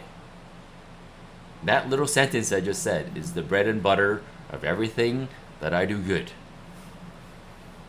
The reason why I was valued is because I was able to make projects complete. I didn't really follow standard ways, but I was just a hard worker. The reason why I miss it and I don't miss it is because there are many nights where I stayed up all night to finish the work and no one knew. In the morning I would be like, okay, we're good. But no one knew that I stayed up all night to figure it out. And because I was the only guy that could do it, I had to stay up all night. And that was part of my role, to be that sacrificial lamb. And what was I saying? Yeah, so I was testing and production, okay? So when you're testing a product for a customer, they basically they get usually they usually get the leads of the team, right? Or like a small team that mimics the big team to run their stuff on a daily basis. If it's a database, they'll clone the production database, which is their live database, into the testing environment. If it's sensitive data, they gotta scrub the data and change values so it's not so all the secret data is gone, or delete it altogether, or strip it down for us. Give us 25% of your database for testing, something like that. Very often, because of budget reasons, testing mirrors production only at a setup level, not at a hardware level, because the production environment is going to be like 10 times stronger maybe than the testing environment, because the production environment is made to actually support everything. Some companies are rich. For example, there's a company called USAA. It's an insurance company that in US, you guys might know what USAA. The guys in Texas might know USAA. They handle a lot of veterans insurance plans and stuff like that. They had a production, a middle production, and production. They had testing, production, testing, and testing. So they had 2 layers of testing. And all their systems, because they're rich, all their systems mimic the production to the T, right? So basically, I'm trying to give you examples of testing environments, okay? They can, or they could just be 2 virtual machines and a 3rd cloud machine. In this day and age, very often it's 2 cloud machines and another cloud machine, right? And that sometimes is bad too. Amazon recently Amazon's EWC, Amazon's cloud basically, went down recently, and a lot of companies were screwed because they went full cloud. So now there are discussions about maybe backtracking to the old days where it's half cloud, half hardware. So when the cloud goes down, you're not like running around with it like in trouble, basically, right? So I described to you just now various testing environments. Once you have everything done in testing, installed in testing, like my job or any vendor's job, they'll take the software, put it in testing, and tell the company, your customer, it's done. Test it, let me know if you have any problems, right? But remember, during this time that you installed it, you would have had like 1 or 2 leads in the company testing the process to make sure it's not totally broken, okay? And then what they would do is they'll roll out a small team and test the environment internally at the company. They'll give you a list of issues they found. That list of issues will be the issues they need you to fix, or they're not buying your software. So your job is to get all those issues fixed, and that's the hard part. You're gonna, and this is where, here are the tips. This is where the secret sauce is for me that I can give to you. Okay, this is the secret sauce if you're listening. A list of issues always come out. Okay, like hundreds of issues. You have to prioritize the issues. Okay, I always had red, yellow, and green. I tell the customers, tell me if it's a deal breaker or not. And you can't tell me every problem is a deal breaker, because it's not. And I'm very honest with my clients. I'm like, that's not a deal breaker because that doesn't bring the system down. A deal breaker is like, I can't do this because the save button's not working. I can't save the work. When I click save, it didn't save. That is a red flag issue. Priority 1. Don't give me a priority 1 issue. That's not a priority 1. So as a project manager, I would meet with the customer weekly, monthly, depends how bad the situation is, prioritize the issues, and deal with the highest priority issues that I can deal with. And I would say this is my, if you have worked with me ever in the past, you will know that I say this all the time. I always say to the customers and even the CEOs, I don't care. I'll be like, hey man, listen, I know that you have problems. I'm here to fix them. I want every problem to go away, and that is my goal. But remember, the world's not perfect. In a perfect, and I say things to them. In a perfect world, if the world was perfect, and the world was perfect, I would want a flying pony to fly to work every day and not drive my car. But the world's not perfect. I can't get a flying pony even if I wanted to. And I'll give like weird analogies like that, and I'll say, even if you wanted all these 100 problems fixed in 2 days, I wouldn't be able to do it to you because flying ponies don't exist. You're basically telling me to give you a flying pony. There's no way 100 of these 50 issues will be fixed in 8 hours. It's impossible. You have to give me a list, and we have to take it week by week and figure it out. And very often, customers will say, well then I'm going to go to your competitor. How do you handle this question? This is how I handle the question. Secret sauce. You mind screw them. Secret sauce. Okay? Seriously, I'm not joking now. This is what I would say. I would say things like this. Okay, look. Do you think I would have a job? I would say things like this. Do you think my field would exist? Software development and support implementation would exist if every company's implementation went smooth. I would say things like, just because you choose another vendor doesn't mean these problems will not show up again. And I will even prove it to them. I'll be like, look, this problem is an authentication problem. For example, single sign-on is a thing where okay, single sign-on is a type of authentication. Okay, if we're gonna talk about authentication means logging on to a system. Authentication. There is many ways. Username, password. You can do domain level sign-on, where if you get onto the domain, you automatically sign to the software. You can do single sign-on, where you sign on to one portal, everything signs on. But if the authentication process is not ironed out, it's not going to work with any piece of software. Like I said in the beginning, I was a database connectivity expert. Connecting a database through a corporation's firewall and security policies is like a nightmare. Just because you go to an alternative vendor doesn't mean that vendor is going to be able to get through your security nightmare. And that's what I'll say. And I'll say, look, our software is not perfect, but your company's systems are very complicated, and it's not easy to get it set up. You're not telling me to set it up right now on the laptop, on the table. You're telling me to set up on your corporation that has balls to the wall security. I say things like that. And then they will understand that. And then they'll go home, and I'll say, hey man, you're free to switch, but just know that these problems won't go away.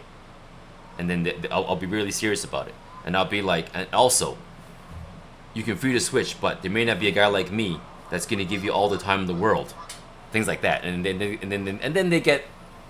they usually calm down. They calm down, and they go, fine. It's basically you're reasoning with them. You know what I mean?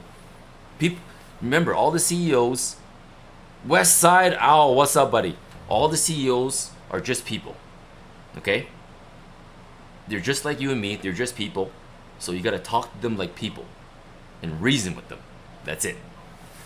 And don't BS them. Speak the truth and nothing but the truth. And that usually solves the problem. Usually. And there is going to be the event where some companies might want to leave, and there's nothing you can do about it. Because sometimes companies do that just because they feel like, you know, very often, like for example, okay, I'll give you an example. There's one company. Shoot, did I say the name? I'm going to say the name because all the NDAs expired. Okay, so Zion's Bank. Zion's Bank is in Utah. Zion's National Bank is in Utah, in the States. I was their client. I was their primary customer representative on my side. They bought Amagi Bank. Zion's Bank bought Amagi Bank, and they merged, right? But Amagi was my customer originally, but Zion's Bank bought Amagi Bank, and they merged. And Zion's Bank liked Amagi's risk management system, so Amagi Bank called me to take their system and implement it at the Zion's Bank level, which was a much bigger bank. So at that point, they merged, and the current system at Zion's was kicked out only because Amagi Bank's system came in, right? So sometimes your system gets deleted, obsoleted, just because a company merged and they just chose the other system. Many reasons why a system can be brought down and changed, not just because of performance, right? It could be because of a certain enhancement that just came out in the other competitor that was worth it, right? But generally speaking, no company wants to switch software because that's a very big project to take on, which is why banks and corporations often have legacy software you gotta support forever. Because if it works, don't break. If it works, don't fix it. I mean, don't break it, right?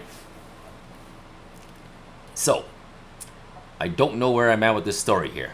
I was talking about project management, secret sauce about how to deal with annoying customers that be annoying. And in the end, when you finally roll it into production, right? There's going to be problems that exist. Anyone that tells you that their system has no problems, no software problems, is a liar. Is a straight liar, okay? When you roll things into production, there are going to be problems. And what I like to do is this. I like to call it the workaround list. There's going to be a lot of problems that have easy workarounds, okay? Easy. For example, I'm going to give you one example. There was one implementation I did where for some reason, after rolling it into production, you cannot change your font or your words in the text box in the system. Some reason the server was blocking the font module. So it was already in production, and they're like, we can't bring it down now, but all our formatting is gone. We can't format it in the system. I was like, could you cut and paste it from Word and just have it pre-formatted? They're like, yeah, we could do that.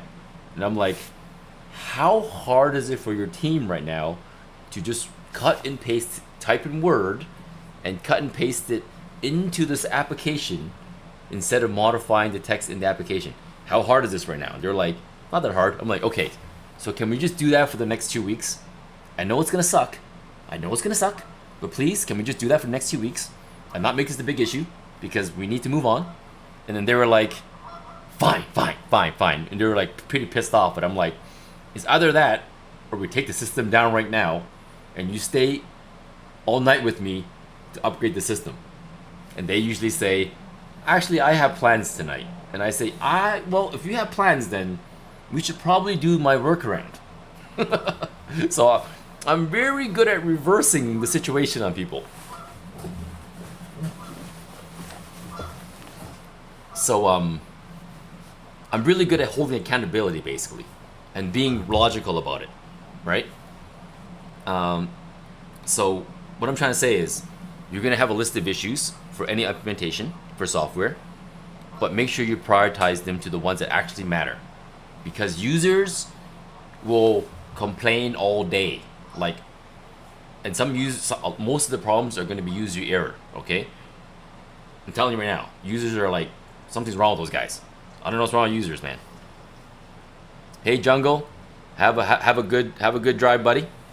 So basically, that's kind of how I handle situations. I don't lie, I just give it straight. You know what I mean? And I'm confident to give it straight because I have experience, basically. Afro, what's up, man?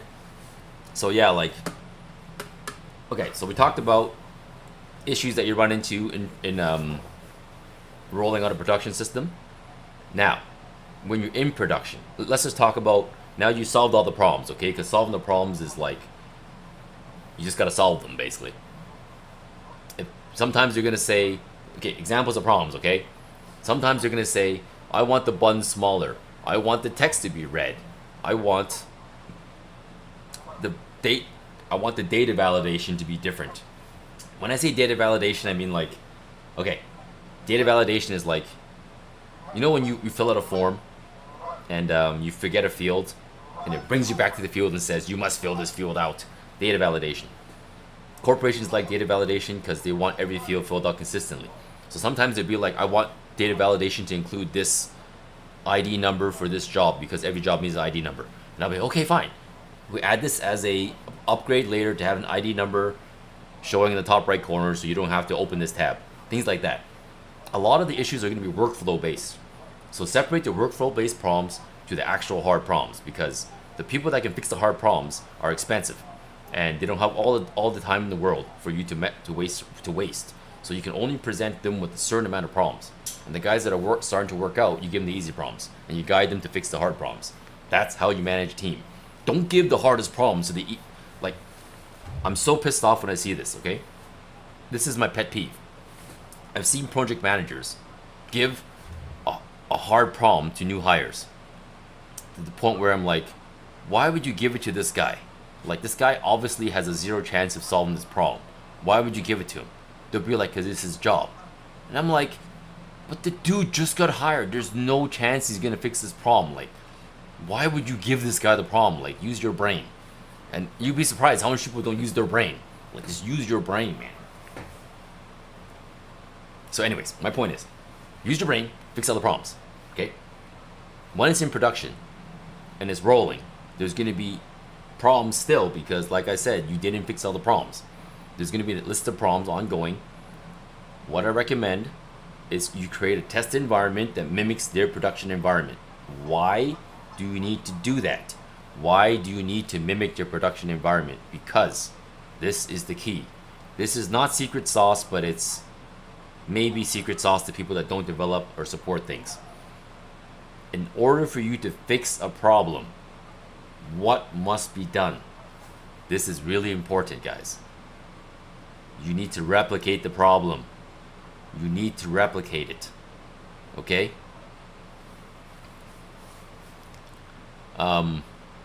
You basically, if you cannot replicate the problem, you can't fix the problem. Okay? And to fix that big list of problems that I talked about, as long as you can replicate the steps to make the problem happen, you can fix it. If you cannot replicate the steps for the problem, you will never fix the problem. That is my secret sauce to you. Seriously, am I joking? Sometimes it requires sitting beside the guy that the guy that's reporting it. If it comes down to it, sit beside him and be like, "What are you doing? Let me see what you're doing."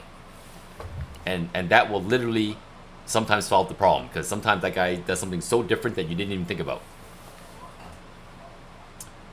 Oh, the refresh rate is buggy because it's really, really dark, and I'm dragging the shutter. That's why. My lens can't go that low for low light. It's a camera thing. I'm working on that though. I'm buying a new camera that's like $5 to solve this problem. This camera that I use is usually for fights, and like a B angle for fights for my Muay Thai live streams, like a wide angle in the corner. Stadiums and casinos and hotel rooms, hotel venues are always fully lit, so not really a problem normally for me, but for Northern Lights where it's pitch dark, it can be a problem. And this is the leftover Northern Lights, by the way. No, I'm spending 5,000. I'm a professional videographer, right? So it'll benefit me in other ways too. Like I'm meeting a lot of professional fighters next year and this year. I'm meeting Sagat from Street Fighter. I'm serious. I'm meeting him on December 4th. We have a date already. He's coming down to Canada. We're meeting. He's doing a seminar. I'm videoing a seminar. Like I'm videoing all the top 1 championship fighters. So there is value to me. I can use my existing cameras. It doesn't make a difference, but I want a really good camera. Basically, I miss having a really good camera that I could do everything with. And one of the primary reasons is to capture things like Northern Lights and stuff like that better for you guys. It is one of the main reasons, but it's also because I will have a good camera that way, a really good camera. I want to also try to dabble into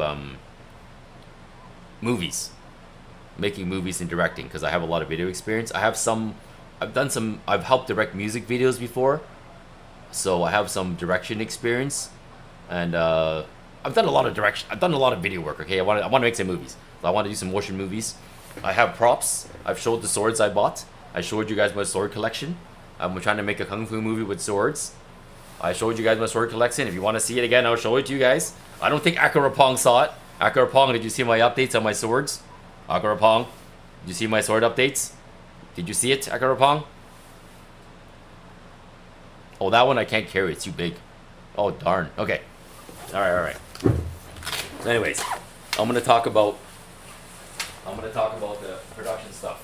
Okay, so while I get these swords, I'll talk about production stuff. Okay, I want to end my before I show the swords. I want to finish my production speech in case anyone is trying to do an IT career and get an idea of what they're going to get into. So when you get things in production, at that point, it's just maintaining smooth sailing.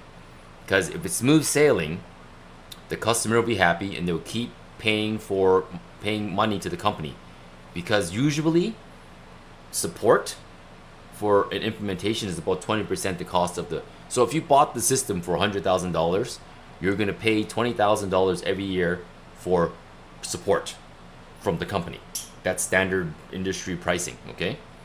And as long as you have customers that are still calling your support line, the company's making a lot of money every year. And as long as the company is running your software every year, you can approach them with enhancements, customizations. These are big upsells, and that's how you keep making money as a software company. Right? So basically, at that point, it's about keeping a happy relationship with the customer. Remember, there will always be problems with software. There will never be zero bugs. You have to be very clear about that. You can even give examples. I make jokes like this a lot with companies that say things like that, like, "Oh, your software is too many company. The software is too much bugs." I'll say things like, "Listen, if I had the ability to make things have zero software bugs, Bill Gates, at the time Steve Jobs, Larry Ellison, I was like, Bill Gates would call me tomorrow and hire me to be the head of Microsoft so I can make Microsoft have zero bugs. IBM would hire me to rid all their software bugs. Oracle will hire me to rid all their software bugs. But they won't do that because software bugs will always exist. Because no one's perfect. So let's work on this and get it as perfect as we can." That's what I always say. But anyways, that's the way I sell things. You gotta be a salesman, you know? You gotta be a salesman. You gotta sell things. But anyways, Akrapam, you are the One Piece guy. You're the One Piece guy.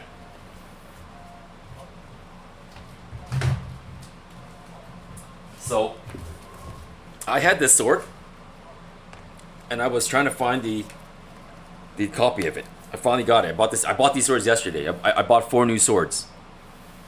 Boom. Ichigo dual blade. Remember this one? I had this one for a long time. And I sharpened it too, huh? I sharpened them. Look. I've been cutting this paper so much with the swords that now it's no longer... It's so small now. I don't even know if I can cut them anymore. Look at that. It cuts paper. It's crazy. This is Ichigo's, right? And I was missing the other one. So I finally got it fabbed up. Let me put it down so I have to put it somewhere flat because I might cut my toe off if it falls on me. Don't want that happening.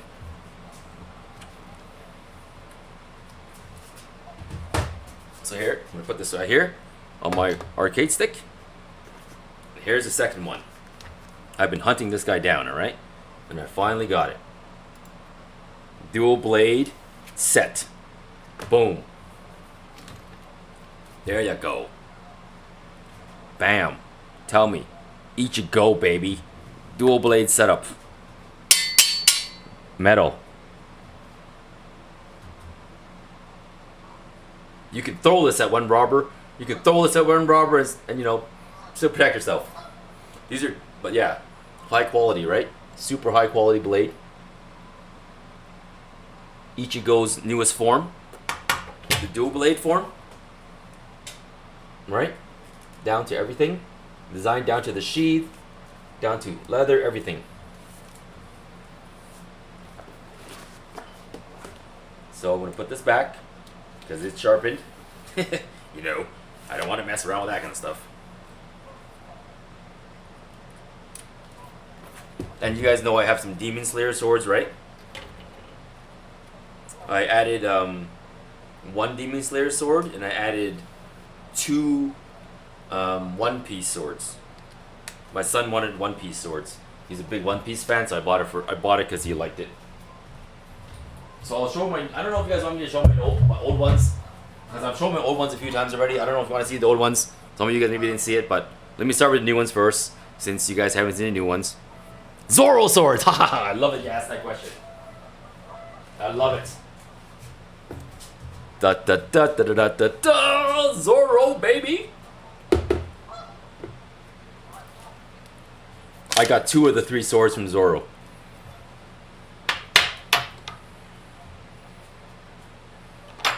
These are the 2 new ones I bought. I was gonna buy the 3rd one. My wife was getting pissed at me for buying too much swords. Yeah, I need the 3rd sword, man. My son's like, we need the 3rd one. Yeah, they're pretty expensive because these are like legit swords. They're not toy swords. You can get the plastic ones, but these are all metal construction, so they're not toys. They're like real swords. Real swords. Look at that. Is it too bright? Is the light too bright? Is it blowing the detail away? Because there's a lot of details to see on these swords. Oh my, the horizontal side.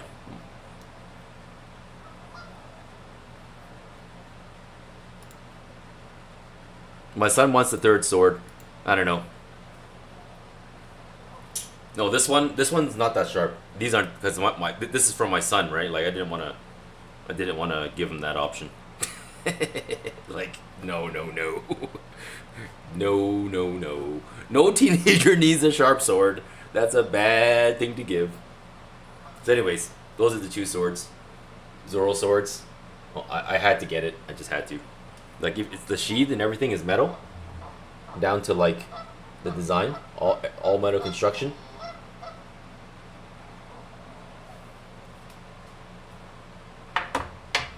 Yeah, it's pretty. These swords are pretty heavy. Like, I have to like prepare my wrist to hold. Like, my wrists are pretty strong, so I'm okay. But like, if you had a weak wrist, you wouldn't be able to hold the sword up.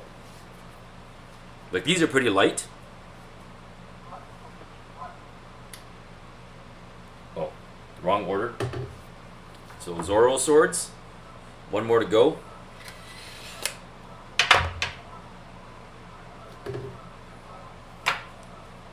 And the last new sword I bought yesterday.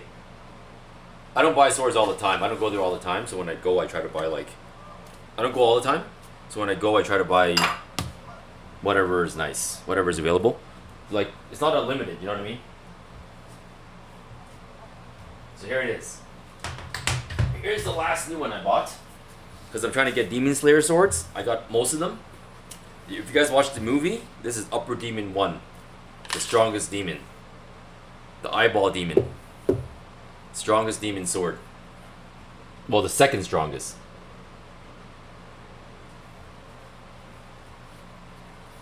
Upper Demon 1 hasn't really fought yet. He's going to show up in the next movie. But I have his sword. His sword actually splits into like many pieces. But obviously my sword can't do that because it's not a demon sword that can morph into a demon. The sword's not gonna morph into a demon, okay? It's a real sword. It's not a cartoon. It's not gonna morph into a demon. This is Demon Slayer. The series. So those are the 4 new ones I got. So you guys don't know Demon Slayer? Okay.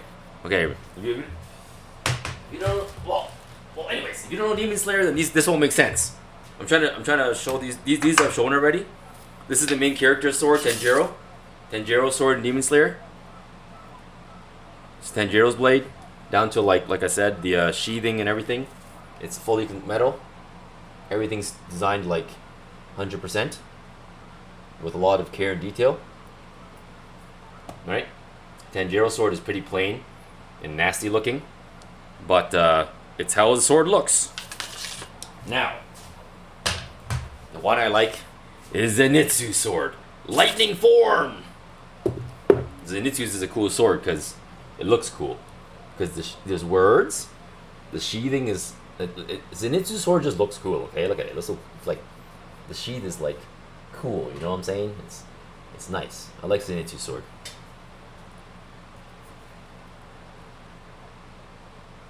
Okay, so since there's people here that hasn't seen these swords before, I'm just going to keep going and show the rest. And since some of you guys know what I'm talking about here, I've shown these a few times, but I'll just keep showing it because I like showing the swords. I do. This is when I play with it. So this one is Demon Slayer. You know what? I have a katana like Kenshin's, but it's a regular katana. Kenshin actually has like a regular katana, you know? It's not like a special katana. I have one that's like Kenshin's, but it looks like just any regular katana, really. This is Tenjin's sword in Demon Slayer. The guy with 3 wives. This is actually my favorite one out of all of them. There's a chain in the middle. You're supposed to connect it and swing it around. But like I always say, I am not doing that. I am not swinging this around like an anime. I will not be good. Zenitsu is not a white sword, no. Zenitsu's sword is definitely not white sword. But yeah, this is like... There it is. Tenjin sword. He has 3 wives. He's the Shinobi Hashira in Demon Slayer. There you go. These swords are crazy sharp. Don't mess with that, because that point right there is not to be messed around with. That point right there is like a really pointy. You know what I'm saying?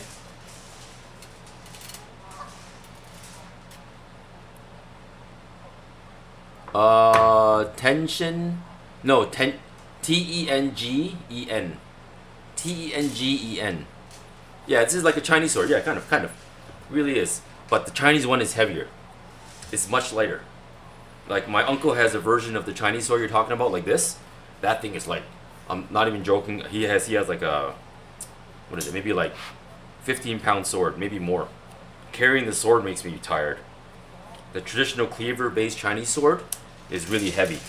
The one that like the generals hold, it's like big like this, but they're like 20 pounds to 30 pounds. So when you swing it at someone, it's supposed to have like pain, you know? It's supposed to like really be devastating. They were heavy swords basically. But anyways, so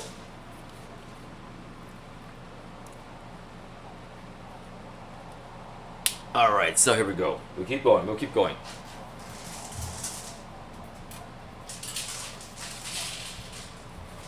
So I'm working on a wall of swords, right? I'm working on a wall of swords, and this is my some video game swords, Genshin Impact. I've shown this sword a lot, and I always say the disadvantage of it, and I always say how much I think it's stupid. My son loves it because it looks cool, but I say it's dumb because there's a backward stab here, and if you stab anybody or stab anything, it's gonna stab your wrist in half. So I don't like it, but it looks cool. Yes, it sure does look cool.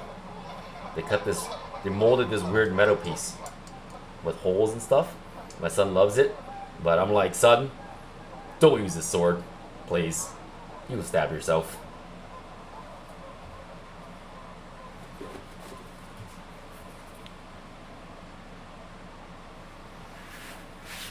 So there you go. And then, let's see. Alright, so these two are different. So, like I said before, I actually thought this was Black Clover Yami's sword, but apparently it's Sword Art Online. This black one. Right? Apparently it's Sword Art Online. I thought it was Yami's sword. But actually, while we're on the topic of these swords, I am, nah, my kids are fine. I'm part of the combat fighting channel. I'm pro, like, combat training. My kids, like, I've shown them, I've taught them things, you know? I've taught them things. So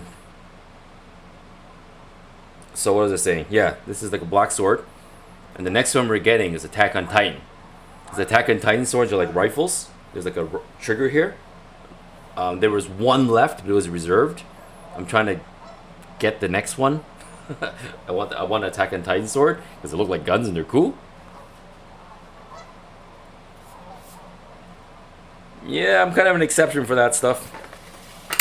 There you go. So that's the first one. Sword Art Online.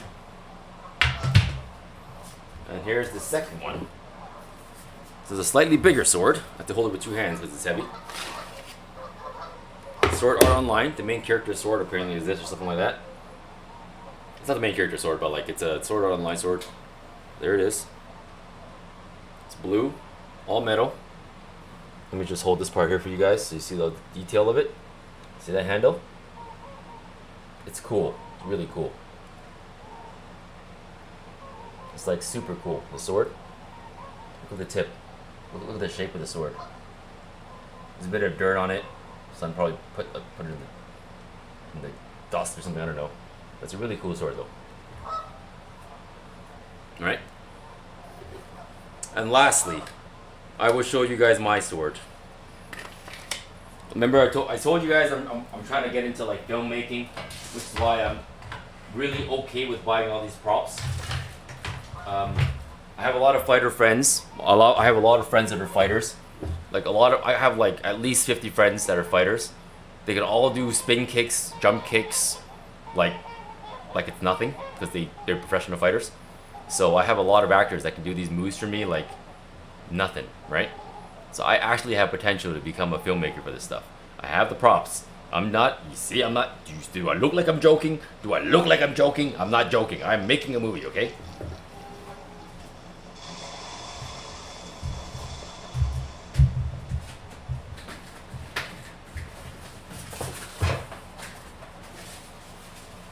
And here it is.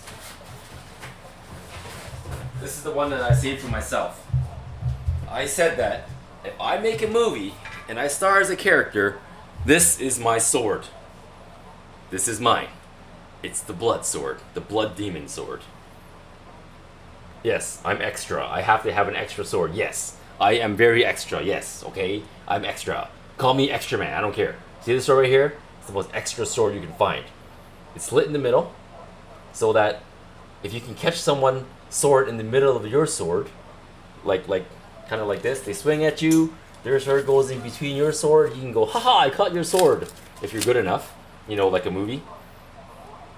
And if you look at the sword, it's not straight, it's serrated, it's like there's edges, so you can saw, you know, there's extra damage in the sawing. It's really heavy, so you really need two hands, you know, you really need two hands, it's heavy. And the sheath is gigantic, right? All metal. It's all metal. This thing's crazy. Like, look, I'm trying to find something to hit it. Hey, look. It's all metal, yo.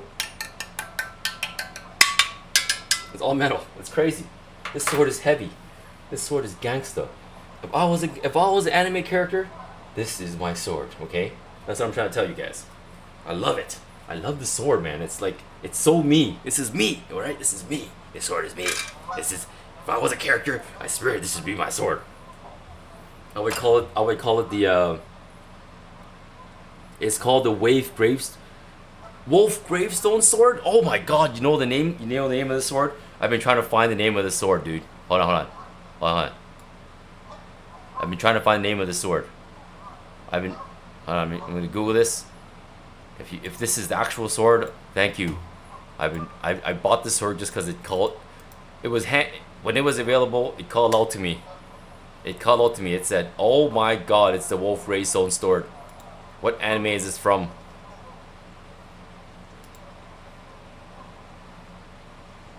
Fire and Steel. Nice. Cool. Nice. Yeah, so I see some online, but it's not as accurate as mine. It's not as accurate as mine. Mine is more accurate. I see some that have some inaccuracies, or it's plasticky, or the edge is not exactly... Yeah, mine is more accurate. I have a few things that are there that aren't on these ones. But either way, they all look the same. I mean, they're making the same sword, really, right? There's some that have some extra hits. There's a few variations of the sword, actually. Interesting. But anyways, yeah, so there it is. You got it, buddy. You got the right name for me. Thank you. I appreciate that so much. There you go. So there it is. I'm going to watch that anime and enjoy it. I don't do training with the swords, except like when I'm bored, I'll do like stupid stuff like that, you know. But not really. It's more just for fun. I do work out and stuff. I do calisthenics. I'll show you what I do.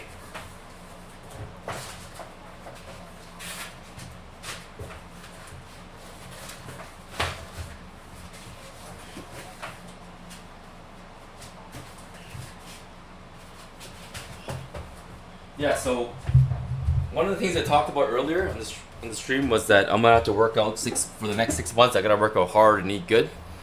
So for the next 6 months, I'm gonna bring myself to peak condition. And because I'm lazy, I can never keep peak condition for more than 2 months. Like, I can get really built, really fit, but I can't keep it for more than 2 months, because in that time frame, I can't be eating like a pig. I can't be eating chips all day. I can't drink pop all day, which I love. So I usually give up and be like, yeah, I want pop now. I usually just give up at that point. But I have like a gym here. I have weights there. I do a lot of right now I'm about 152 pounds. My goal is to go to 165 and maintain it for the 2 weddings I got next year. They're beach weddings. I need to maintain it. So basically, this is 150 pounds, kind of medium build, but actually it won't take me too long. Actually, in about the reason why I want to show the progression and the workouts I do is also to give you guys an idea of how I do it. I have a system for my own body to get built within 4 weeks, without fail, basically, without fail. 4 weeks is a lot of time, okay? I'm about, what is that, like 68? Hold on, let me make sure I don't calculate this wrong. It's 2.2 kilograms, right? Okay, 165 pounds to kg. I'm trying to get to 75 kgs, basically. 6 months to do it nice. So it's gonna be different. I do watch what I eat, though. 4 weeks is a lot of time, right? But I have 6 months, so it's a lot of time. All I really need, realistically speaking, is 2 months.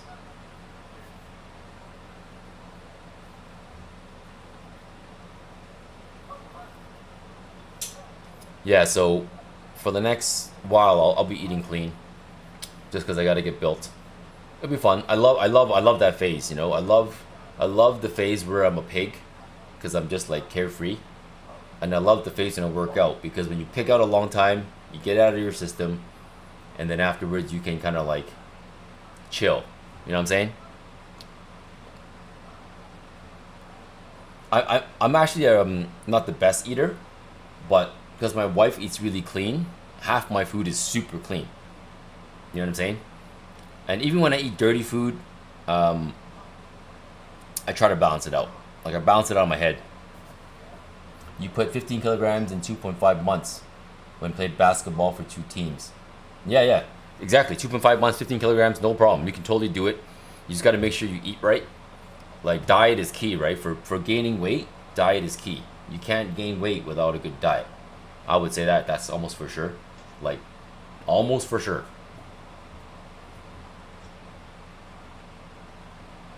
And so I used to never take anything. I used to never take anything except maybe protein shakes. But recently I've taken creatine. Creatine at my age at 43, my God, when I take creatine, I'm telling you, I end up being a beast. I feel like I'm 25 again.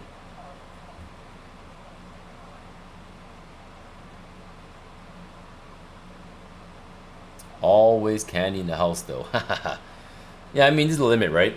I think too clean is bad. I actually do think that. I have friends, I have like family, right? Who eat really clean, right? The moment they touch French fries, they get stomach aches. And I'm like, okay, you're so clean that your body can't even fight French fries. Like, I eat clean, but I also don't want to be so clean that my body's weak. You know what I mean? Your body has to suffer a little bit, I think. This is my opinion. This is my opinion. To be strong. Like, my wife, her family. They're strong people, okay? They're strong people. They party every day and drink every day. But they work out. And they're fine because they keep track of their health. I think a bigger factor is actually exercise. Unless you're eating so bad, okay? Unless you're eating horrible. But most people don't eat horrible. You know what I'm saying? Most people eat like bad, but not horrible. I'm saying like you're eating like, I don't know, cream cheese every day, like every meal. That's bad, you know what I'm saying? But a big one's also your goals. Like, I have to talk about that too. Like right now, I'm not like 6-packed and like 6% fat and all that, because you don't want to walk around with like 6% fat all year round. That's not healthy. It's actually healthy to be a little bit not skinny, honestly. Like, for example, Henry Cavill for Superman, when he filmed Superman, that look he had in the movie was him not drinking water for 4 or 5 days. He dehydrated his body to be super ripped to look like that. So he looked like that, but he wasn't healthy. Most people think that when someone looks like that, they're strong. To the contrary, when you look like that, you're actually in your weakest state. You're in the state where you are not eating. You're in the state where you're not drinking water. You may look ripped, but you are in your weakest state, right? You're actually stronger if you have a bit of meat on you and you eat and drink. Kind of like fighters. Fighters have to meet certain weight to weigh in before the fight, right? Before the fight, they don't drink water, they don't eat, and then they get super skinny, and they look super ripped, 6-pack, 8-pack, so ripped. And then they go on the scale, pass weight, and they eat like a pig and gain 10 pounds overnight. Not joking, it's all water weight. If you don't believe me, 10-pound white cat is not that bad. Some people will gain 15 pounds overnight. Because that's how crazy they starve their body, okay? And when they're bigger, they're stronger again. You know what I'm saying? Being skinny like that is not actually your strongest state, is what I'm trying to say.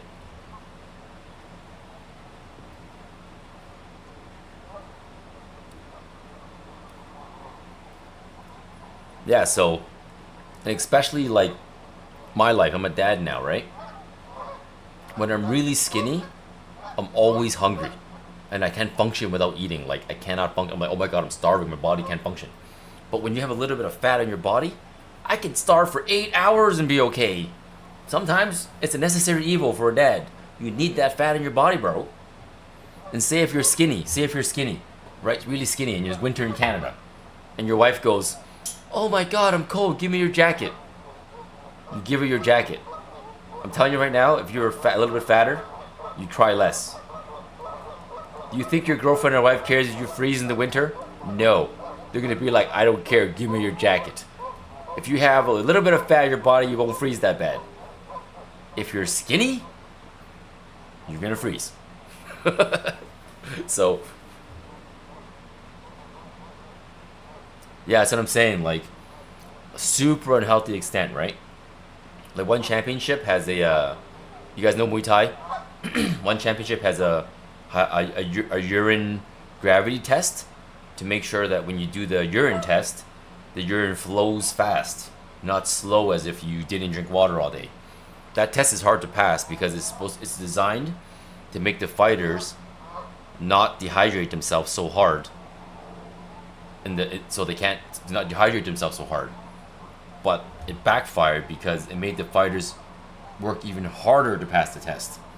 So before, a fighter can be dehydrated and go into the fight. But because one championship requires your urine to flow at a certain speed, as in a certain amount of liquid to flow, the gravity test, like it has to drip at a certain speed out of a bottle, I don't know. And if it doesn't flow at a certain speed, you fail the gravity test and you fail your weigh-in. So how people have combat the situation is they drink water, go in the sauna, and don't pee for a whole day. So now fighters are not peeing for a whole day and ruin their bladders. So I mean, it's not working, the hydration test. That's my one championship little rant.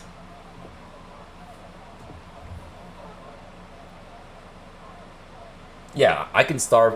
I can go 12 to 14 hours not eating, no problem. Like I mentioned earlier in the stream, I eat 80 to 90% of my food at nighttime. Like 2 to 3 a.m. is usually when I eat. If it wasn't because Northern Lights, I'd be eating crazy. Actually, speaking of that, I gotta eat. But yeah, that's kind of my spiel for like working out. So for the next weeks coming, I'll work out, and then maybe you'll see the progress as it goes. And I'll do the workouts on stream as I play Street Fighter. I'm gonna work out during loading times. I'm gonna work out during loading times and stuff like that, and show you guys some basic exercises that I do, because I really got it down to an efficient pattern. Like to be built, I only have to work out like 20 to 30 minutes a day. 20 is really all I need to be built. When I say 20, I don't mean 20 minutes of lazy. I mean 20 minutes of intensity. I do pull-ups weekly. Chin-up bars, chin-ups and dips I do weekly. Almost daily. I have strong shoulders. I can do a lot of chin-ups and pull-ups. Like, okay, let me just switch the camera this way, okay? Give me a second, turn the lights on.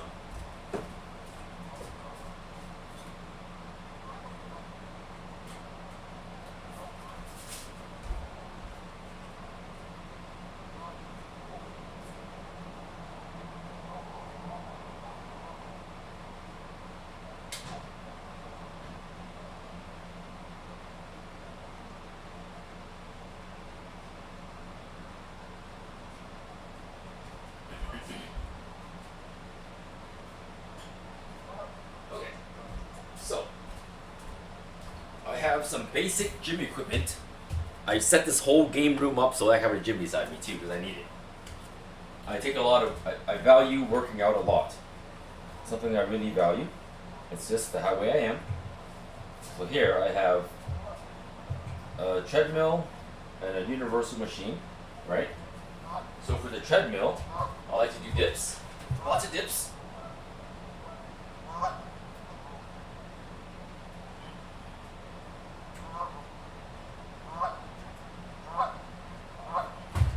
A lot of dips, and then I like to do lateral pulls, lots of lateral pulls.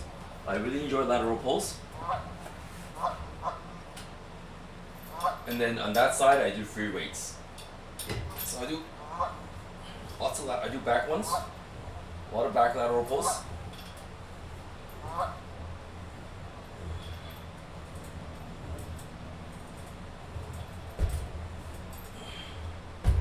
So I'll do 10.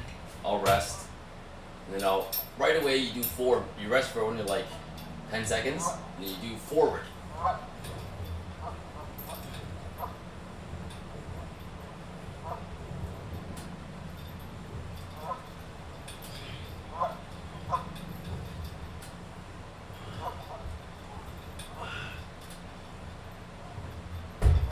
And then you put this up, Rest for about like 10 seconds or 20 seconds, whatever you need. Loosen your body a bit. End it with 10 of these.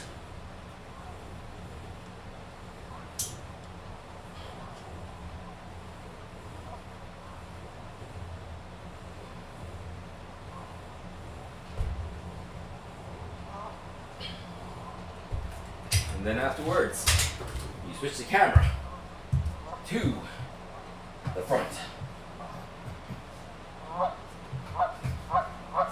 Right? And then I have a little dumbbell here that I use. So it's important to keep going. Some people are tired, they get tired, and they stop and take a break. Don't stop. When you're breathing, don't stop. Take it. Free weights. I love doing these, the tricep. You develop your triceps.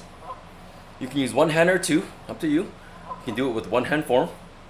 One hand form is a bit more tougher on your triceps. You don't have to do too heavy for this exercise. It's about repetition. Then you go up.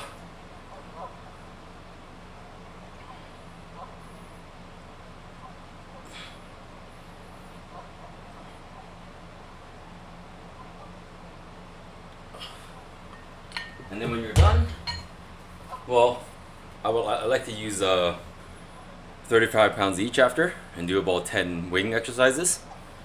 And then head to my chin-up bar, which is over there, and I'll do like maybe 3 sets of, I'll do like 10, and then I'll get weak. The next set I'll do like maybe 7, and the next set I'll do like 5, because by the third set I'm weak. And after that, I'm pretty much done my 20-minute workout. That's what I consider a 20-minute workout. And it does pretty good. Do I ever plank? Not really plank. In between that, I'm like wrestling my sons and stuff for fun. So there's that.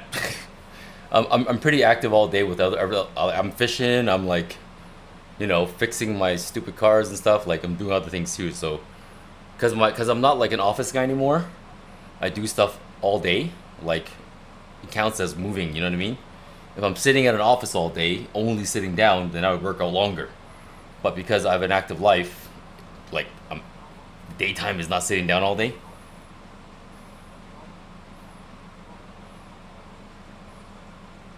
Standing desk, yeah. Standing desk is great. You know, I bought a standing desk, thinking I would use it. Man, I'm a lazy butt, man. I just bring it to seat level and sit down. So my wife took my standing desk. She stood for like a month, and then she's sitting down now too. So standing desks for my family, fail. It's a fail. It's a fail. Yeah, so you know, I do like doing this exercise. I like, because there's always a chair. That's what it's for. I like doing the wing exercises. I like going at an angle. You can go up, you can go straight up and down, right? Up and down. But I find if you go at a 45 angle, it works it a bit better. Like 45, reach forward. 45, reach forward. 45, reach forward. It works your wings a bit better. A bit better, you know? It's like a horizontal wing workout. It's a lot better. Then you switch. And these are things you can switch up, right? I'm talking about like a 20-minute type program every day you give to yourself, you know what I'm saying? If you switch these workouts up and you give yourself 20 minutes of this every single day, not even every day, 3 times a week, 20 minutes like this intensity, you're going to be medium build. I would guarantee you're not going to get fat. You may not be Hercules, but you won't be like overly overweight or anything like that. I don't believe that's possible. Because when you do heavy weights, what happens is you build muscle, and when you build muscle, your body burns more calories naturally, because muscle requires more than fat to sustain, and because you're burning higher calorie, you will naturally use more calorie. and your body is a heavier frame, more muscle, you can just burn more normally. And you can research this. You can research this, okay? Studies have shown that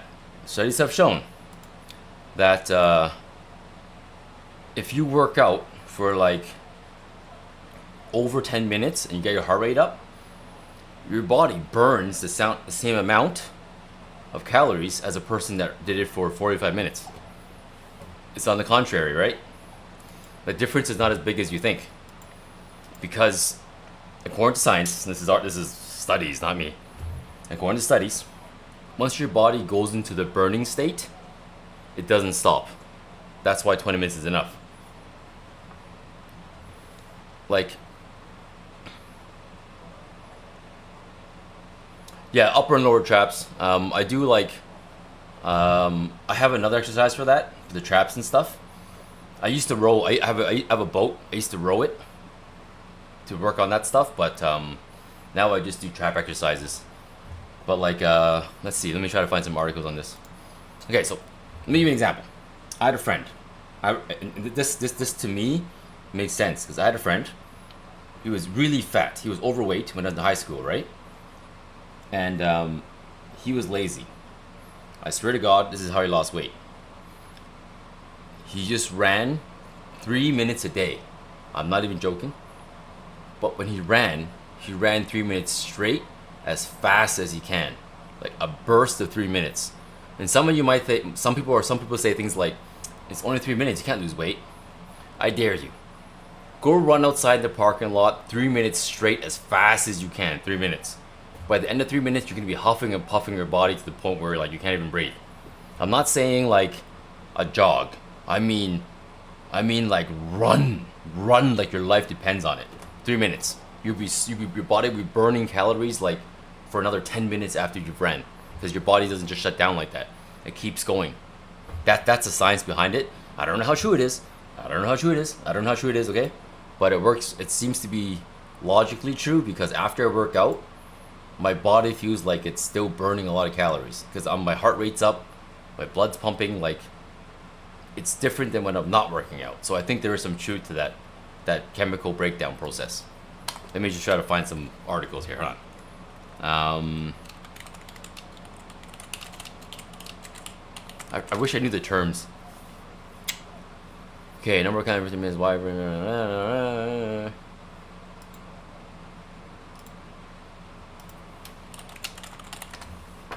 There's a word for this.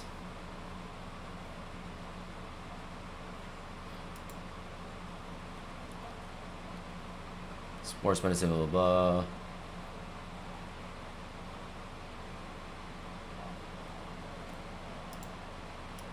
Here it is. It's okay. Oh, actually, there's a word called it. What is epoch? It's an afterburn effect. There it is.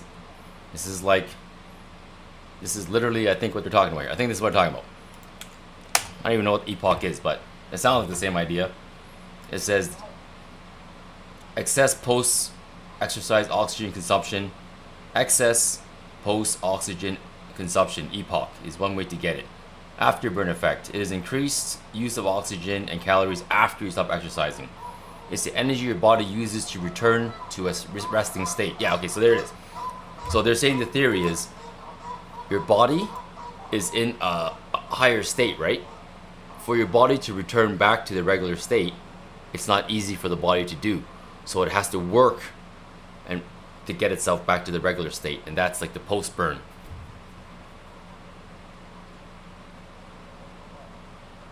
When I was 9, I started taking lithium. Oh wow, lithium. I didn't know lithium helped with seizures. I didn't know that, man.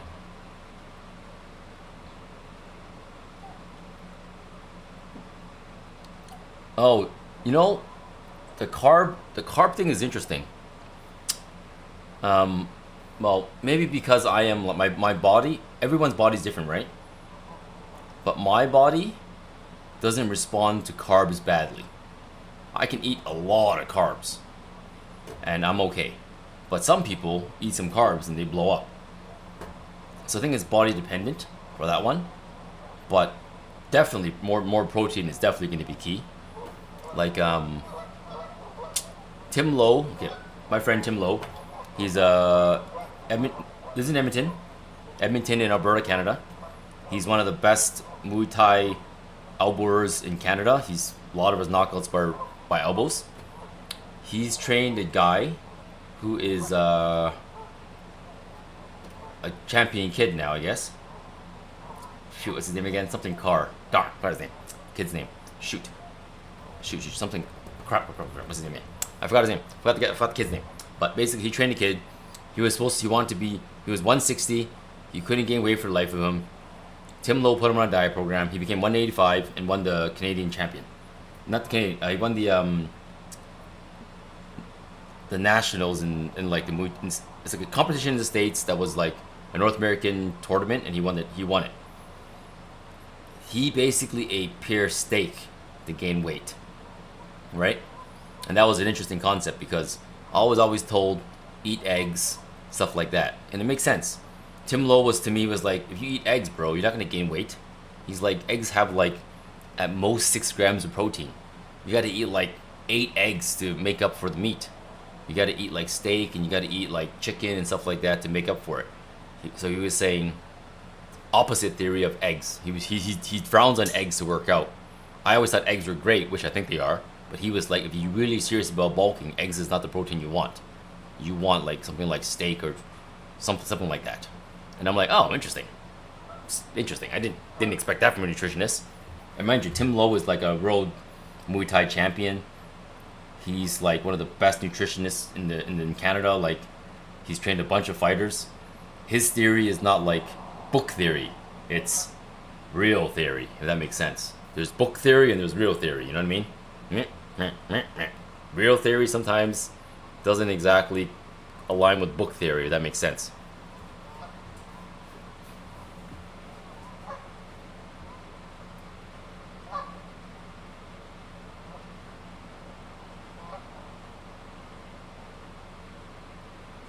Chemical imbalance in your brain, so it's trial and error with meds. It can take years before you find balance. Well, that's interesting, man. So you feel like there's 2 people in your head. Oh, you know, that is definitely something different. Top 3 to 5 stocks. Oh man, I don't know. I got out of the stock market. Every time I went into the stock market, it didn't work out. I was better off investing in myself and businesses. I invested in computer stocks when I was young. .com tanked. I invested in some other energy stocks. 2016 tanked. Hard to say. Nvidia is definitely precious metals is going up. Nvidia is definitely going up. Nvidia is going to be the first company to hit $1 trillion. They're worth $500 billion right now. They're going to be one of the first to hit $1 trillion. The Nvidia is definitely one. If you're looking for investments, but I don't know how much it costs now, but they're definitely going up. That's kind of a big one, I guess. Smaller ones, I don't know, hard to say. There's a lot of companies, right? Like, easy to spill the big ones, I guess. What's up, T? What's up? We're showing the leftover of the Northern Lights, man. But honestly, for me in my life, I've made more money. Like, I own businesses now. I've made more money failing in the beginning, running businesses, getting it right, and then making back the return from all the screw-ups by investing in myself. That's kind of what's worked for me. But I am very intrinsically motivated. I wake up and I do what I gotta do. Not everyone can do that. Some people need the guidance. Some people need a job to get them in the rhythm. I'm really intrinsically motivated. So I think that's why it works for me. You really have to, I guess, do what works for you. You know what I mean? But just know that investing in stocks and all that is good if you know what you're doing, and bad if you don't know what you're doing, because you can lose a lot of money. And to be real, I'm being real here. Does anybody know anybody that made money off investing? That wasn't an expert. Do you know any friends that dabbed in the stock market and actually made money that weren't experts? If you want to go in the stock market, right, you might as well invest in a stock index. that will work. Invest in an index, that'll work, because if you invest in one that's good, it'll guarantee to go up, right? But if you don't have a lot of money to spare, don't be investing in stocks and all that, because that's kind of like gambling, especially in today's current environment where it's so volatile. You know what I mean? It's different if you have a lot of money to spare. If you had 60 grand to spare and you want to gamble it, good idea, go. But if that 60 grand is important to you, and if you lost it, you're in deep trouble, maybe stocks is not a good idea.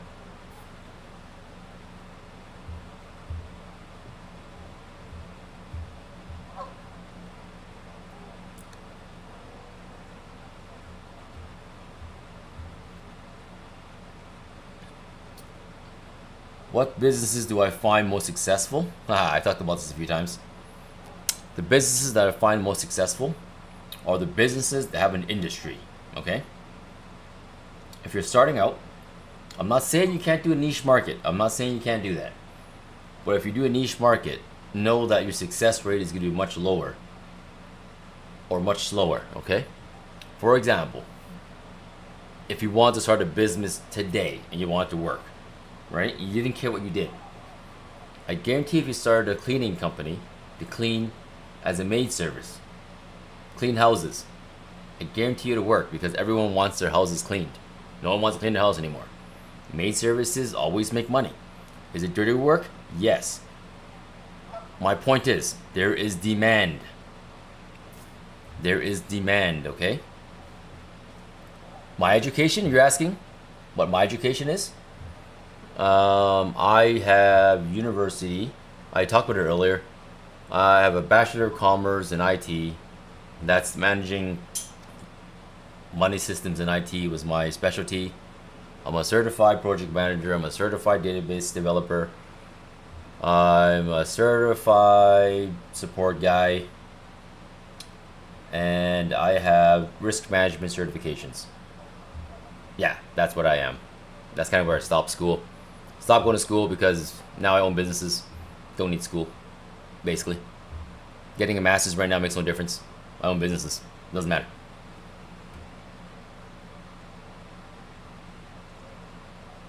Now I'm a certified gangster street fighter pro. Exactly. That's what I'm trying to do. But yeah, like for business, right? That's what I'm trying to say. I'm trying to say find something that has a market.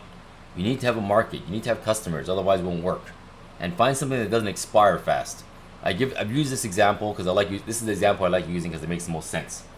I say, if you're gonna start a business and want to sell apples, one of your problems is apples will go rotten really quick.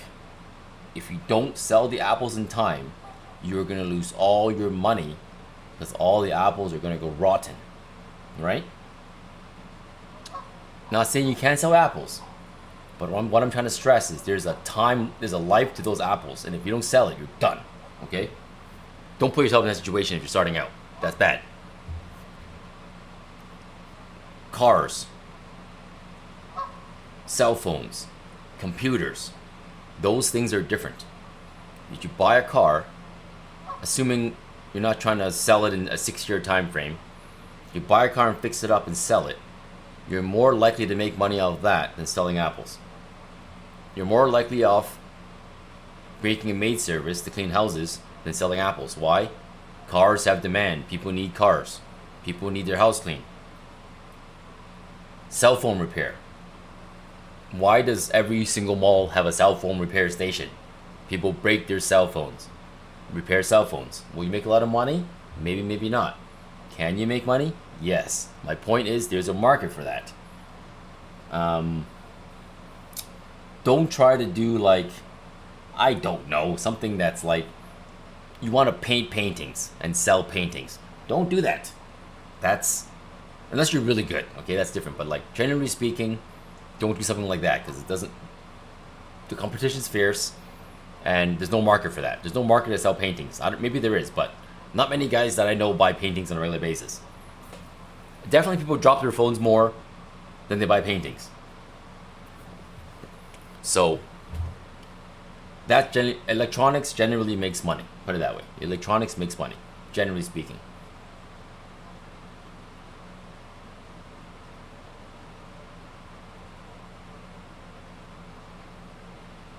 Ah, cool.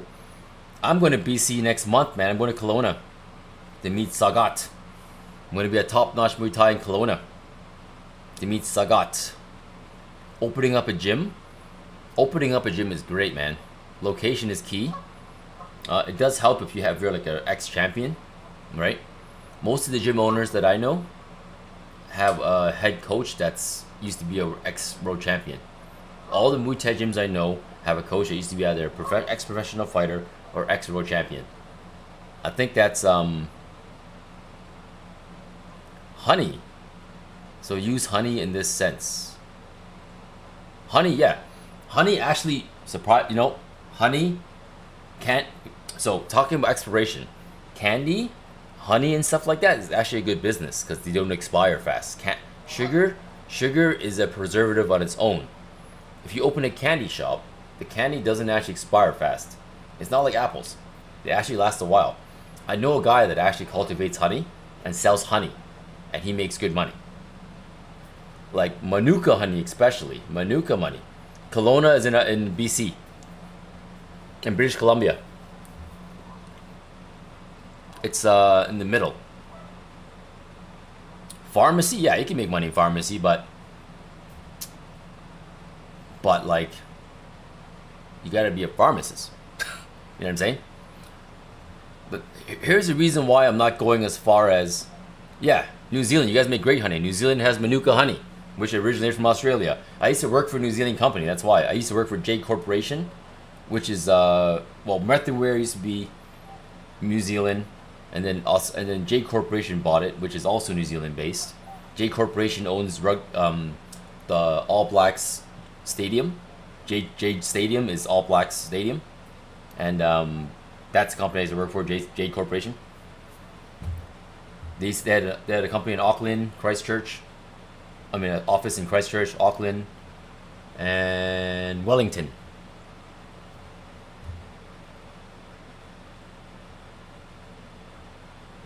Yeah, so I mean, the reason why I don't like to talk about pharmacy is because the odds are, right, if you become a pharmacist, you're not going to have money problems. If you become a pharmacist, you're likely going to be okay financially, which is why it's not really a question if pharmacy makes money or not. The pharmacy thing is more, can you handle the schooling? Because you have to go to school for a long time.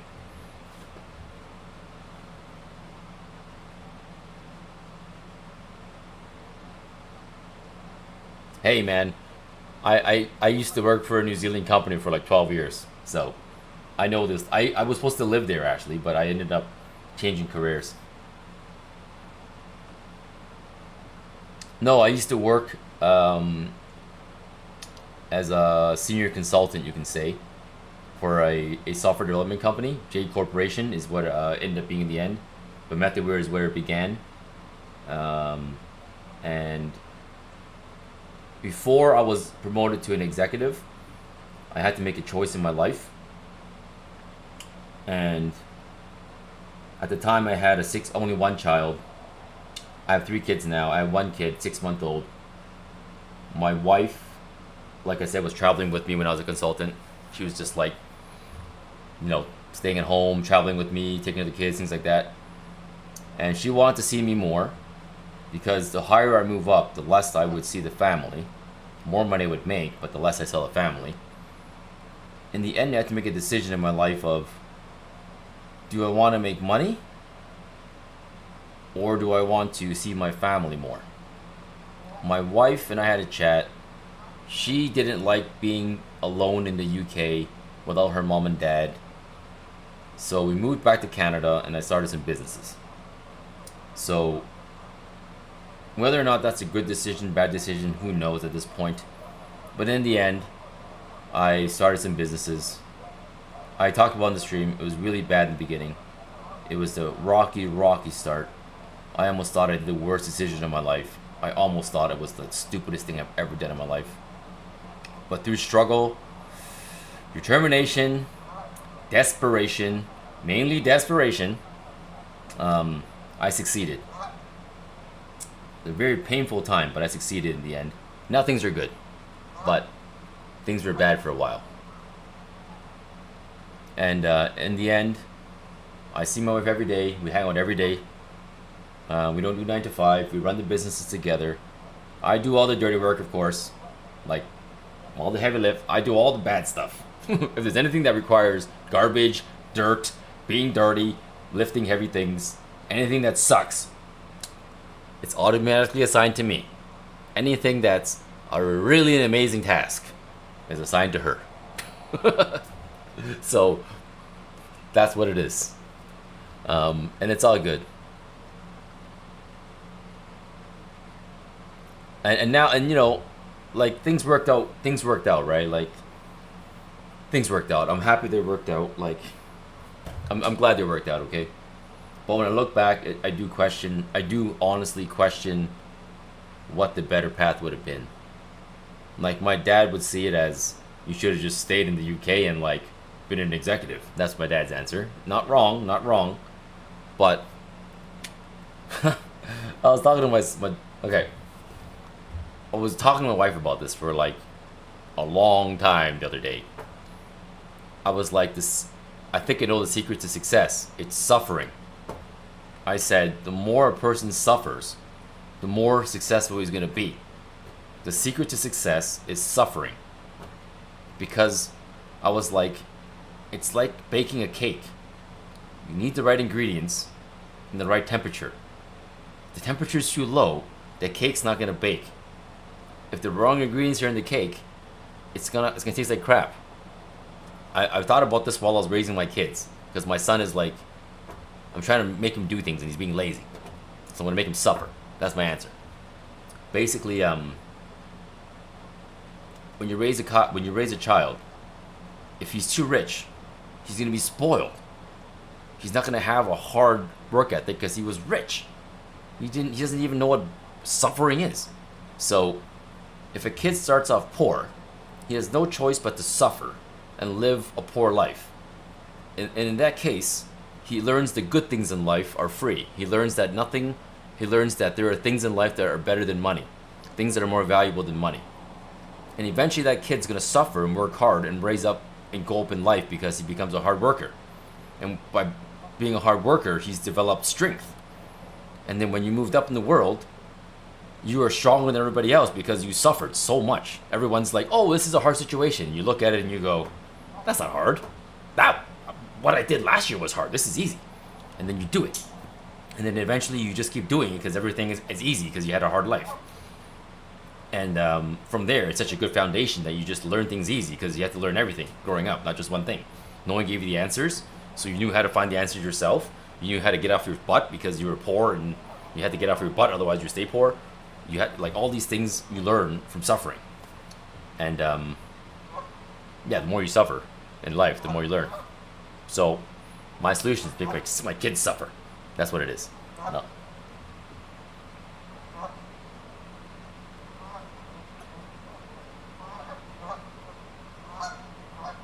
Yes. And nothing worth it is going to be easy. Like everything worth it, like I can't narrow it down, you know? Everything worth it is hard. Like my wife and I getting together and living a good life.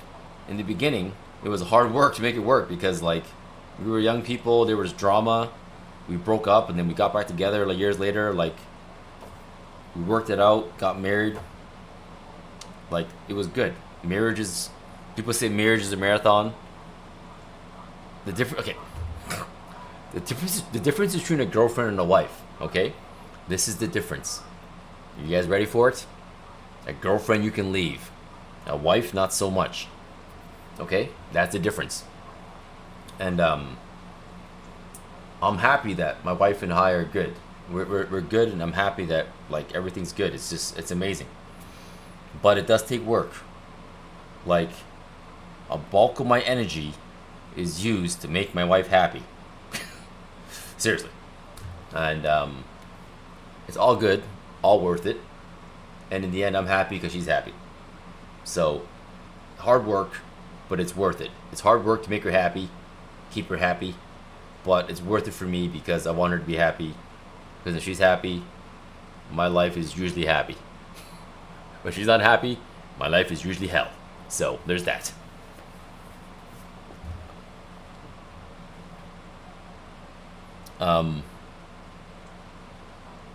Yeah, so that's kind of the business stuff, right? Just choose something that makes sense and has a market that can make money. Don't choose a business where you gotta carve your market yourself, because unless you're really confident in that, right? And apart from that, it's hard to really say anything. The reason why it's hard for me to say these things about business is this. This is the reason why. The only person that knows your business is you. Is you. Okay? When I broke away and started a business, everyone said I was crazy. But only I knew it would work. The only person literally in the world that knew it would work was me. And if I was crazy, then I would have failed. But I knew for a fact I was right. Well, I'm saying that now, and if I failed, it would have obviously, because it succeeded, I was right. But if I failed, it would have sucked. But I mean, it was failing, but I made it work. That's what I'm trying to say. I knew I could make it work. It was failing, and I knew I could make it work, and I did. It took a lot of hard work, a lot of blood and sweat and tears, but it worked. That's what I'm trying to say. No one will know but you. So be really honest with yourself. This is so key. Be honest with your abilities, okay? I've said this many times. Why did I not be a doctor? Why didn't I be a rocket scientist? Why didn't I be a fireman? Why didn't I be a policeman? I didn't be a fireman because if a fire broke out, swear to God, in a building, and I knew nobody in the building, I would be the first one out. I ain't saving nobody. I'd be the quickest one out. Do not make me a fireman. I ain't saving nobody. Telling you right now, if it's not my family, I'm running. Because I suck. Oh, fine. I'll answer the rapper question afterwards. I don't got the heart to save a stranger if I'm gonna get a collapsing piece of burning wood on my back. I'm the first. I'm telling you right now, if a fire breaks out in a building, I'm the first one out. I will not be in the building, okay? I'm telling you right now. I'm not a good fireman. I'm not a good fireman. If I'm not a policeman. Because if someone robbed the store, I would just look away. That's why. I would be like, I don't see nothing. Bad policeman. Why am I not a doctor? I'm too stupid to be a doctor. I'm too stupid to be a doctor. I cannot be a doctor. I'm too stupid. I would never be a doctor. I'm just saying. Never be a doctor. I would never be a doctor. I'm too stupid. Scientist, rocket scientist, too stupid. Can't do it. Too stupid. Don't got the brain for it. Rapper, can't sing. Can't sing. So, I play the guitar. Okay, I play the guitar. I'm pretty good. I used to be good at least. But then I can't sing. I'm really bad at singing, right? So I don't sing in public. My wife, being my wife, making it hard for me. When I proposed to marry her, she was like, under one condition. I was like, what? What is it? I was like scared because it's always gonna be. You don't know my wife. If she says if my wife ever says under one condition, it's always gonna be something so absurd that I'm gonna die. I'm always like, oh God, why? So, she goes, I'll get married if you play the guitar and sing at our wedding. And I was like, why do you have to make me sing at the wedding? Like, why? And she's like, cause I don't care. So I wrote a song and I sang it at our wedding, okay? And I swear to God, and no one knew it was a surprise, no one knew I was gonna sing, right? So I'm on the mic here, announcing at my wedding. So my speech is done, and I told the audience, I was like, so, when I proposed to Anne, my wife, she said in order for me to get married, I have to play the guitar and sing at my wedding. My mom went out loud. I'm like, Mom, you didn't have to do that so loud. In my head, I'm like, really? You didn't have to freak out like that. My mom was like, oh no, he's gonna sing, he sucks. I'm like, Mom, like, come on now. Give me some confidence. But I did okay. I did okay. I did alright. I did alright. You guys want to hear it? You guys want to see it? It's actually posted. It's actually posted somewhere. I think my videographer posted it. Let me see if I have it. Let me see if I still have it. This is a long time. I don't even know if it's still posted. If it's not, I'll pull up my DVDs one day. I'll show you guys my dumb singing. Oh, let's see. Maybe another time. Maybe not today. Maybe not today. Maybe not today. Maybe not today. It could be a bad time. Everyone's gonna start laughing at my horrible voice. Hey, I always said, like, I even told the people there, I was like, hey, remember, I'm not a good singer. There's a reason why I chose to be a computer geek and not a singer. I brought up my sword, Charlie Brown. I brought it out. Should I bring it out? The thing is, I have the backups, but they're on DVD. Like, I gotta like... Oh, maybe they're not. Let me see. I have a hard drive right here that might have the videos. Because I don't know if anyone posted the singing part.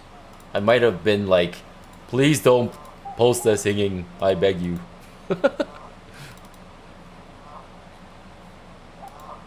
Let's see, do I have the wedding backup files? Wedding backup. Because the problem with my laptop is this doesn't have all the USB ports I need. So I'm always like short on USB ports and I can't plug in every laptop that I have. Let's see if I can find it. If I don't find it, I promise I will show it one of these days. Weddings, flowers, capture, HP archive. Oh my god, it's right here. Are you joking? It's right here. Holy shoot. Alright. God. Oh god. Let me see if I can find it. Oh god. Here we go. Let me see if I can find it.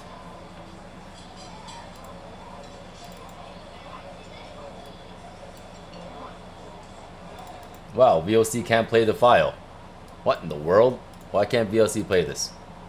What is going on? Windows Media Player? Don't fail me now.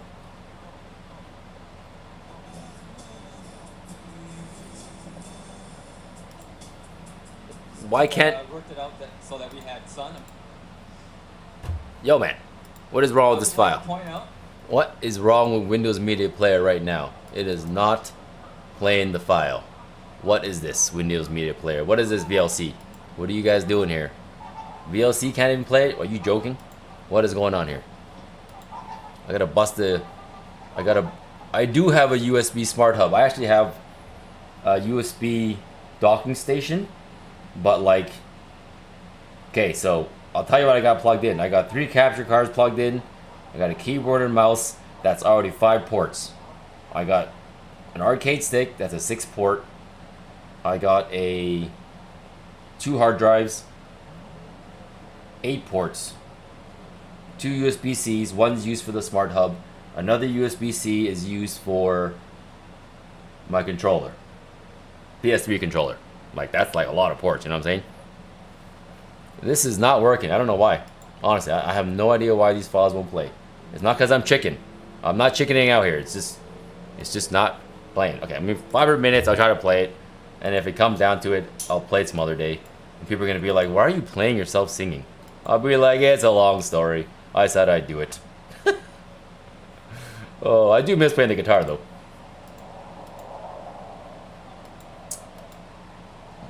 I'm serious. I wonder why I stopped playing.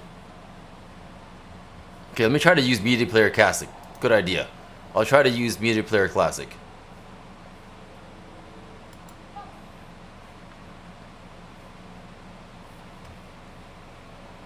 Anything? I know it's gonna work. I know it's gonna work for sure. I know it's gonna work for sure. If I open Filmora, which is an editing piece of software, and drag it in there, it'll definitely play. Let's see. Let's see this. Let's see the young Han Feng. Let's see the pre-30s Han Feng. Come on. Pre-30s Hanzo the Great. Come on, Femora. Load already. Okay. Is it gonna load? Oh, come on, Femora. Hurry up. Femora is actually more compatible with multiple files than Premiere Pro. Interesting. What if you get dragged into my editing program? Maybe my hard drive's corrupted at some level. Uh-oh. No, it can't be. No, never mind. It was just lagging. Oh boy. Alright, let's see. Do I have it? I think I have it. There it is. Singing. Nope. 1 second. Yeah, this takes time. This takes time.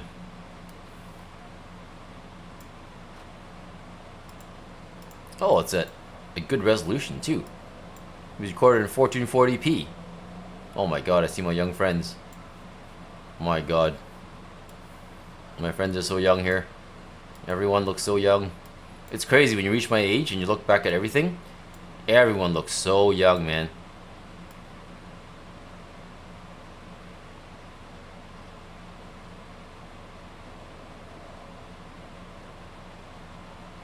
Almost there, I think. Oh god, here it is. Alright, here we go. Here we go, guys. Found it. Oh god. Jesus Christ. You bastards. Requesting for such weird stuff. Here we go.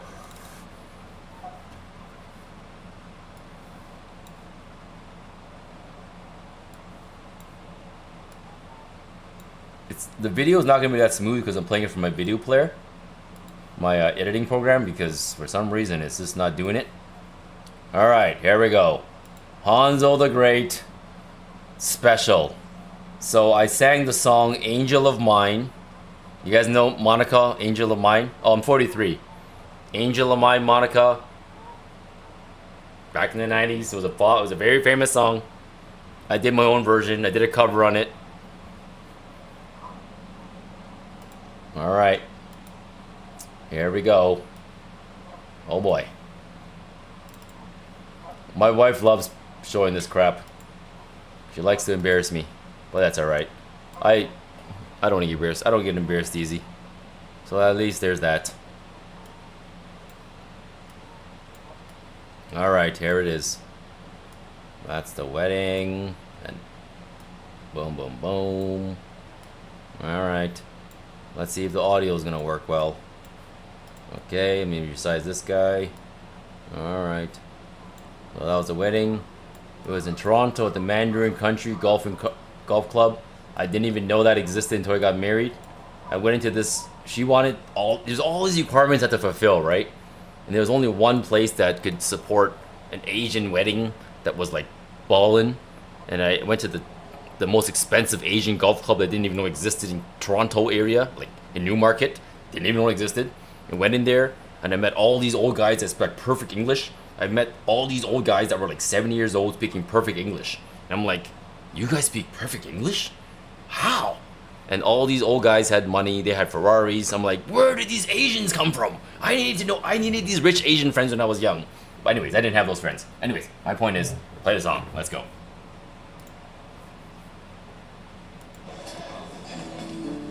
There it is. What are you doing down here? I want to sit beside you. Why are you sitting beside me, bro? Because it's my romantic moment. Alright. It's really awkward when Anne sits beside me. I want her to sit far away, you know? For after the performance. You can do it! Especially you, T. Yeah, T! Can this go down? This is in 2009. 2009, holy. That tent fit 180 people. Okay, everyone has to be silent. Okay, please be quiet for the I song. don't sing, bro. I don't sing. My wife made me sing and play the guitar for the wedding. I don't sing. I'm answering why I wasn't a rapper. Alright. This is why I wasn't a rapper, okay? Alright, here we go. My first time doing this, by the way. It's at a golf club, yeah. Outdoor wedding. I'll just sing loud. Oh, whatever. I'll just sing this. Here we go. Here we go. All right, guys. Again, it's Monica. Angel of Mine. This is my cover that I did for my wife. Okay.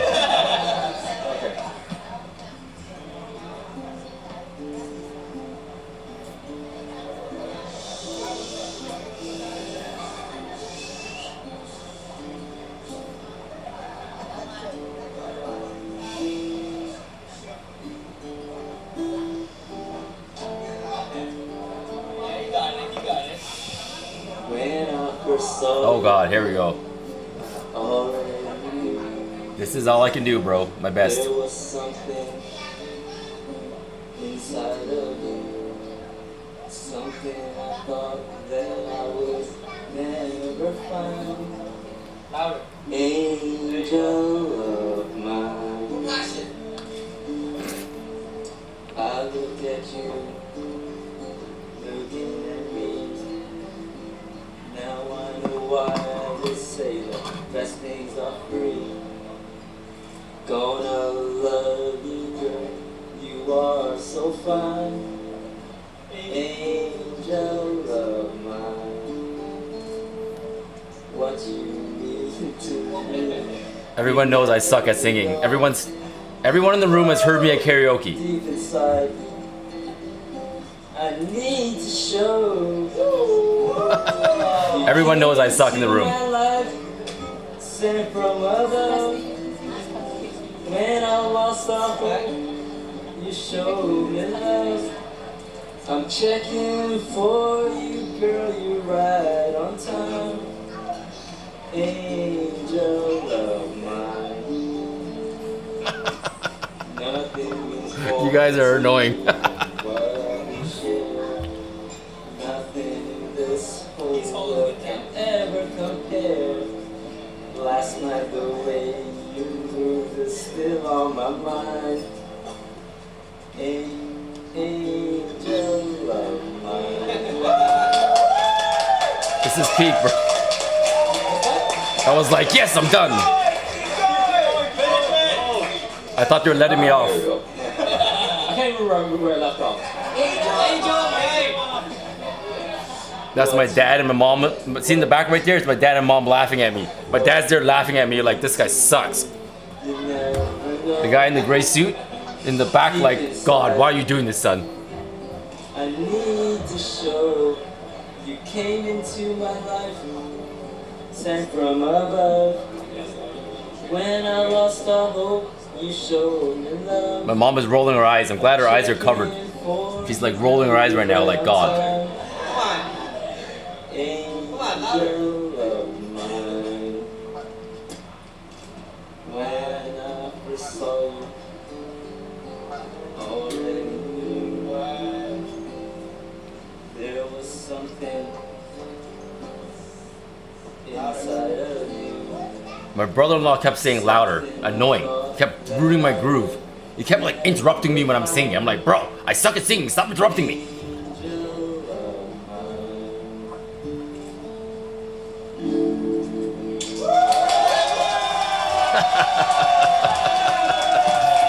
And then we got married.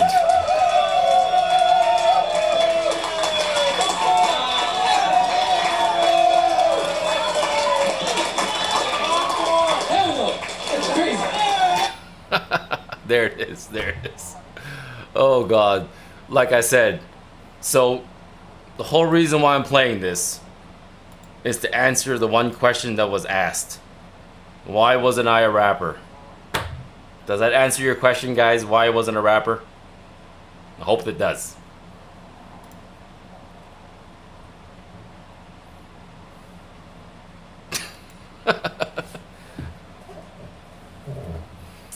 Oh, good times, good times. We did this. She made me do this dance too, okay? Like, before, you know, you did dance for your wedding. She made me do a thing where we rehearsed for like 3 months for the stupid wedding dance. Like, she made me do a professional dance. She hired a professional choreographer. I can't dance. The choreographer said I sucked and I was the worst student. but I was like, hey, I'm trying, all right? And in the end, it worked out. It took 3 months to train me. We had to dance too. Actually, I arrived in a helicopter. You guys want to see that? That I'll show. That's cool. I hired a helicopter, and we arrived. We came down to the golf course in a helicopter instead of a limo. It was wicked. That I'll show. Haha. That's more cool. That I won't be embarrassed of. Let me see. Let me show you this. This is cool. This is cool. This is actually really cool. Hopefully this is on video, which it should be.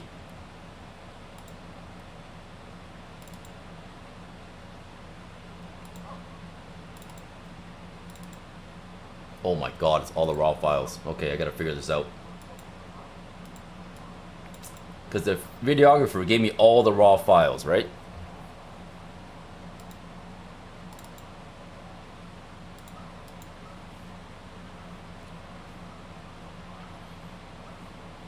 You guys know what Niagara Falls is? Niagara Falls, you guys know what that is? Oh god, I can't show these photos. Oh my god. You know, maybe the wedding stuff I should really wait for my wife. She might tell it from her angle, which is probably more detailed than mine. Hang on, let me try to find the helicopter stuff. I like that stuff a lot. It was the coolest thing ever. I've never been in a helicopter, by the way. That was the first time I was ever in a helicopter. Actually, the first time. It just happens that I was driving around, and oh yeah, baby, here it is. Yes, y'all. Yes, y'all. Here it is. Watch. I surprised everybody. I disappeared. I quick time drove to the helicopter base, which was only 10 minutes away. Hopped in the helicopter. He drove up. Everyone was like, "Where did Han go?" My parents were pissed at me. They're like, "The man disappears from his wedding. What's wrong with him?" My dad was ready to give me a whipping. And I landed in a helicopter. And he was like, "You piece of..." And he was pissed because they were pissed, but also not pissed because I tricked them. I was like, "In your face. You didn't expect that, did you?"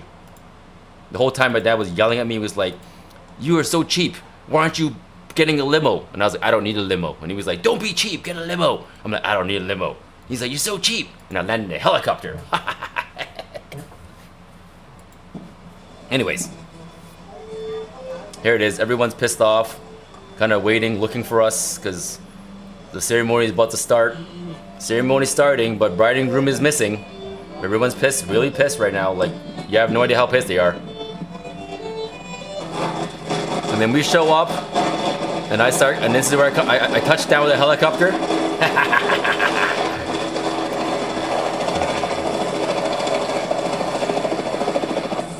Tell me, is that gangster or what? What? I want to play Noriega. You know? You know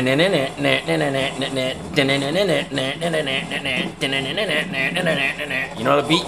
You guys know that beat? You guys know what I'm talking about? What? You know what I'm saying?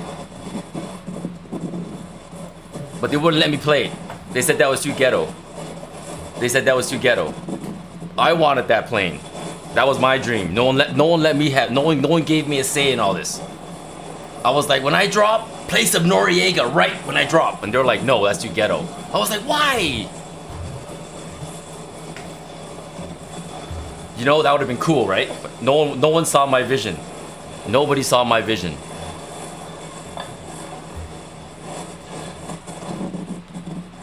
So yeah, anyways. So we got out. It was cool. And this is when everyone's like pissed off. Because finally they realized what I was missing. They thought I disappeared for some reason. And I was a selfish man that disappeared from his wedding. Sure fooled them, didn't I?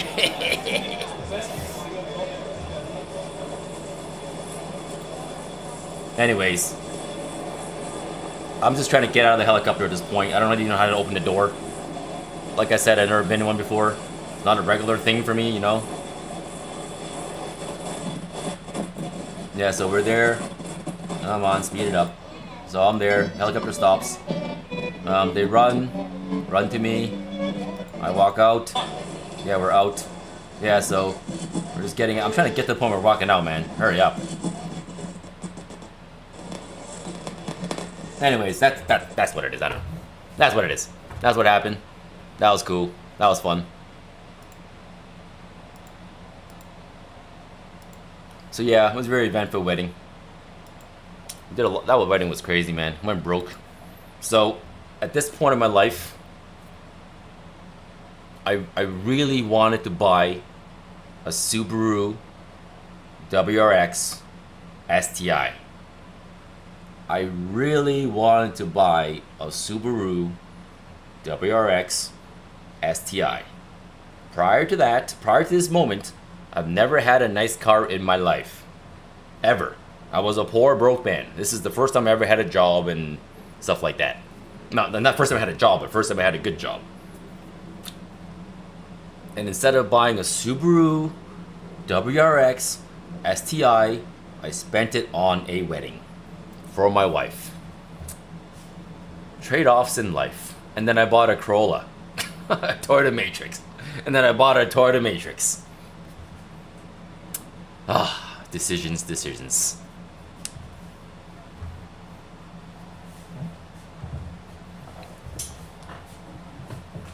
But I tell you, the Matrix was such a good car in the end. It was so reliable, okay? It was good on gas.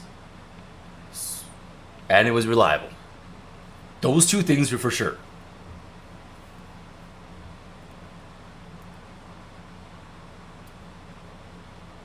But eventually I fixed the problem eventually, right?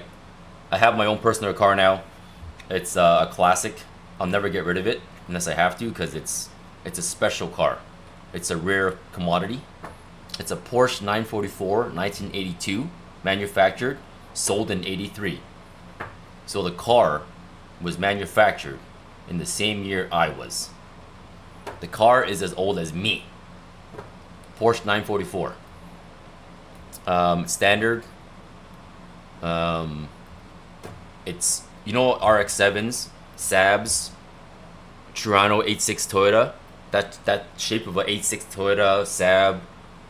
It all came from the Porsche 944. The Porsche 944 was the first car to make that look, and it was so cool looking that everyone followed with that design. Every car that you see, it looks like the 86, Toronto, Celica, RX-7, Supra, all those are modeled after the 944 Porsche. I have it in my garage. You guys want to see it? I can show you guys. Actually, I've shown it a few times already. It's too hard to show right now. But basically, that car, it's fully working, classic, all original. But one of these days, I'm gonna drop. When I have money, one of these days to spare. I don't have money to spare right now. I'm buying things like cameras and computer, YouTube stations, and stuff like that, right? One of these days, when I'm not like spending money on YouTube stations and cameras and wireless networks, swords, all that stuff, I will spend money and repaint that car to my liking. Restore everything. The rims are the original 82 rims, but they're a bit old looking, the metal now, because it's old. So I want to get someone to replate the rims to make them look new again, because they're the original rims. I don't want to get I don't want to sell the original rims. They're the originals. And the car itself is done already. Everything in the car is done. All I need is a new paint job. It doesn't even actually look that bad, but I want a new paint job because it's an 80. I want to look something different. Maybe gunmetal. I don't know, something. But yeah, it's already been lightened. The previous owner already lightened the car, so it's already lightened. Yeah, everything's ready, man. It's just, the only problem is it's only 2 seats. The car is 2 seats. I have a family of 5. My kids are young. I can't drive that car right now. I literally can't drive that car right now. I have a family of 5, so I cannot drive that car. So that car is parked in my garage, and I start it once in a while and maintain it, because when I'm 50 years old, that car is my car. That car has my name on it. When I'm 50, it's mine. I'm driving that car full time when I'm 50, because I won't have kids with me. It's just me and my wife. Maybe when grandchildren might come once in a while. When they do, I'll drive a different car. But when I'm 50, I'm driving my Porsche. That makes sense. Subaru's not a married man's car. Yeah, it is. Yes, it is. Okay, hear me out. Hear me out, okay? I actually ended up buying for 2 years. In 2007, no wait. In 2000 and 2016. No, wait. Yeah, 2016 to 2017. I actually bought a Subaru WRX. I drove it for a year. And that was just to satisfy an itch I had in my body. I satisfied that itch and sold it. Because I didn't need that car. It's like, I don't need a car like that. For like you were saying, it's not you don't need that car as a family. But it was fun to drive for a year. Just to get rid of that, like, get rid of a missing hole I had in my heart. That was filled by my wife. So, my point is, well, I can't remember what I was saying anymore. I was talking about something. Oh yeah, so cars are no longer a thing in my life. They don't even matter to me anymore. It's funny how much changes when you get older. When I was younger, cars mattered so much. Now, all that matters to me in a car is that it's cheap. Some guys are like, why don't you drive a Mercedes? I'm like, because it's a waste of money. Like, it's different it depends on the situation. In a man's life, it's very different, right? So, when you're young, you want to look cool, because you're young, you want to look cool, right? But now I'm a family man, I have a wife, I have 3 kids. I want the cheapest car possible, because it doesn't matter what car I drive, as long as it goes A to B. All I care about is A to B. The cheaper it is, the better. Because my kids eat in the back, they stain up the seats, they have crumbs everywhere, they throw candy wrappers everywhere. Like, why do you need a nice car when your kids are messing it up? You know what I'm saying? Especially, like, this is the part that drives me crazy. People get new kids, people have babies, right away, what do? Buy a brand new car. I'm like, why would you buy a brand new car when you just had a baby? You want your car to be barfed in, pissed in, crapped in? You're crazy, man. You buy a used car so your kids can piss in it, eat in it, barf in it, and you won't care. That's my style. That's my style.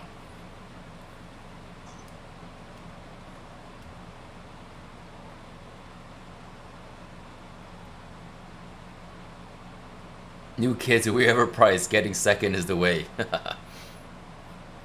Adopting. Hey man, do whatever works for you, you know what I'm saying?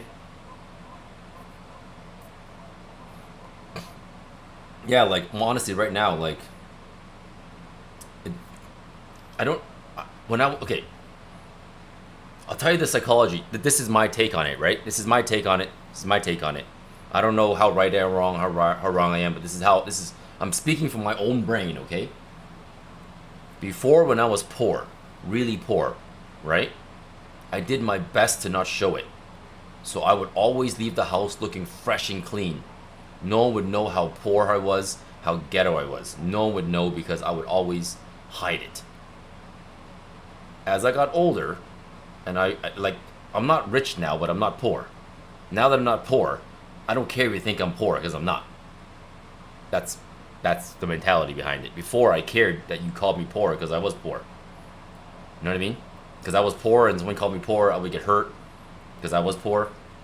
And then I would don't want to look poor. And I would use all my money to not look poor. I would use so much music. I would use all the money, I would use the money I had, which wasn't a lot of money, to look not poor. I would use my money to look not poor, although I was poor. So that really doesn't work, because you just used all your money to look not poor when you are poor. So you stay poor because you're trying to look rich, if that makes sense. Now I just don't care. Now any extra money, I don't put it in my car. I put things that matter. You know what I mean? That makes sense. So some of my friends, they're buying brand new BMWs all the time, brand new Mercedes, brand new Lexuses. It's like a thing people like to do these days. I drive 20-year-old cars. Everyone always is like, why do you drive such old cars? And I'm like, because they work. And they have low maintenance. The new cars have so high maintenance. I fix my own cars, you know what I'm saying? The mid-2000 cars are amazing.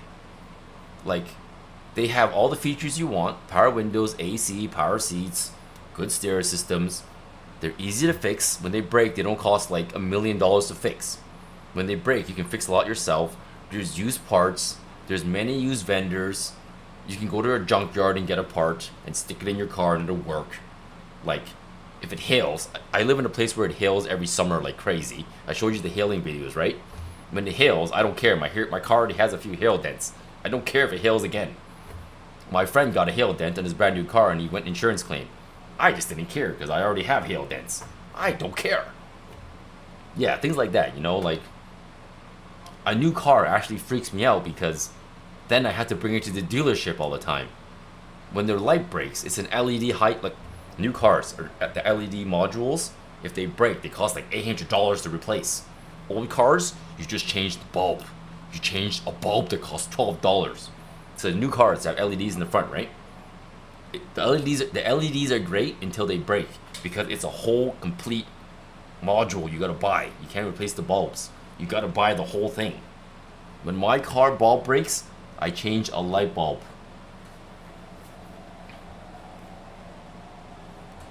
Hey man, I don't judge people at all for money, okay?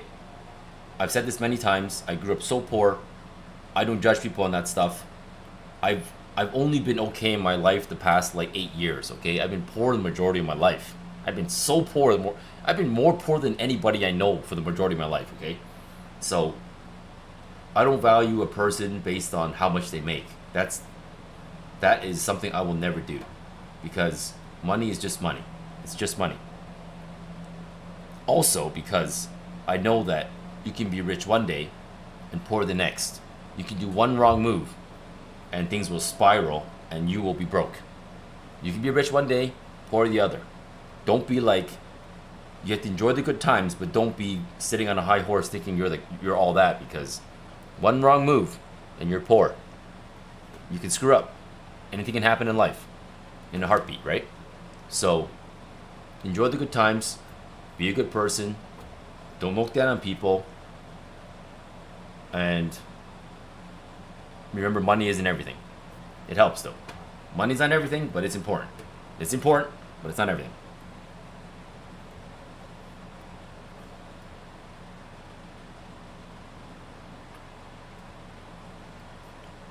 But yeah, that's what I'm trying to say. Like, that's how I live my life now, right? Some of my friends were like, how'd you afford a nice house? And my answer is, by driving crappy cars. Right? So my car costs $300 a year for insurance because they're old. $300 a year for insurance because they're old. And if it was to get crashed, I would throw it away. I wouldn't even repair it. Right? My friends pay what, $800 a month for a car? 2 cars, if it's a family of 2, $1,600 for a car a month. I pay nothing but insurance because my cars are old. It's paid off. You could use that $1,600 a month maybe to buy a house, maybe to rent, maybe to do other things, right? In my life, as long as the car goes A to B, it's done its job, right? And it's not like I drive really bad cars. Like I have a 2007 Jetta TDI. It's one of the best diesels. Like you can't. It's an old diesel, but it's one of the best diesels around because it was made before the diesel environmental things came in. The new diesels have regen. They have like you gotta add fluids. It's all that environmental stuff that's made diesels crap. Old diesels were amazing. They run forever. Okay? Old diesels are amazing. My Jetta TDI is a 2006, but it runs like, it's so efficient. I can go one tank for 1,000 kilometers almost. That's insane. That's insane. In order to match my Jetta's economy, I have to buy a new plug-in hybrid. New plug-in hybrid costs like 60 grand Canadian minimum. I'd rather drive my old diesel. Okay? I don't gotta charge nothing. I just gotta pour diesel. It's like 7 liters in every 100 kilometers. Like, it's insane. If it's 6 liters if I drive light. It's super efficiency.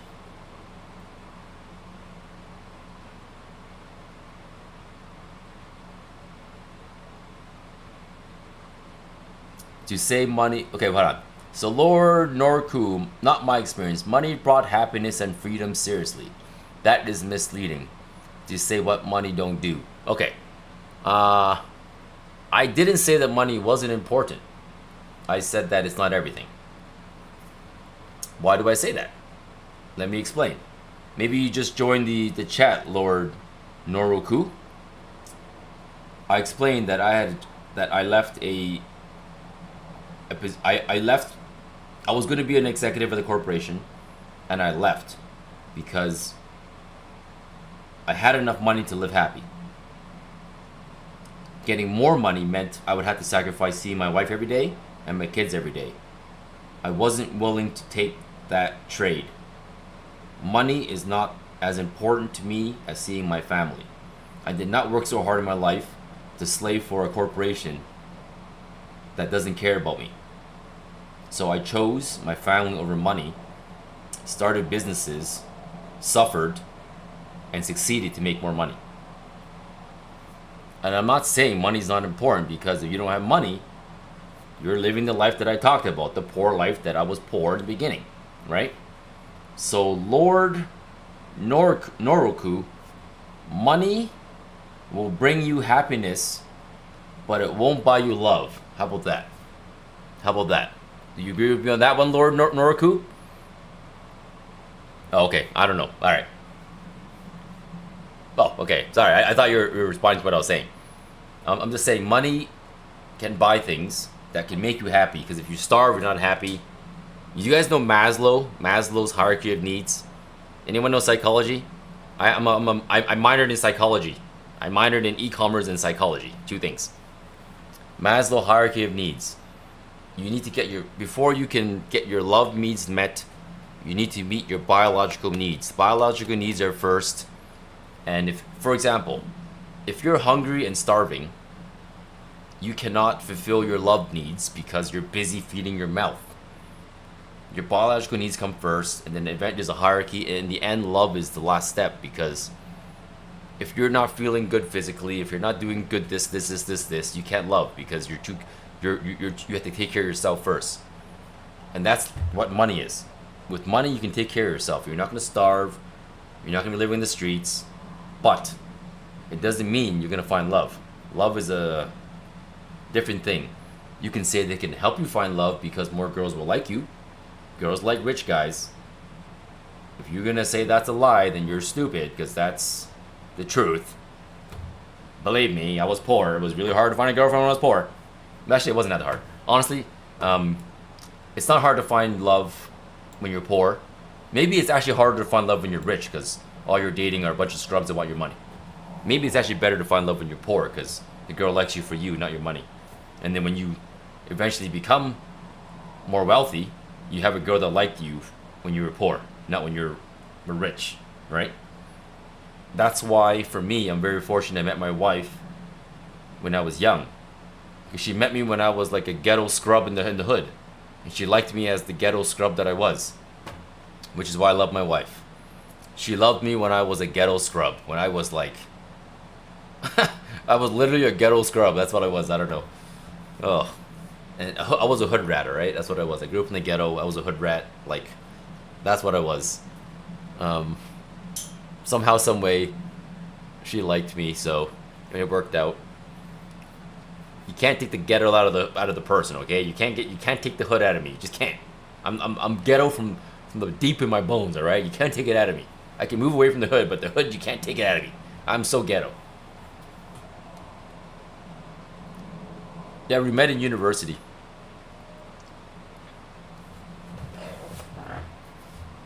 You met in university.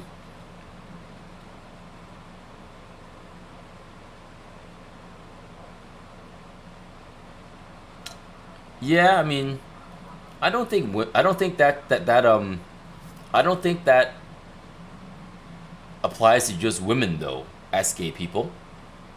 I think it applies to men too. Men also think it's greener on the other side. Remember, it goes both ways. It's not just women. Men too. You know what I'm saying? Men also, right? It's a people problem. I think. I don't think it's a women problem. I think it's a people problem. So I think that's kind of what I'm stressing. Like, well, I didn't stress that yet, but be happy with what you have. That's the key. The key is to not look on the other side and see the grass being greener. The key is to be happy with what you have. And when you can be happy with what you have, the world will change. That applies to many things. It applies to the way you see yourself. Like, I'm older now, so I have like I've somewhat solved some confidence issues, but when I was young, I was less confident.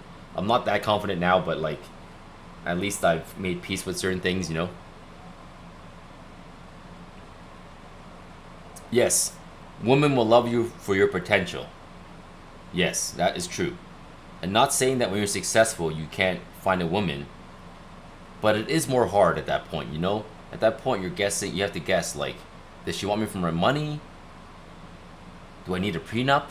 Do I have to sign her prenup? If I bring up a prenup, is she gonna slap me in my face for bringing up a prenup? Things like that, you know? Is she gonna leave that I brought up a prenup? Is bringing up a prenup even necessary? Is it gonna break trust bringing up a prenup? Things like that. Yeah, and that's true also. Chasing future potential could also lead to disappointment. That is very true. That's happened to a lot of people. So I think that's why I'm saying for my wife and I, it worked out, because when I was young, I was just the guy in the ghetto going to school. And mind you, my school adventure was not that straight. It was like a very windy path, but in the end, I ended up actually making the university somehow, some way, and then finishing it. So somehow, some way, this ghetto assessment of a person, assessment. I meant assessment of a person. Ghetto assessment of a person made it out. I'm from Jane and Finch in Toronto. Jane and Finch, Toronto, baby. Jane and Finch. If you guys know what that is, Jane and Finch, Toronto. We got a name for it. It's the ghetto of Canada, man.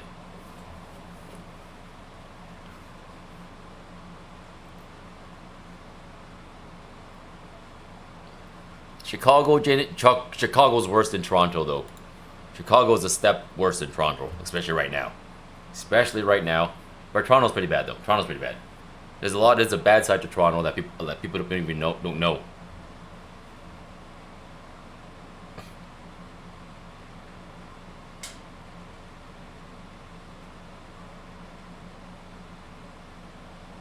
Hey, Jackal. I'm glad you guys, you found a good wife, man.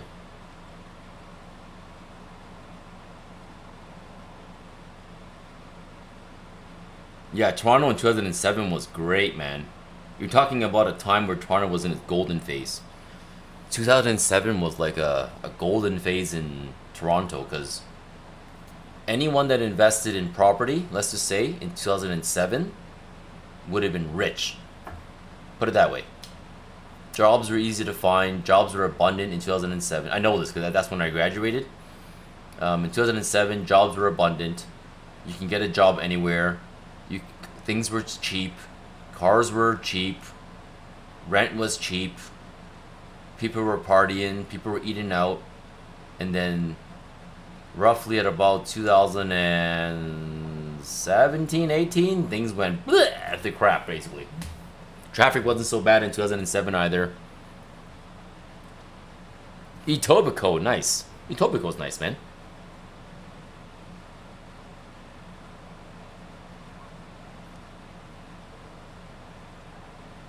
Yeah, exactly. So, SK people knows the dark side of the world a little bit. Things were still okay in 2012. I think so. They were starting to go up in 2012. Okay, so here, I'll tell you this. I remember this specifically.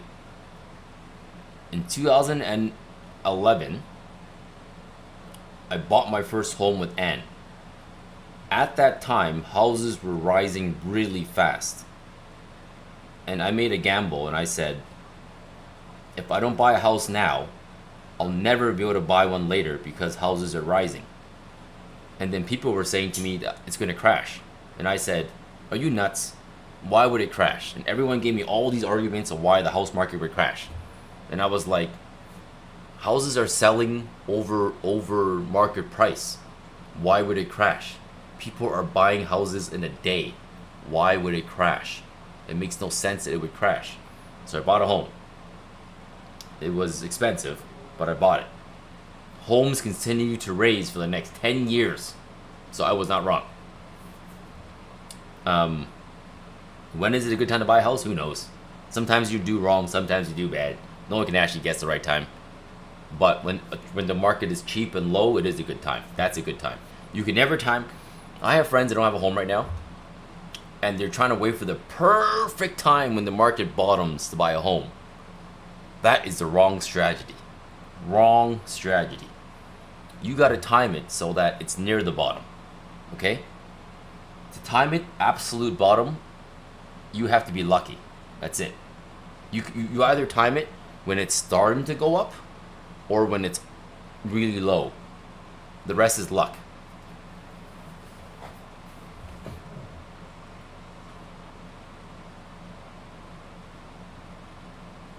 Yeah, houses now are near impossible to buy. That's the problem right now with housing in general. But at least there was a big correction in the homes recently in Canada. For example, a home that's 1.4 million is now down to 1 million in some areas. Like it's gone down like 30% value, you know what I mean, some homes. But it doesn't change the fact that because, okay, a home was 1.4 million and it's now down to 1 million. Did it go down in value, or was it really just worth 1 million? Was it overpriced before, or was it really worth 1 million? I think it was just overpriced. Now homes have gone down to the regular price, which is still overpriced, which is the problem. You know what I mean? So there still needs to be some adjustment to be made, but I don't think those times are ever going to come. I think those days are over. You know what I mean? Cheap home days are over. We've seen this unfold in other countries. Europe's gone through this already, like 60 years ago, 70 years ago already, because they're a much older country. When you go to Italy, it's common for kids to live with the family. Very common in Europe to live with family. Asia, extremely common for kids to live with the family, with the mom and dad. Why? Homes are expensive, and it's been expensive for a long time, right? So in Canada, you're seeing this more and more. The kids are now living with the mom and dad much longer than they used to. Moving out at 19 isn't a norm anymore. No one should be planning for this because that's not a bad idea. That's a bad idea. My kids, I explained this to them. I said, you live with me as long as you need to. Live with me until you're 28, 29, 30. I do not care. You live with me until it makes sense to move out. Live with me forever. I don't care. That's what I told my kids. Because times have changed. If you want your own home, it comes at a sacrifice of a huge chunk of money that some can't even attain. And I told my kids, you might not even be able to make that much money to buy a house. So I told them to live with me. I made 3 kids. I had 3 kids. Yes, New Zealand has that issue right now, and it's an interesting issue.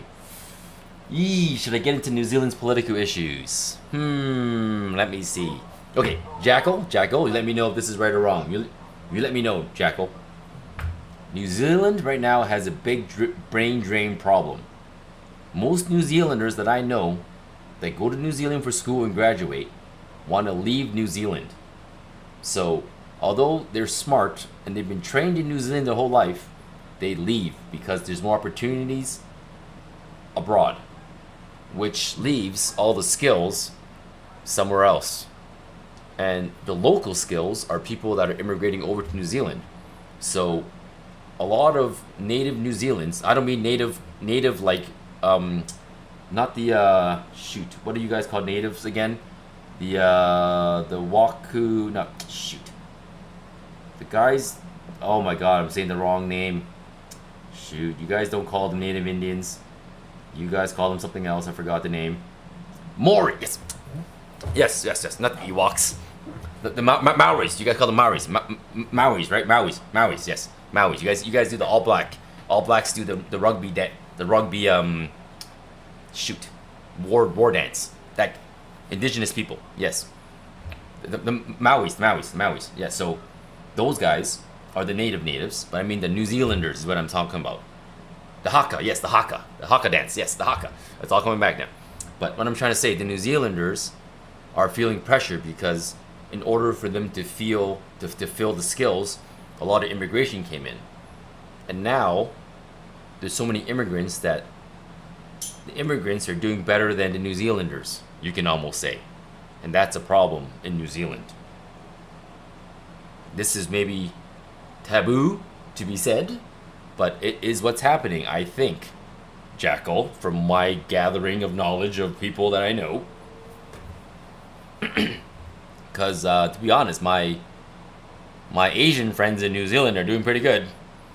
And they're saying that they feel bad because they're doing good and the local New Zealanders are not doing good compared to them.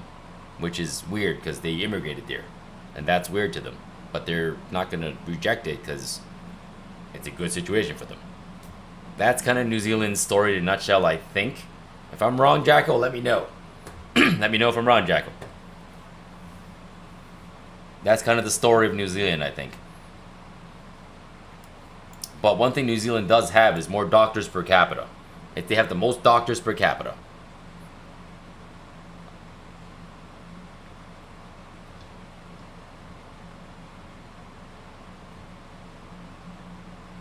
And mind you, when I say these things, I am not insulting anybody.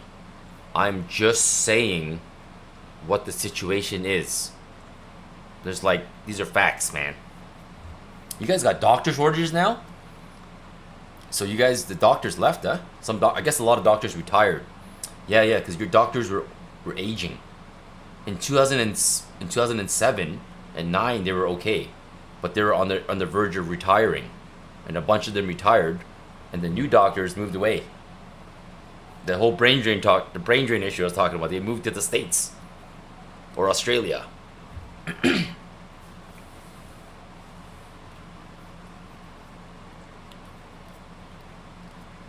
So like never hurt my rebel people love. I still believe in their ability to unite. Hey, guy. Hey, be good 3. Remember, I'm a Star Wars fan. My name is Han. Guess what I'm known as? Han Solo. I'm Han Solo. My friends see me and go, Han Solo, what's up? I'm pro Star Wars, man. I'm more pro Star Wars than most people.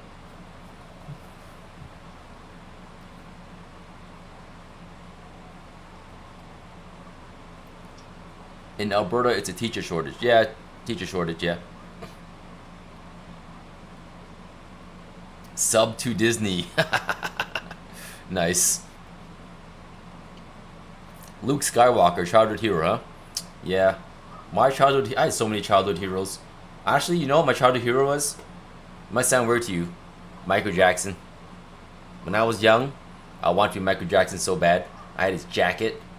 I was like trying to move like him, dance like him. Michael Jackson.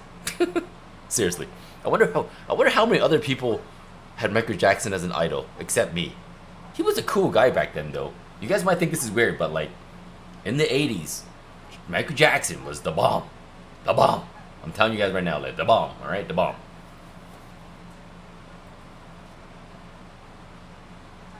During the Thriller days, Michael Jackson was like, oh my god.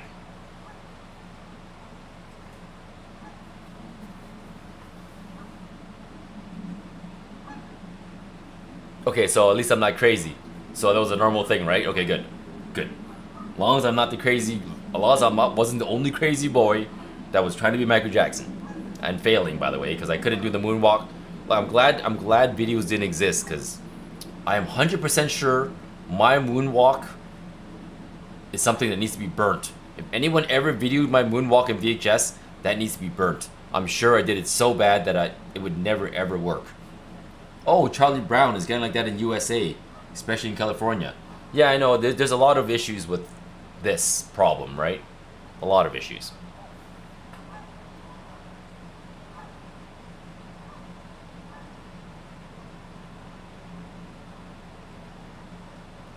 Yeah, man, it's interesting. All the teachers in Alberta got forced back to work, mandated. And check this. I don't know. This is my reaction, okay? There was a news article that said high school students walked out of high school to support the street teachers strike. My high school friends saw that article and we laughed our butts off because we were like, yo, man, back in high school, if there was a legitimate option for us to walk out of high school and just like skip school legitimately, we all would have said yes. All those students standing outside, joining the teachers in strike, I swear, I don't believe that. You guys just want to skip school. I know it. I know it. None of you got. Maybe some of them care, okay? 90% of those students picketing with the teachers just want to skip school. 10% maybe care. 90% just want to skip school. If it was in my days, I'm part of the 90% that just wanted to skip school. I would join the picketing going, yeah, baby, no school. No school. That's what I'd be saying.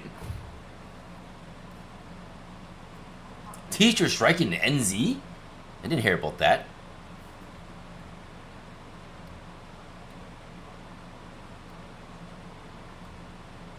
Yeah, my kids have been... So, no school, no assignments. My kids and their friends have been playing Call of Duty for a month. They've been playing Call of Duty every day. I wake up, all I hear is my kids and their friends yelling in Call of Duty. Check this out, okay? This was last Wednesday. I'm not even joking. I'm sitting here editing a video, my fight video. It took me 4 hours. My kid had his thing on speaker because he was too lazy to put a headset on. They argued for 4 hours which crosshair was better in Battlefield. They're playing Battlefield and they're like, the plus crosshair is better because you can see the middle better. And the other friend's like, no man, the round crosshair is better because round is more round and it covers more territory. And as long as the man's in the middle of the circle, you hit him if you're using a shotgun. Another friend's like, well, I like using snipers. That's why I like crosshair. And they're arguing about stupidness for 4 hours, like Call of Duty stuff, like Call of Duty. I mean, Battlefield. Instead of being at school, these kids are arguing about which crosshair is better to choose in Battlefield. I'm like, these guys got to go back to school, man.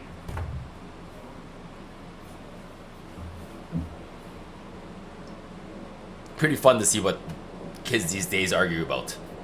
But you know, back in my day, it wasn't any different. My friends argued about dumb things. We argued about the dumbest things too, okay? We argued about things like, what Street Fighter character is better? Things like that, alright? So, I'm equally as silly as my kids, which is why I don't get mad. Oh, it's morning, guys. Morning's coming. Northern Lights is gone. I did it again.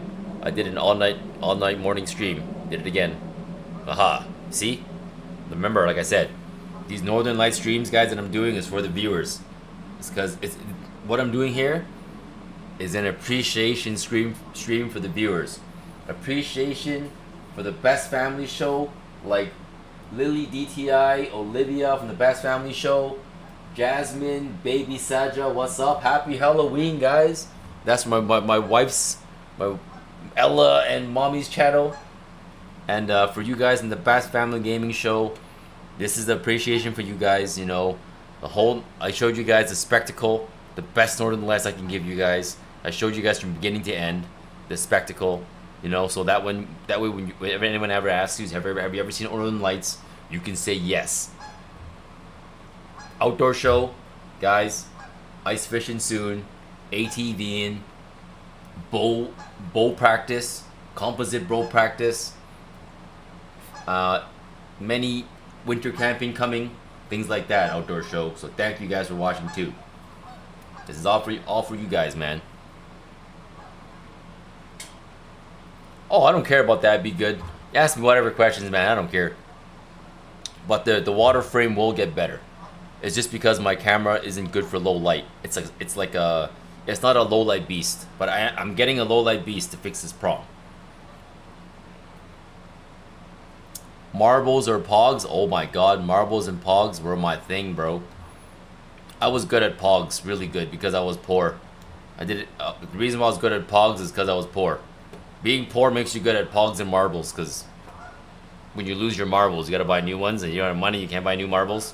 So you learn to be really good with marbles and pogs to not lose them. I love pogs.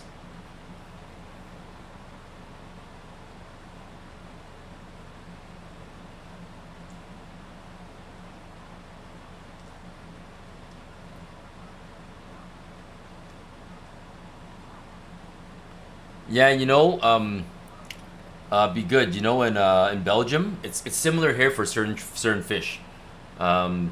Here, there's a fish called walleye, a pickerel. It's okay. You're in Belgium. It's. Do you know what a zander is? What you guys call when I went to Netherlands, they caught zanders. Zander, a zander fish. A zander fish, I swear, looks like a Canadian pickerel / walleye. These two fish are related in somehow, okay? They're related somehow, I'm telling you. They look exactly the same. Unless they somehow look the same but aren't related, I don't know. But over here, in Ontario, in the East Canada, with a lot of water, pickerel are a rare fish. It's a harder fish to find, but you can catch them a lot. But here in Alberta and BC and the West Canada, basically, you can't catch pickerel or walleye because it's rare. So it's catch and release for those fish. It's catch and release for native trout, and pike is really abundant, so there's no limit for them. But they're starting to get strict on some lakes. Like some lakes used to be pike fishable, but now they're like, no pike, gotta throw them back. So Alberta is getting really strict. It just happens that the lake behind me has so much pike that no one cares.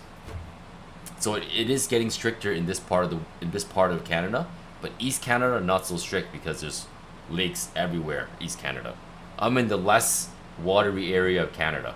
Where I grew up in East Canada, it was lakes everywhere. There's so much lakes you can't even count them all.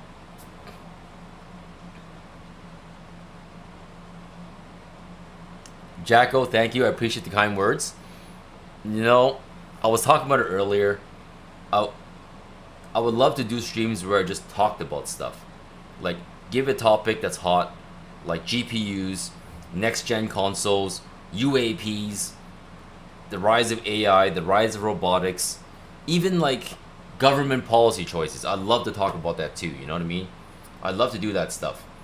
Like obviously that stuff doesn't bring in the views, but I think it's something I would like to get into. And I'll probably not get good views for it, but I think it's something I still want to do. So I'll probably split it between gaming to get views and maybe some personal rants and spiels of stuff. And maybe that'll work eventually. Maybe that'll work even better than gaming. I don't know. People have channels that talk all day and they get a lot of views. Who knows? So, I don't know. I have no idea what's coming up, you know what I mean? But, I will find out again eventually, I guess.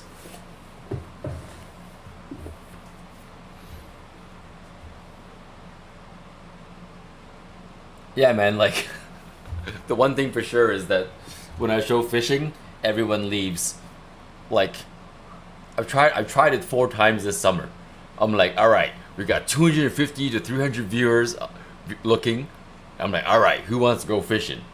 Everyone will be like, yeah, let's go. I turn the boat on, I buzz out, get the rods, stream goes to 10 people. I'm like, oh man, no one likes fishing but me.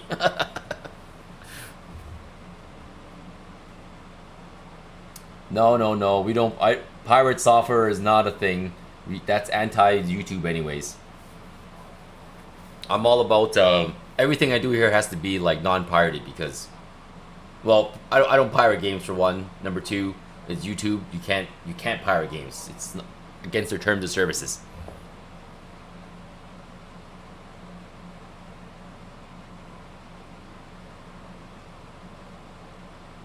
You have a 280 Ti. My friend keeps telling me I need to upgrade. I play in 1080p. No, man. If you play in 1080p, you don't gotta upgrade it at all. A 280 Ti will play 1080p so good, man. I'm using a 460 8GB. I'm using a 460 RTX 8GB and I'm playing 1080p. Everything on high detail. No game I can play every game in high detail. A 280 Ti, I think is going to be good for you until PS6, right? Because a 280 Ti is already better than the PS5, and everyone's programming for PS5 level right now. Until PS6 comes out, no developer is going to not program for PS5 level. So I think you're good for 2 more years. And even then, SK people, it depends on how much you care about high detail. If you can like live with settings to medium detail, you can go quite far with that video card. Quite far. Medium detail is quite far, man. Like I can go 1440p with my video card, but I don't. 1080p is great. I actually have a laptop with a. I have one laptop. It has a 1660 Ti. 1660 Ti. It plays everything except Street Fighter. Oddly, it plays Battlefield. It plays Call of Duty. Doesn't play Street Fighter. I'm like, really? Street Fighter is more intensive than Battlefield? What do you know?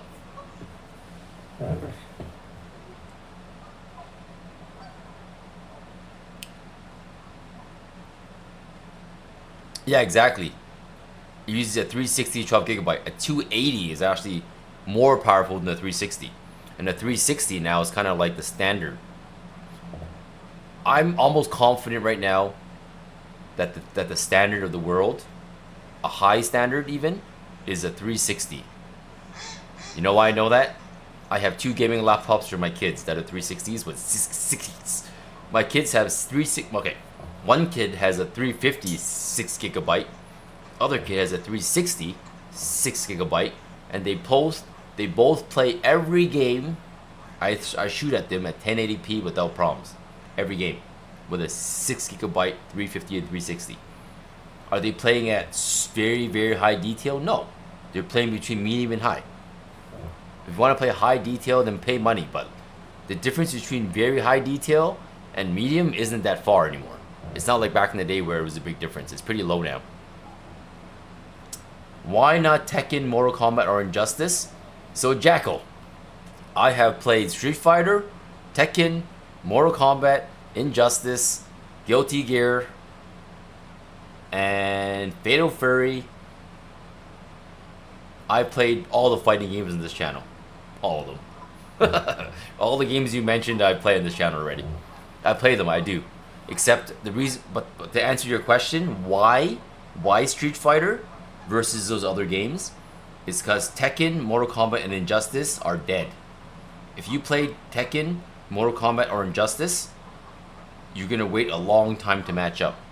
And I've shown this on my stream. When I loaded Tekken, it took forever to match up with players.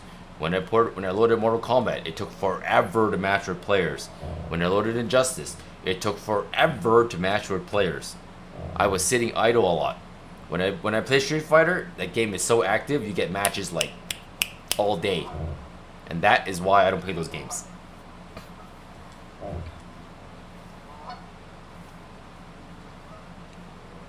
And honestly, right?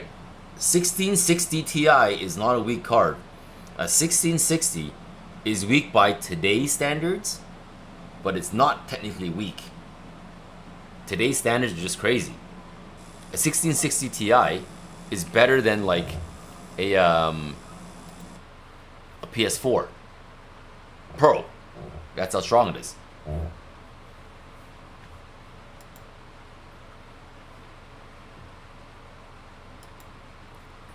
Do I like music? I do like music. Oh boy. I guess you missed my musical performance earlier. Yeah, I like music. I play the guitar. I'm more of a guitar player than a singer. I'm more of the guy that plays instruments. I have an amp for the guitar. I have an electric guitar and an acoustic guitar. I actually like electric guitars more than acoustic because they're so much easier to play. My fingers don't have the power anymore for acoustic guitars because I don't play them every day. The electric guitar strings are much easier to push for my fingers, so I don't have to like squeeze so hard. I don't have the power anymore to squeeze the guitar like I used to. I don't play it every day. But an electric guitar, I'm good to go. Electric guitar, I can do my thing. I have a small amp for that. Nothing special. I have a small amp now because like I don't blast it up loud. So I don't have a tube amp or anything like that. It's just a small amp, really. Just to play and make noise. But I love music. I'm like a really big music fan. I used to be, maybe I used to be more so before than now, because when I started having kids, give me a second, I gotta drink my drink.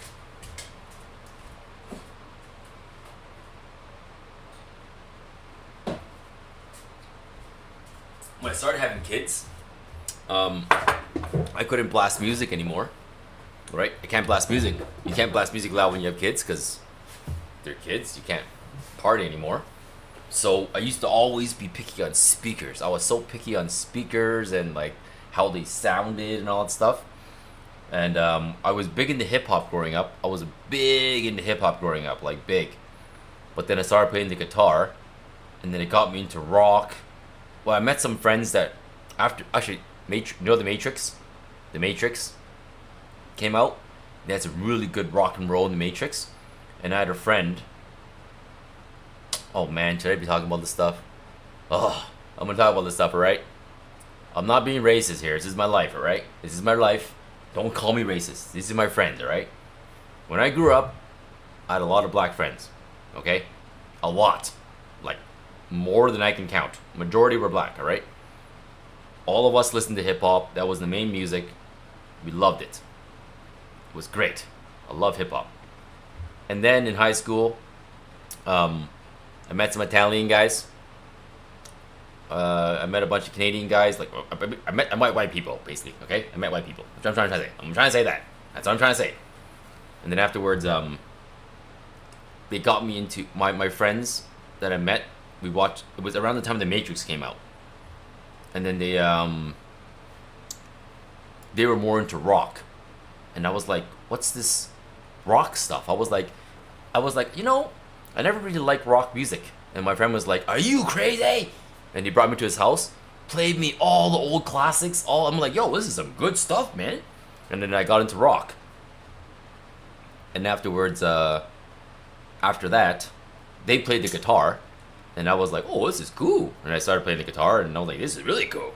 And after playing the guitar, I got into like classical music. Like I started listening to classical instrumental music, and when I listen to people, I'll be like blasting up classical music. My friends come over and be like, "Bro, what are you listening to?" "It's Beethoven, bro. It's Beethoven." And they'll be like, "What's wrong with you? Have you lost your mind?" I'm like, "I like this stuff." So I was like all one out at that point.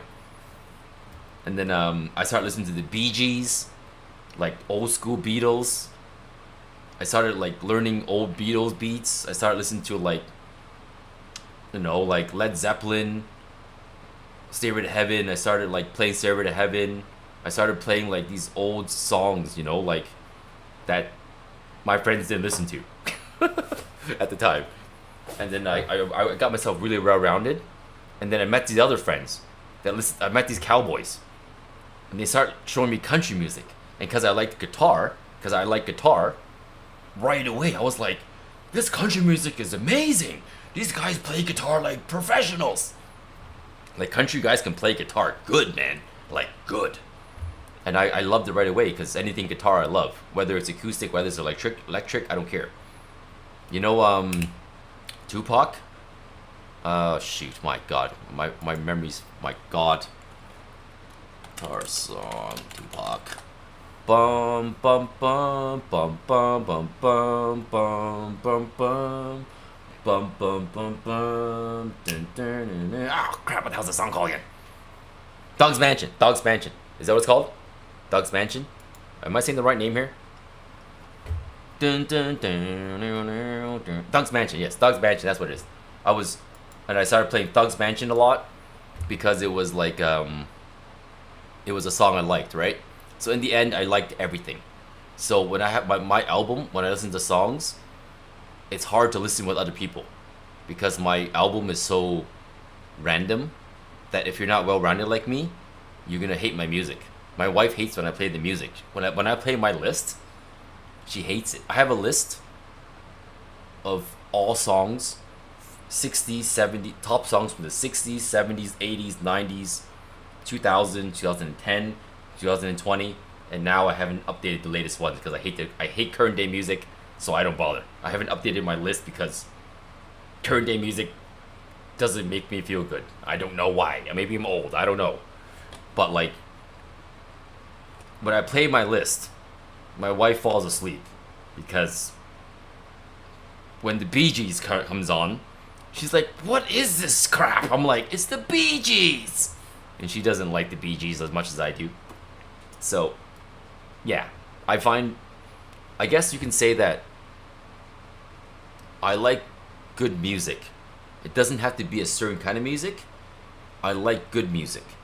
Like, if it's hip hop, I like the lyrics. I like the beats.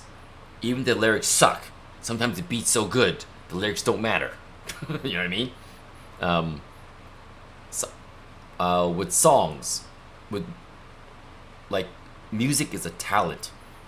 If the artist can show talent, I will like it. And because I'm such a bad musical artist, I envy the people that can do it really well. Like singers that can sing, and like Justin Bieber. A lot of people hate him, but I respect him because he can play the guitar and sing. I respect him because he plays the guitar better than me, by far. You know what I mean? Like, maybe it's that part of me.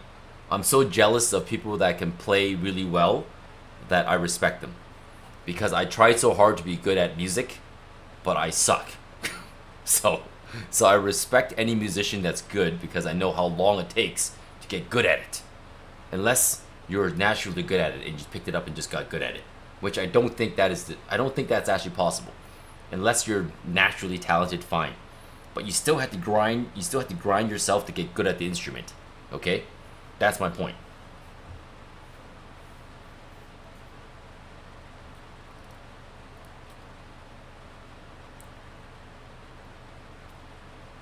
Yes, Snoop Dogg. Skinny features, no mumble. Yeah, man. Like I'm all rounded, right? Like, do you guys know this song? Do you guys know Outfield? Your Love by Outfield. Do you guys know that song? I don't know why, okay?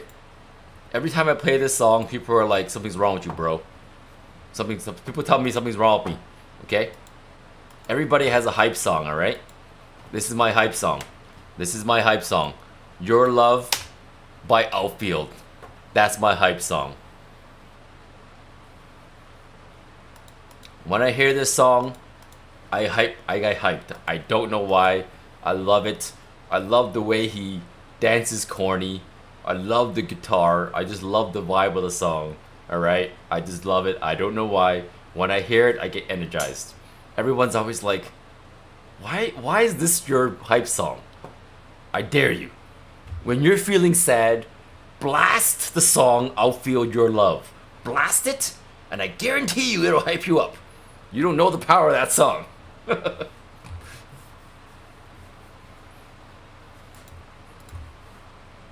It's gotten me through some tough times, okay? It's gotten me through, in my saddest times, I would play that song and get happy. That's the power of that song, Your Love.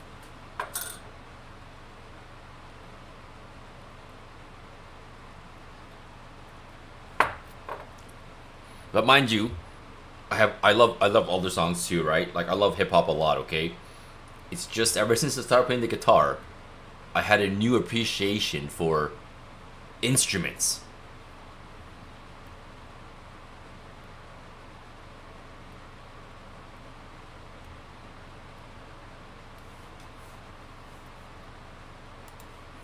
But yeah, so that answers the question hopefully of my music taste. Mind you, like I was really heavy into hip hop until I was like 19. Like I'm talking heavy. I might even know most of the lyrics still in my brain, you know?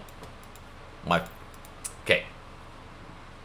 I don't know if this is appropriate for the channel, for all channels that are streaming too. What's that, Pancake? Some of you guys may not. Okay, I'm gonna type it in this channel because this channel is for adults. Here we go. This channel has adults. Here we go. I'm gonna type the song I love. This is my favorite. This is my all-time favorite hip hop song. All right.